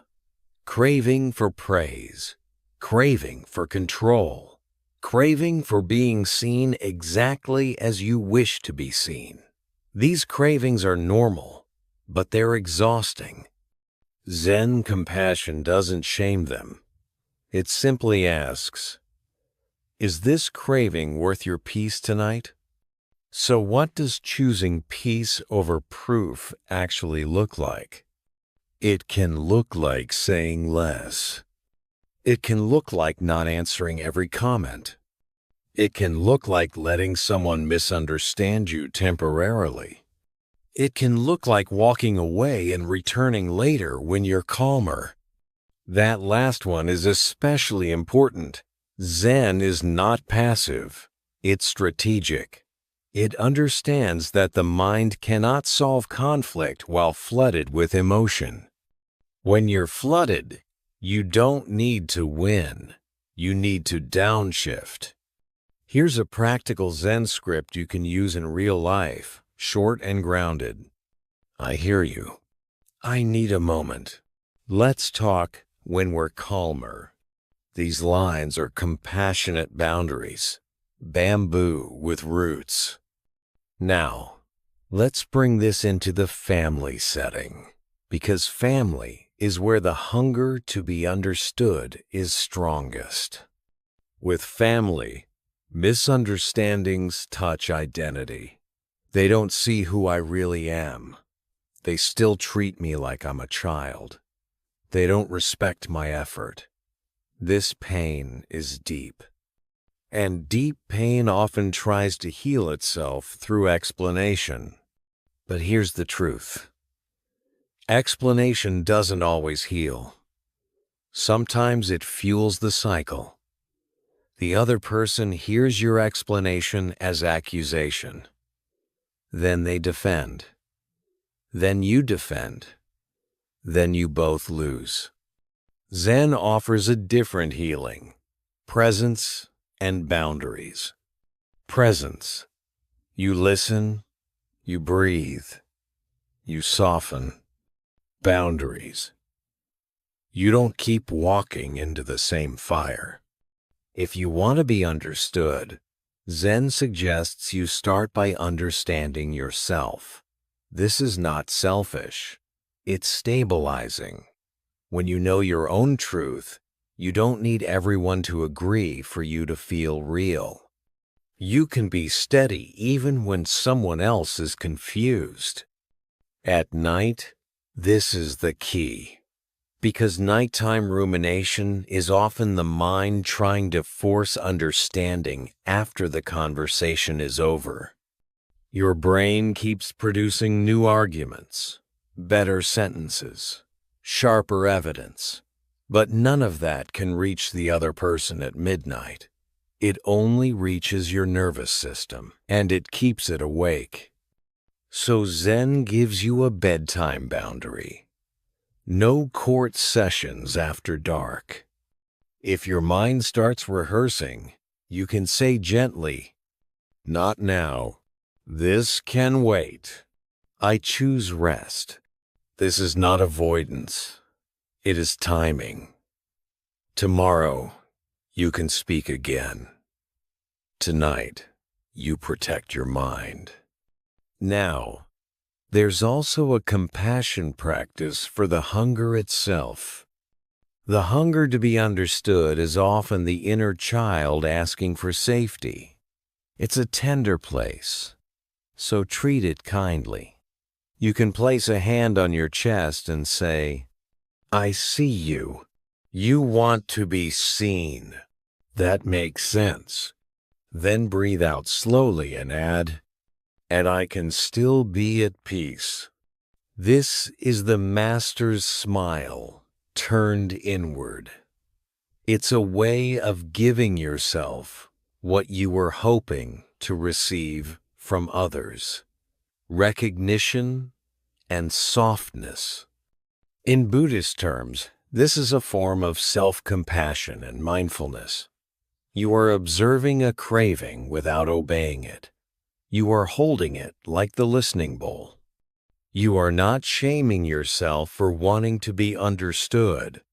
You are simply not sacrificing your sleep to chase it. Now, what about when you truly need to be understood? When the issue is serious? When boundaries were crossed? Zen does not tell you to stay silent. It tells you to speak with clarity and calm. If something matters, choose a time and place when you can speak skillfully, not in the heat, not while flooded. This is right speech again. Truth plus kindness plus timing. So the practical Zen plan is: pause when triggered. Speak less in the heat. Return later with clarity. Let go of needing immediate validation. This plan protects both the relationship and your nervous system. Let's close this section with a simple guided peace-over-proof meditation you can use in the video. Lie down. Take a slow inhale. Exhale longer. On the inhale, feel the hunger. I want to be understood. On the exhale, soften. I choose peace. Repeat. Inhale. Seen. Exhale. Safe. Inhale. Truth. Exhale. Gentle. If a conversation replays, imagine placing it on a shelf until morning, like setting down the stone. You are not denying it. You are delaying the courtroom. And remember the master's quiet smile. That smile doesn't mean you don't matter. It means you matter enough to stop harming yourself with endless proving. One line to carry into sleep from this teaching is, I can be misunderstood and still be okay. Say it softly. Let your jaw relax. Let your shoulders drop. Let the breath lengthen. Peace is not the reward for being perfectly understood.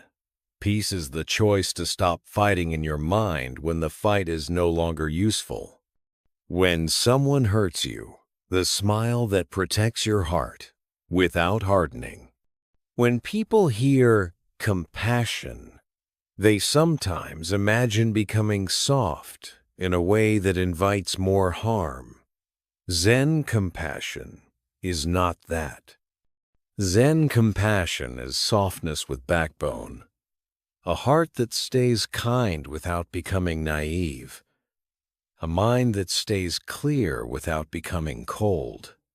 This is where the smile of a Zen master becomes deeply practical. Because when someone hurts you through disrespect, betrayal, selfishness, or repeated carelessness, your nervous system naturally tries to protect you. It tightens. It becomes alert.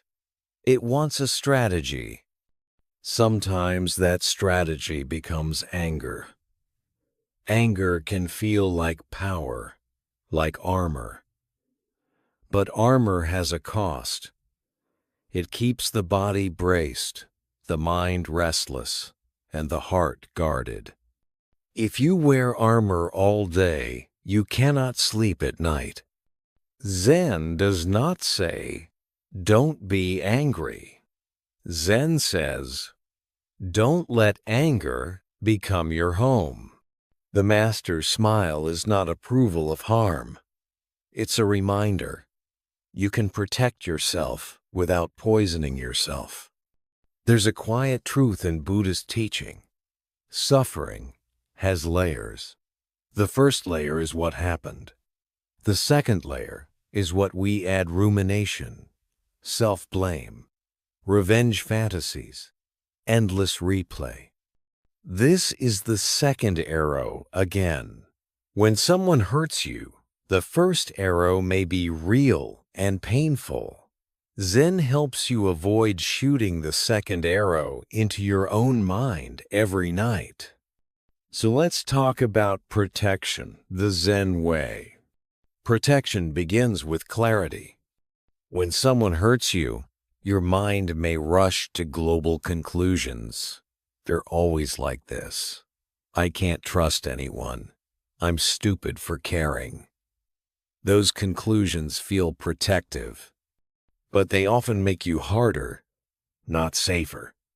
Zen asks you to return to what is true and specific. That action hurt. That boundary was crossed. I feel anger and sadness. Specific truth is cleaner than global bitterness. Then comes the next step, boundary. Zen boundaries can be quiet. They don't have to be dramatic announcements. They can be simple choices. Reducing contact, changing expectations, not sharing vulnerable details, ending a conversation when it turns harmful. Bamboo with roots.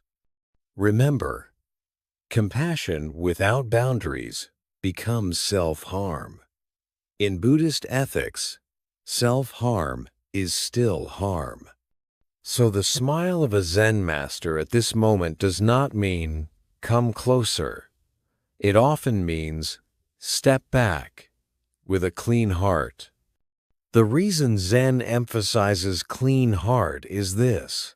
If your boundary is fueled by hatred, you remain attached. The person still owns your mind. You still carry them to bed. But if your boundary is fueled by clarity and self-respect, you regain your inner freedom. This is the subtle difference. Hatred says, I hope you suffer. Clarity says, I will not keep stepping into fire. Zen chooses clarity. Now, many viewers struggle because they think they must choose between two extremes. Either be nice and tolerate harm, or be strong and become hard. Zen offers a third way, strong without cruelty. Here's a practical model. Compassion for the human, boundaries for the behavior. You can recognize that someone's harmful behavior may come from ignorance, pain, or immaturity without letting that behavior continue in your life. This is not enabling. It's wisdom. In Buddhist language, compassion is paired with prajna, wisdom. Wisdom sees what is wholesome and unwholesome. Wisdom protects the mind from unwholesome conditions. You don't keep your hand on a hot stove to prove you're compassionate. So, what does this look like in conversation? Instead of explaining endlessly, you can use short, steady phrases. That doesn't work for me. I'm not available for this conversation. I'm going to stop here. I need respect to continue. Say it once, calmly. Then, follow through. This is Zen strength. Few words, clear action. No extra drama. And if the other person tries to pull you into a fight, accusations, guilt, blame, Zen teaches you to return to the breath, not to become passive, but to stay grounded. When you stay grounded, you don't donate your nervous system to someone else's chaos. Now, the hardest part. What do you do with the pain after you set the boundary? Because boundaries can protect you externally, but internally, the heart may still ache. This is where the master's smile becomes medicine again. It says, don't harden, because hardened hearts don't heal. They just stop feeling, and that numbness costs peace. So Zen invites you to hold pain like the listening bowl. Yes, this hurt. Not, I'm fine. Not, it doesn't matter. Just honest acknowledgement. And then the release process begins.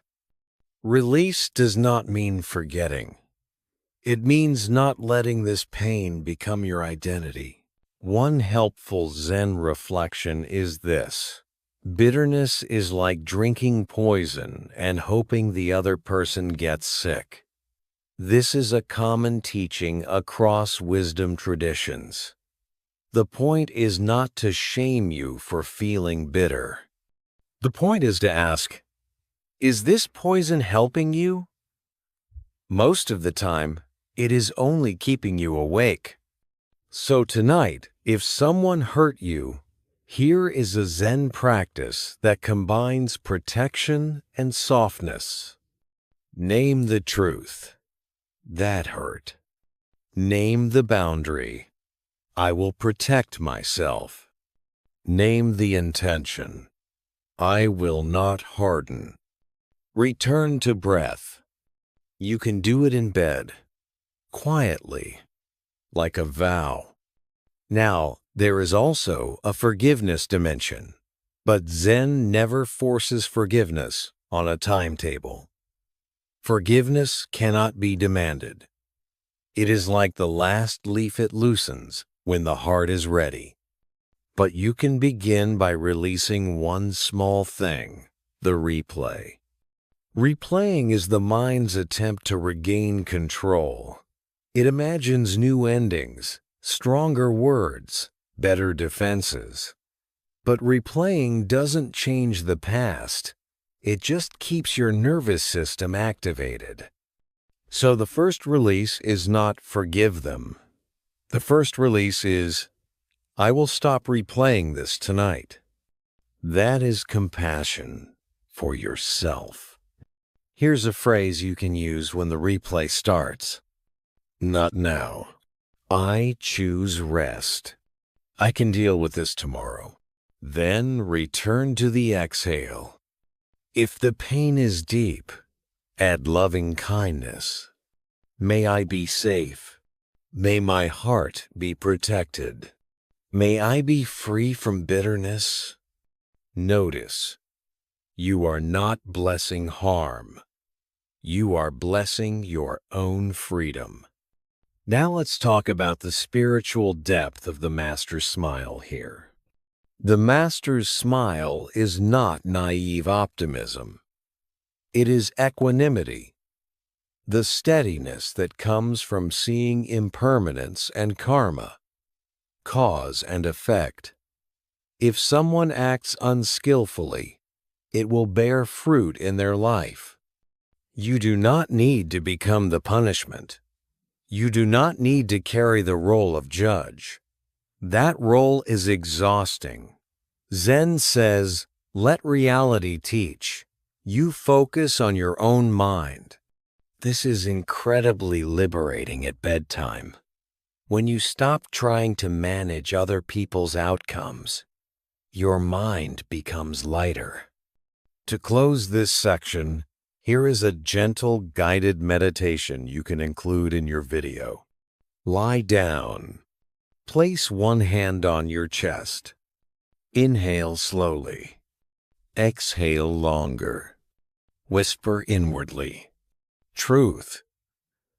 That hurt. Boundary. I protect myself. Compassion. I do not harden. Peace. I let the night hold me. If tears come, let them come. If anger comes, let it be felt without being fed. You don't have to turn anger into a story. Feel it as energy. Then soften with the exhale. And remember the Zen Master's smile. It is the face of a heart that refuses to be owned by harm. One final line to carry into sleep from this teaching is, I can protect my heart and keep it gentle. Say it softly. Let the body sink. Let the exhale lengthen. Let the fight end for the night. Because the greatest victory is not proving you were right. The greatest victory is sleeping in peace, with your dignity intact and your heart still alive. When you're exhausted, the smile that gives you permission to rest. There's a kind of exhaustion that sleep doesn't fix right away. It's not just physical tiredness. It's the deep fatigue of carrying too much, too many roles, too many expectations, too much emotional labor, too much responsibility with not enough support. People who live in that fatigue often don't rest even when they lie down. Their body is in bed, but their nervous system is still on duty. Zen understands this exhaustion in a very compassionate way. It doesn't shame you for being tired. It doesn't tell you to be stronger. It offers something many exhausted people have not received in a long time: permission. Permission to rest. Permission to stop performing. Permission to not be okay and still be worthy of peace. The smile of a Zen master, in this moment, is not a motivational poster. It's a quiet recognition. You've been holding a lot. You can put it down now. In Buddhist practice, resting is not laziness. It's part of skillful living. The Buddha taught the middle way, not indulgence, not harshness. And many modern lives lean toward harshness, pushing, proving, producing, pleasing. The result is a mind that cannot shut off. The result is insomnia, irritability, and that dull sadness that comes from being continuously depleted. Zen offers a remedy that begins very small. Stop adding extra effort. Exhausted people often do this without realizing it. They add extra effort in the mind, rechecking, replanning, reliving. Even at night, they try to do sleep correctly. They judge their rest. They fight their wakefulness. They demand that their body cooperate. That demand is more effort. And effort keeps the nervous system awake. Zen says, when you are exhausted, the first kindness is to stop pushing. There's a story Zen teachers sometimes share in different forms. A student came to a master and said, "I'm so tired. I want peace, but I can't get there." The master pointed to a mountain path and said, "How do you reach the top?" The student said, "By walking." The master replied, "And how do you rest?" The student said, "By stopping." The master smiled, "Then stop." The student said, "But my mind won't stop." The master said, "Then stop fighting your mind." That's the whole teaching. When you stop fighting, you begin to rest even before sleep arrives. This matters deeply for your audience because so many people come to bedtime videos with the same silent cry, "I can't do this anymore." Zen's smile answers, you don't have to do anything right now. So let's translate that into a clear, practical practice. First, permission in words. You can speak to yourself differently tonight. Instead of, "I should be asleep," try, "It's okay to rest even if I'm awake." Instead of, "I'm behind," try, "Tonight, I pause." Instead of, "I must fix everything," try, "Not tonight." Those sentences might feel too simple, but simplicity is what a tired nervous system needs. Zen doesn't give you complicated homework when you're depleted. It gives you a gentle doorway back to safety. Second, permission in the body. Exhaustion often comes with hidden bracing. The shoulders creep up. The jaw locks. The belly tightens. The eyes strain, even when closed. So tonight, do something very specific. Relax, one area at a time. Not perfectly, just intentionally. Jaw, unclench. Tongue, rest. Shoulders, drop. Belly, soften. Hands, open. Each release is permission. Third, permission in the breath. Your exhale is your body's natural permission to release. When the exhale lengthens, the parasympathetic system activates. So let your exhale be a little longer than your inhale. No forcing, just a gentle drift. Inhale, natural. Exhale, slower, longer, warmer. If the mind is racing, count the exhale length. 4 on inhale, 6 on exhale, or 4 and 7. Keep it comfortable. The point is a gentle downshift. Now, here's where compassion without many words becomes powerful. The Zen master's smile is not a pep talk, it's presence. It's the energy that says, I'm not disappointed in you for being tired. Many exhausted people carry shame about fatigue. They think tiredness means weakness or failure or laziness or being not spiritual enough. Zen says tiredness is a human body speaking honestly. In Buddhist language, the body is part of the truth. When the body says it needs rest, listening is wisdom. Ignoring it is ignorance, and ignorance leads to more suffering. So tonight, treat your tiredness like the guest in the house. Hello, fatigue. I see you. You don't have to push it away. You don't have to dramatize it. Just acknowledge it. Acknowledgement is calming. Now, some people are exhausted because they are carrying emotional weight, grief, worry, loneliness, regret. In that case, rest requires emotional permission too. It requires letting emotions exist without trying to solve them in the dark. Zen's smile says, you can feel and still rest.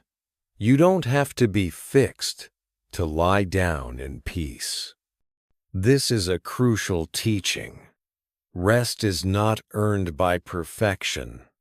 Rest is a basic need, a birthright of being alive. Now let's bring in a related Buddhist teaching, non-attachment. Exhausted minds are often attached to control. They keep planning because planning feels like safety.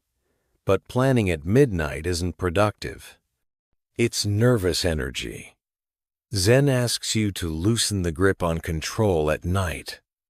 Not forever. Just for now. So make a simple deal with your mind. Tomorrow, I will handle what I can. Tonight, I rest. This is not denial, it's wise scheduling. Now, for your video script, here is a guided permission to rest meditation segment designed to be slow, soothing, and sleep-friendly. Lie down and let the bed hold you. Feel the points of contact. Head, shoulders, hips, legs. Let your body be heavy. Inhale gently. Exhale longer. Now, say inwardly, I give myself permission to rest. I don't have to solve anything right now. I can be tired and still be safe. If thoughts come, don't fight them. Smile softly like the Zen master. Return to the exhale. Now relax the jaw. Relax the shoulders. Relax the belly.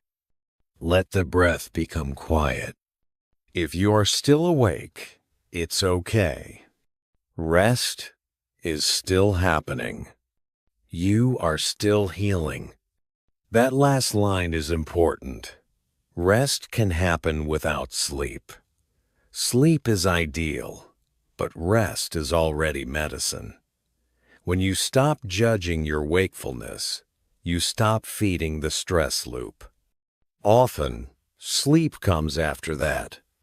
To close this section, here's a phrase your audience can remember. I don't have to be strong tonight. I just have to be here. And here is the Zen master's smile in one sentence. You've done enough for today. Let that land. Let the nervous system believe it. Let the exhale carry it into the dark. When you can't stop thinking, the smile that turns thoughts into clouds. If you're listening tonight, there's a good chance your mind is doing what minds do, producing thoughts. But some nights, it feels endless, like your brain has 1,000 tabs open at once. You're trying to sleep, but your mind keeps running. It replays the day. It predicts the future. It revisits old scenes. It invents new worries. And the harder you try to shut it down, the louder it gets. Zen understands this perfectly.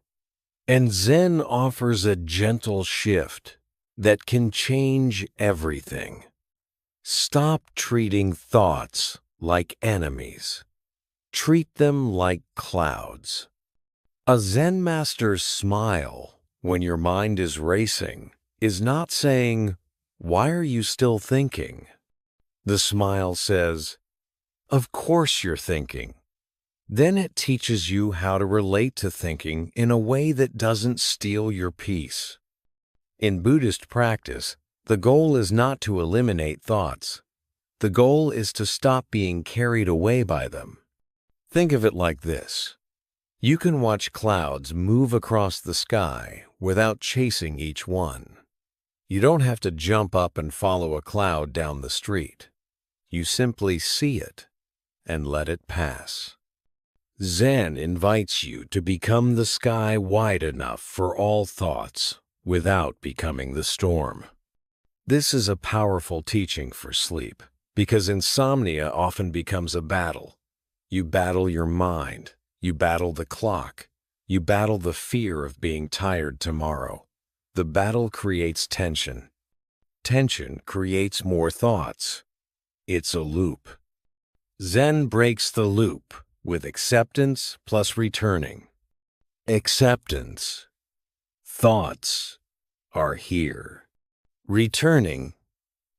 Breath is here. That's it. Simple, steady, repeated. Now, let's make this practical. When you can't stop thinking, the mind tends to do two unhelpful things. It believes every thought is urgent. It believes every thought is true. Zen challenges both. Most thoughts at night are not urgent, they're nervous energy. Most thoughts at night are not fully true, they're interpretations, worries, projections. So the first Zen move is labeling. Labeling is like putting a small name tag on a cloud so you don't climb into it. You might label planning, remembering, worrying, judging, rehearsing, imagining. Label softly, not aggressively. You're not scolding the thought. You're recognizing it. Then you return to the breath. This is mindfulness in its simplest form. In Buddhism, this is also related to the teaching that the mind is a stream. You don't dam the river with your hands. You step to the bank and watch. The master's smile is the bank steady, safe, non-reactive. So let's create a bedtime practice from this thoughts as clouds teaching.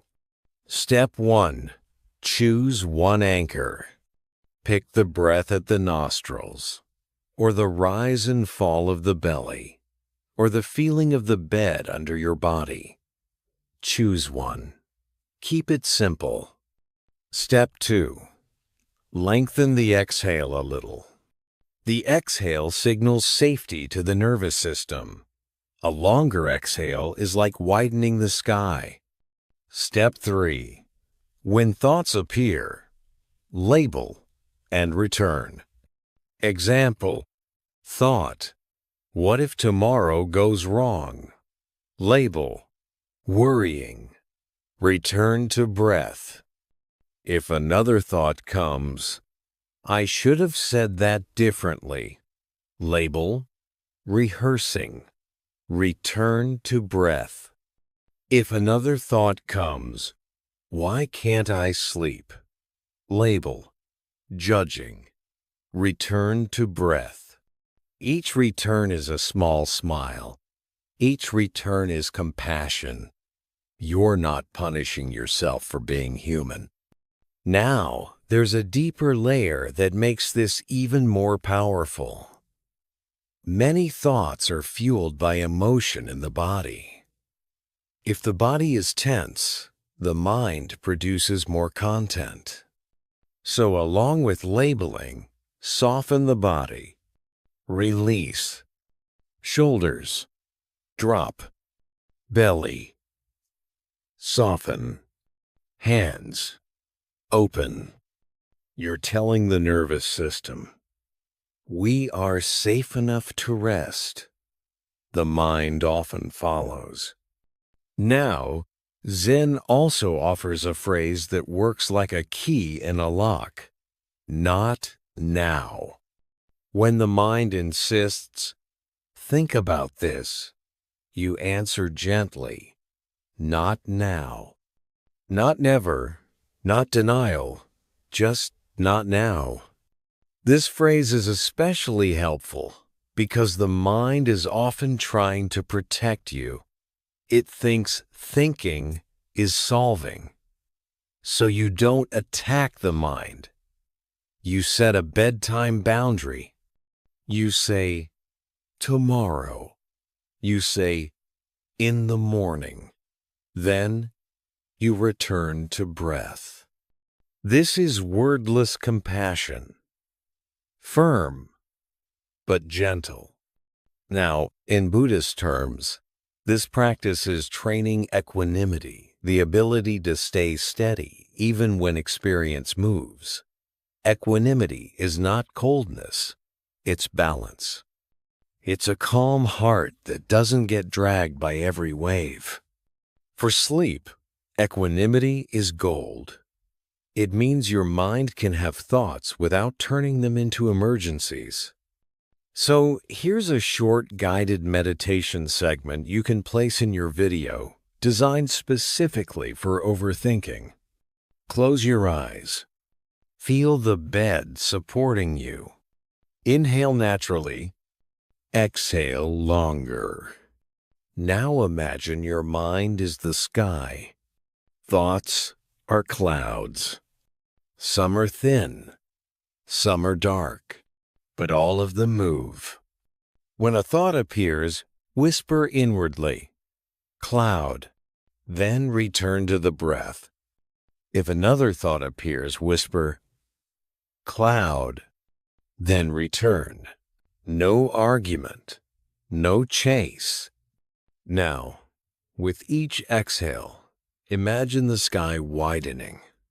Your awareness is bigger than your thoughts.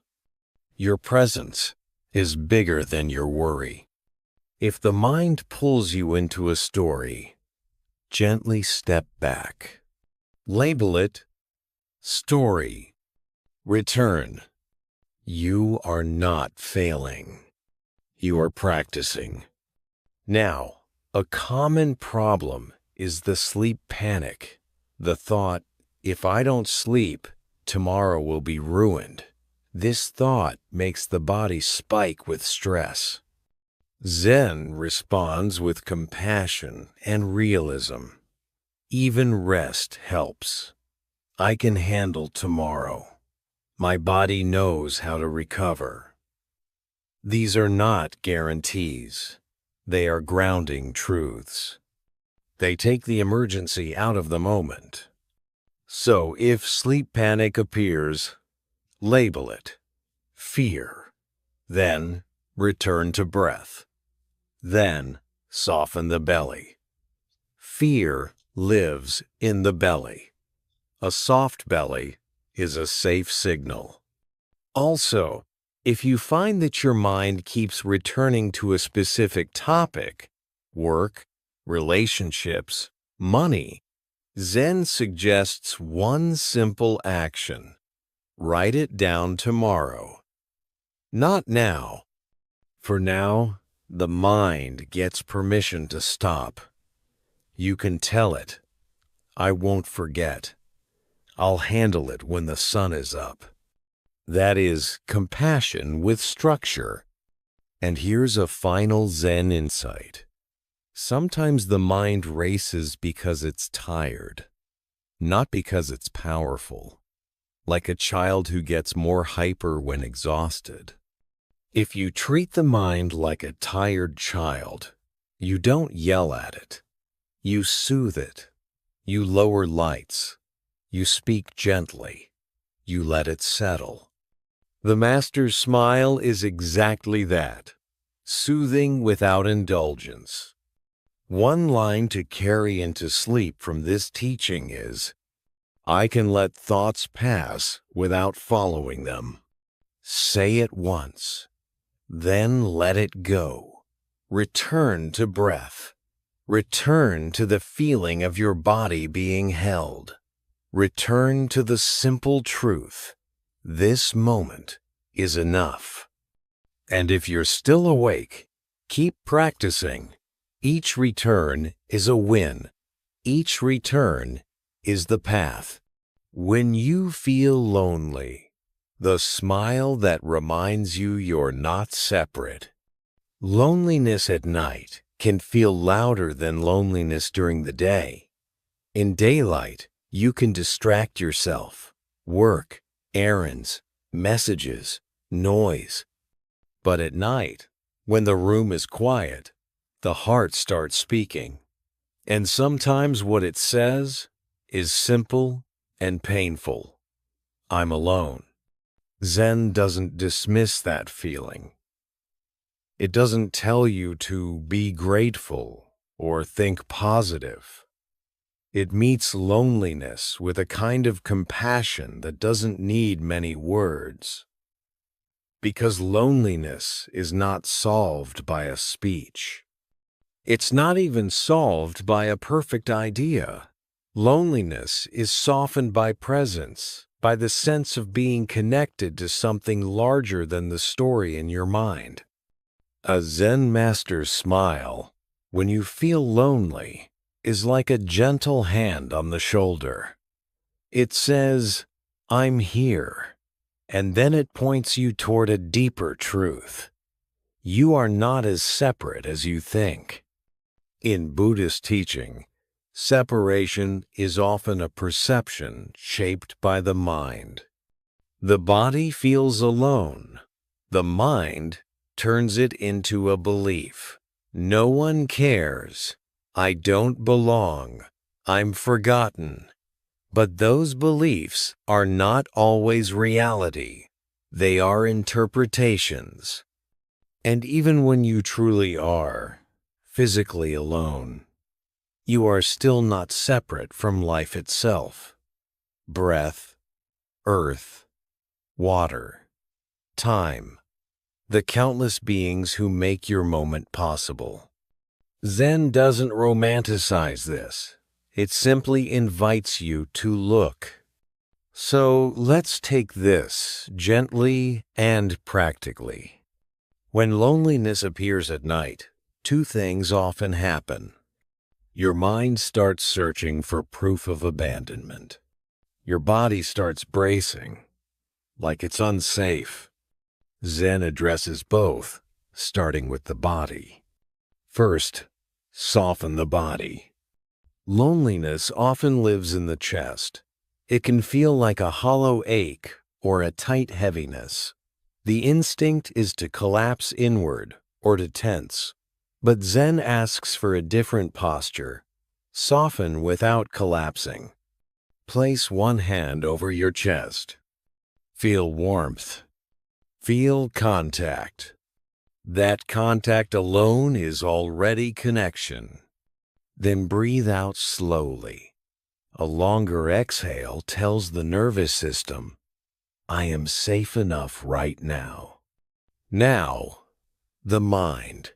The mind may begin to replay memories of being left out, forgotten, rejected, or misunderstood. It may compare your life to other people's lives. It may scroll through images in your head, like a painful social feed. Zen teaches, notice the comparison. Comparison is often the fuel of loneliness. It creates the sense that everyone else is connected, and you are the exception. So, the first Zen move is labeling again, comparing, remembering, story, then return to breath. This isn't denial. It's preventing the mind from deepening loneliness into despair. It's preventing the second arrow. Now, the deeper teaching. Not separate.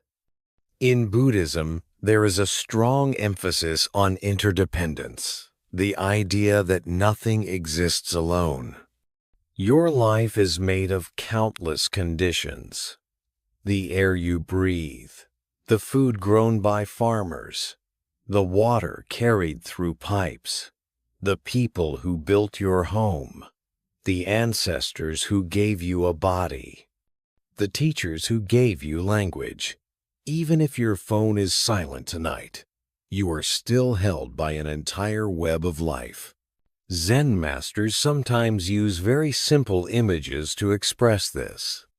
A leaf is not separate from the tree. A wave is not separate from the ocean.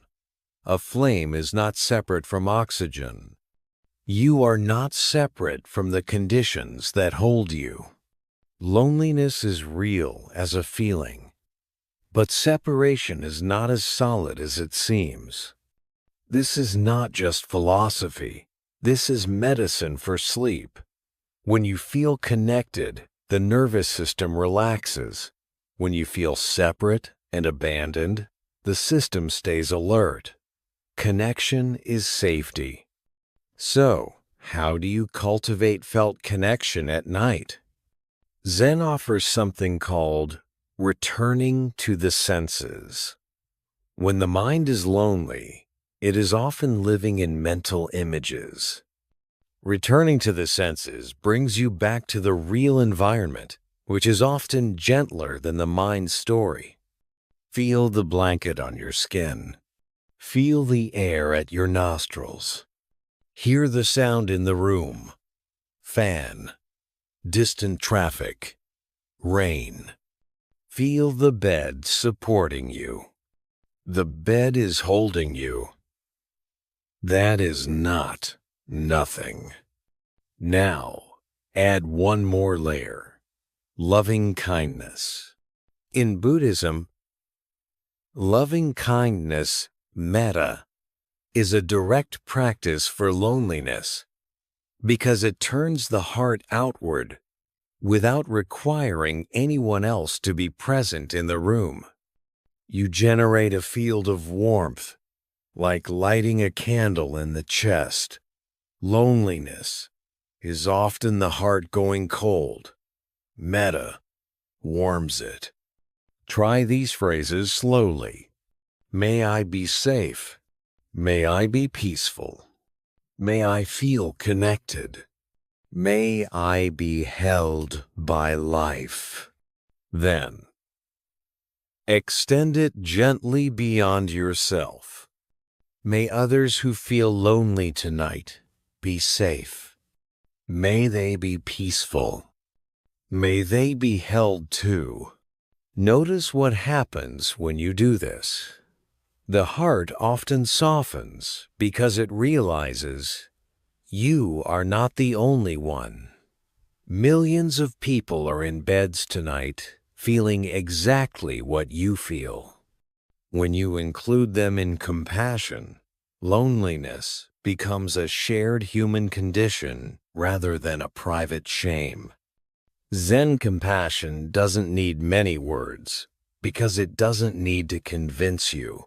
It gives you a direct experience, warmth in the chest, softness in the breath, the sense of being part of something larger. Now, there's a second form of loneliness that's more subtle. Loneliness inside relationships. You can have people around you and still feel unseen. Zen meets this too, with the teaching of presence. If you feel unseen, your mind might try to demand being seen through explanation, proving, or blaming. Zen suggests a gentler route. First, see yourself. A Zen master's smile is the mirror that says, I see you. When you give yourself that seeing, you become less desperate for it from others. Then you can ask for connection more clearly, without panic. But tonight is not for solving all relationships. Tonight is for resting your heart. So here is a guided meditation segment you can place in your video, designed for loneliness at bedtime. Lie down. Place one hand on your heart. Inhale gently. Exhale longer. Feel the warmth of your hand. Feel the bed holding you. Feel the air entering and leaving. Now imagine a quiet Zen master sitting nearby, not speaking, just present. He smiles softly, not because you shouldn't feel lonely, but because you don't have to carry it alone. On the inhale, whisper inwardly, connected. On the exhale, whisper, held. Repeat slowly. Now extend kindness outward. May all beings who feel lonely tonight be comforted. May they rest. May they feel held by life. Then return to your breath. If thoughts come, let them be clouds. If tears come, let them be water in the bowl. If silence comes, rest in it. You are not broken for feeling lonely. Loneliness is a human signal. The heart wants connection. Tonight, you are giving it connection in the simplest form. Presence, breath, warmth, kindness. And here is one final Zen line to carry into sleep. Even alone, I am not separate. Say it softly. Let it be a gentle reminder, not a forced belief. Let the body feel the bed, the breath, the warmth. Let the heart soften. Let sleep come like a quiet friend. When you regret the past, the smile that lets you begin again. Regret is a special kind of pain. It doesn't just hurt, it rewinds. It drags you back into old moments and whispers, if only. If only you had spoken differently. If only you had left earlier. If only you had tried harder. If only you had known what you know now. And at night, regret can feel like a spotlight on every mistake. Zen meets regret with unusual compassion. It doesn't pretend the past didn't happen. It doesn't ask you to erase responsibility, but it also refuses to let the past become a prison. A Zen master's smile, when regret arises, says something quietly radical. You can begin again, not by rewriting history, by changing your relationship to it. In Buddhism, the path is not about being perfect from the start. It's about waking up from unskillful patterns, learning, and choosing a wiser direction. That's why compassion matters. Without compassion, regret turns into self-hatred. And self-hatred does not produce wisdom, it produces exhaustion. So let's take this gently. Regret has two layers. The first layer is the recognition. That action caused harm, or I missed an opportunity, or I wasn't aligned with my values. This layer can be useful. It's information. It can guide you toward better choices. The second layer is punishment. I am a bad person. I don't deserve peace. I will never recover. I ruined everything. This layer is not useful. It's the second arrow. It keeps you awake. It keeps the body tense. It can make you fearful of life itself. Zen helps you keep the first layer without adding the second. There is a Zen story that captures this spirit in a simple way. A student once came to a master and confessed, "I made a terrible mistake. I can't stop thinking about it. I feel unworthy." The master listened, then asked, "Where is the mistake now?" The student said, "In my mind." The master said, "Then you are holding it. Put it down." The student said, "How?" The master smiled. "With the same hands that picked it up." I for, end quote. I for, end quote. I for, thus, end quote. The story is short because the teaching is direct. You can release the mental grip. But people often ask, if I put it down, does that mean I don't care? Zen answers, no. It means you care in a wiser way. You stop confusing remorse with self-destruction. Buddhism has a beautiful balance here. True practice includes ethical reflection and making amends when possible. But it also includes non-harming, especially toward your own mind. The Buddha emphasized wholesome states, compassion, patience, clarity. Beating yourself up is not a wholesome state. It's another form of suffering. So, what does Zen compassion look like when you regret the past? It looks like honesty without cruelty. Honesty. I did that. I said that. I chose that. Without cruelty. And I am still capable of goodness. I can learn. I can begin again. A Zen master's smile holds both truths at the same time. Now, there is also a practical question. Can you do anything about the regret?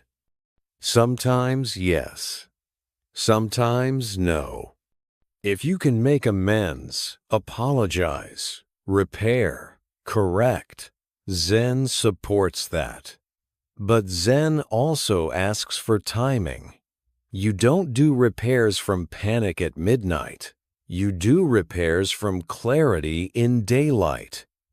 Tonight, your nervous system needs rest. Rest will give you the strength to act wisely tomorrow. If you cannot change the past, if the person is gone, the moment is gone, the opportunity is gone, then the practice becomes acceptance and transformation. You do not erase the memory. You stop living inside it. So here is a very simple Zen method for regret, especially at bedtime. Name, learn, release, return. Name the regret in one sentence. Learn one lesson from it. 1, not 10. Release it for the night. Return to breath. Let's make it more concrete. Name. I hurt someone with my words. Learn. Next time, I will pause before reacting. Release. I can't fix this tonight. Return. Here. Now. Or. Name. I stayed too long in something that harmed me. Learn next time I will trust my body sooner. Release. I can honor myself now. Return. Here. Now. This process turns regret into wisdom instead of poison. Now, the hardest part is the emotional charge, guilt, shame, grief. Zen does not ask you to suppress these emotions. It asks you to hold them like water in the bowl. Received, not resisted. Shame grows in silence and harshness. It softens in compassion and presence. So if shame appears tonight, try this. Hand on heart. Long exhale. Whisper inwardly, I am human. That phrase is not an excuse. It's a doorway out of self-hatred. Then add a second phrase. I choose to learn. Then a third. I allow myself to rest. Notice the order. Human, learn, rest. That's Zen. In Buddhist practice, this also connects to impermanence. The past is not a living thing. It is a memory.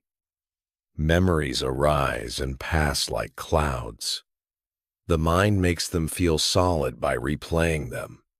But you can let them pass. You can be the sky again. It also connects to karma in a hopeful way. Karma is not just punishment. It's cause and effect. If you plant new causes now, kindness, patience, clarity, you create new effects. Your past does not have to be your future. This is why Zen masters smile at students who confess regret. They are not smiling at the mistake. They are smiling at the awakening the moment you see clearly. Seeing clearly is already the beginning of change. Now for your video, here is a guided begin again meditation segment designed for regret at night. Lie down.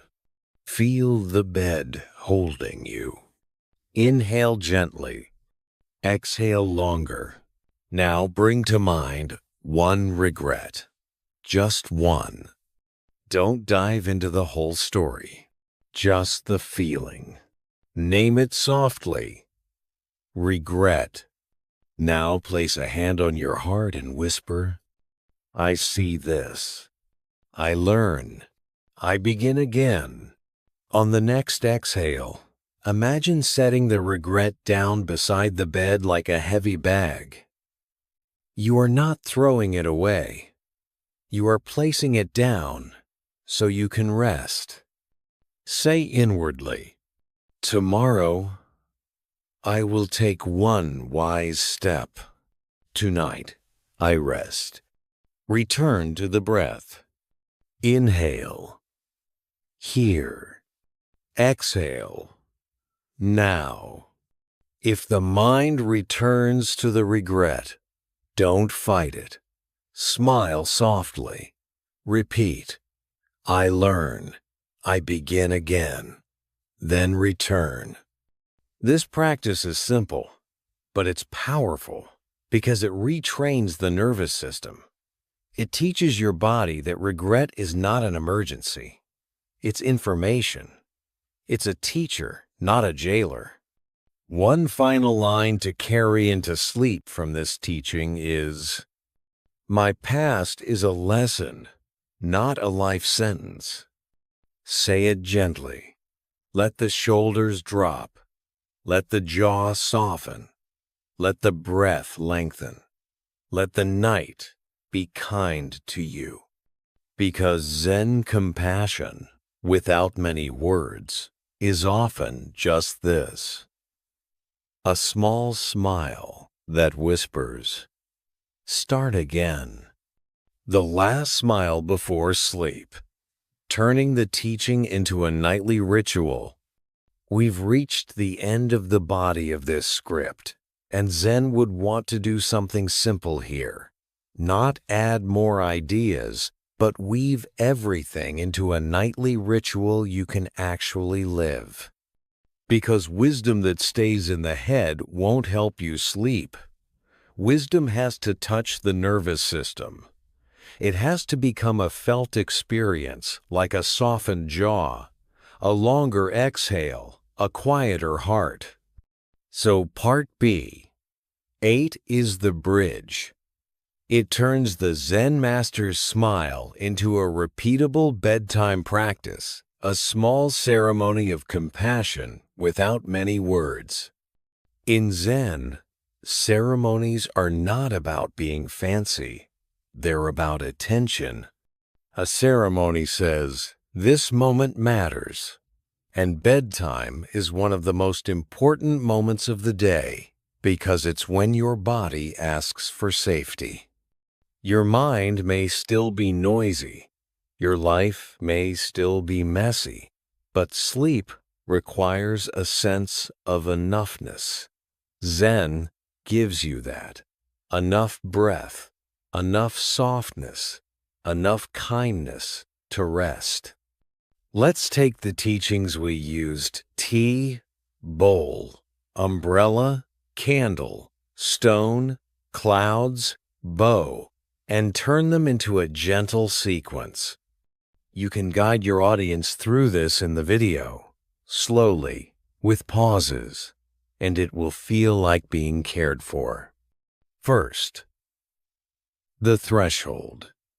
Zen begins with noticing when you cross a threshold entering the meditation hall, stepping through a doorway, placing the cup down.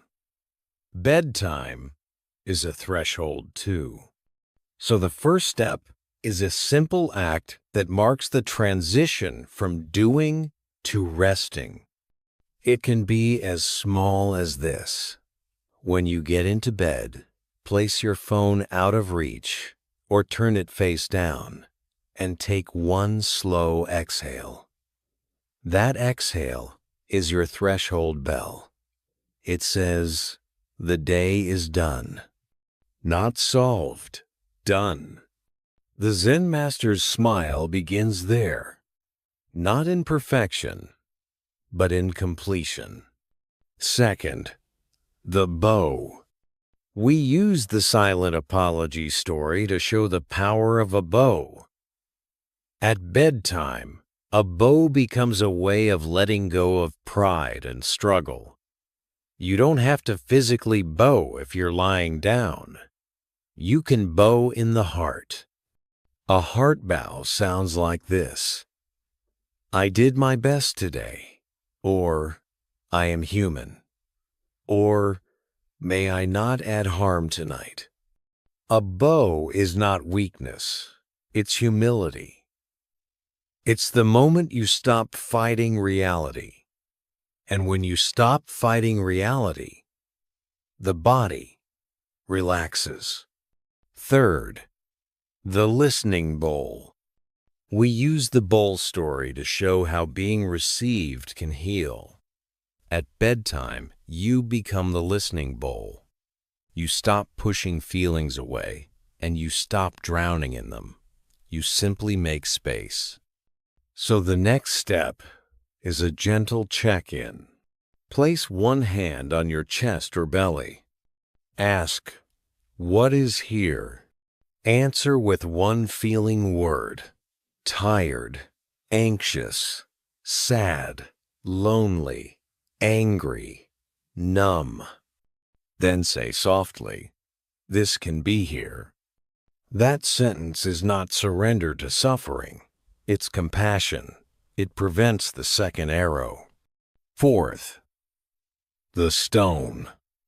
117, 117, 117, 117, 117. We use the stone story to talk about forgiveness and release. Bedtime is not the time to carry stones. So the ritual includes one intentional release. Choose one thing you're carrying, one. Not the whole lifetime, just one. It might be a conflict, a mistake, a fear, a memory. Then imagine lowering it to the floor beside the bed, not dropping it violently, lowering it gently. Say inwardly, I don't have to carry this tonight. This is powerful because it gives your nervous system permission to stop bracing. Even if the issue remains, your body can rest. Fifth, the clouds. We use the clouds teaching for overthinking. In the ritual, we apply it simply. Thoughts are allowed, but you don't have to follow them. So when thoughts come during the ritual, you label them gently. Worry, planning, remembering, judging. Then return to breath.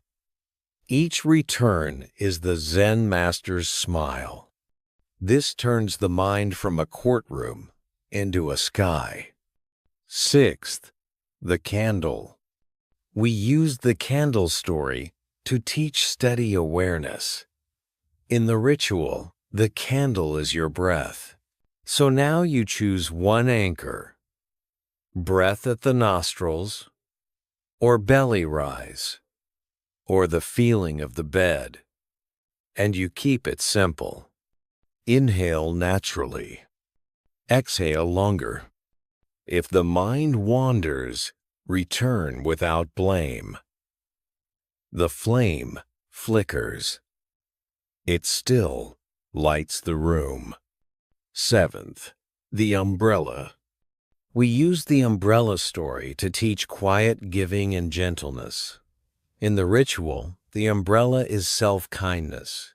You widen compassion over yourself like shelter. So now, imagine a soft umbrella of warmth above your heart.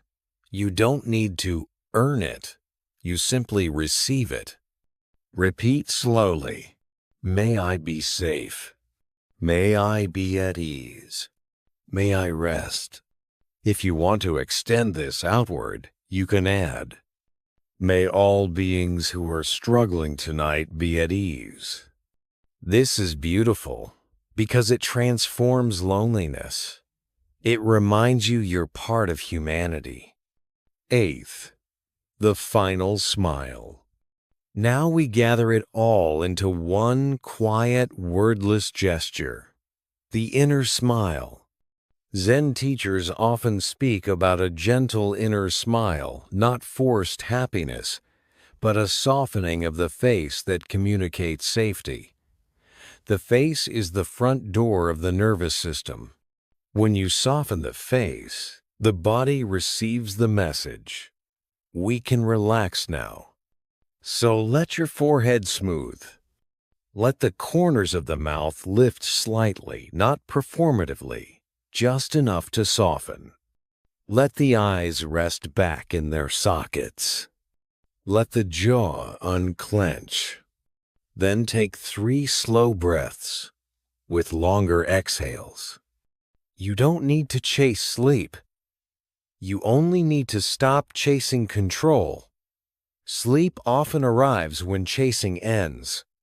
Now, some people listening will still be awake after this ritual. Zen would say, that's okay.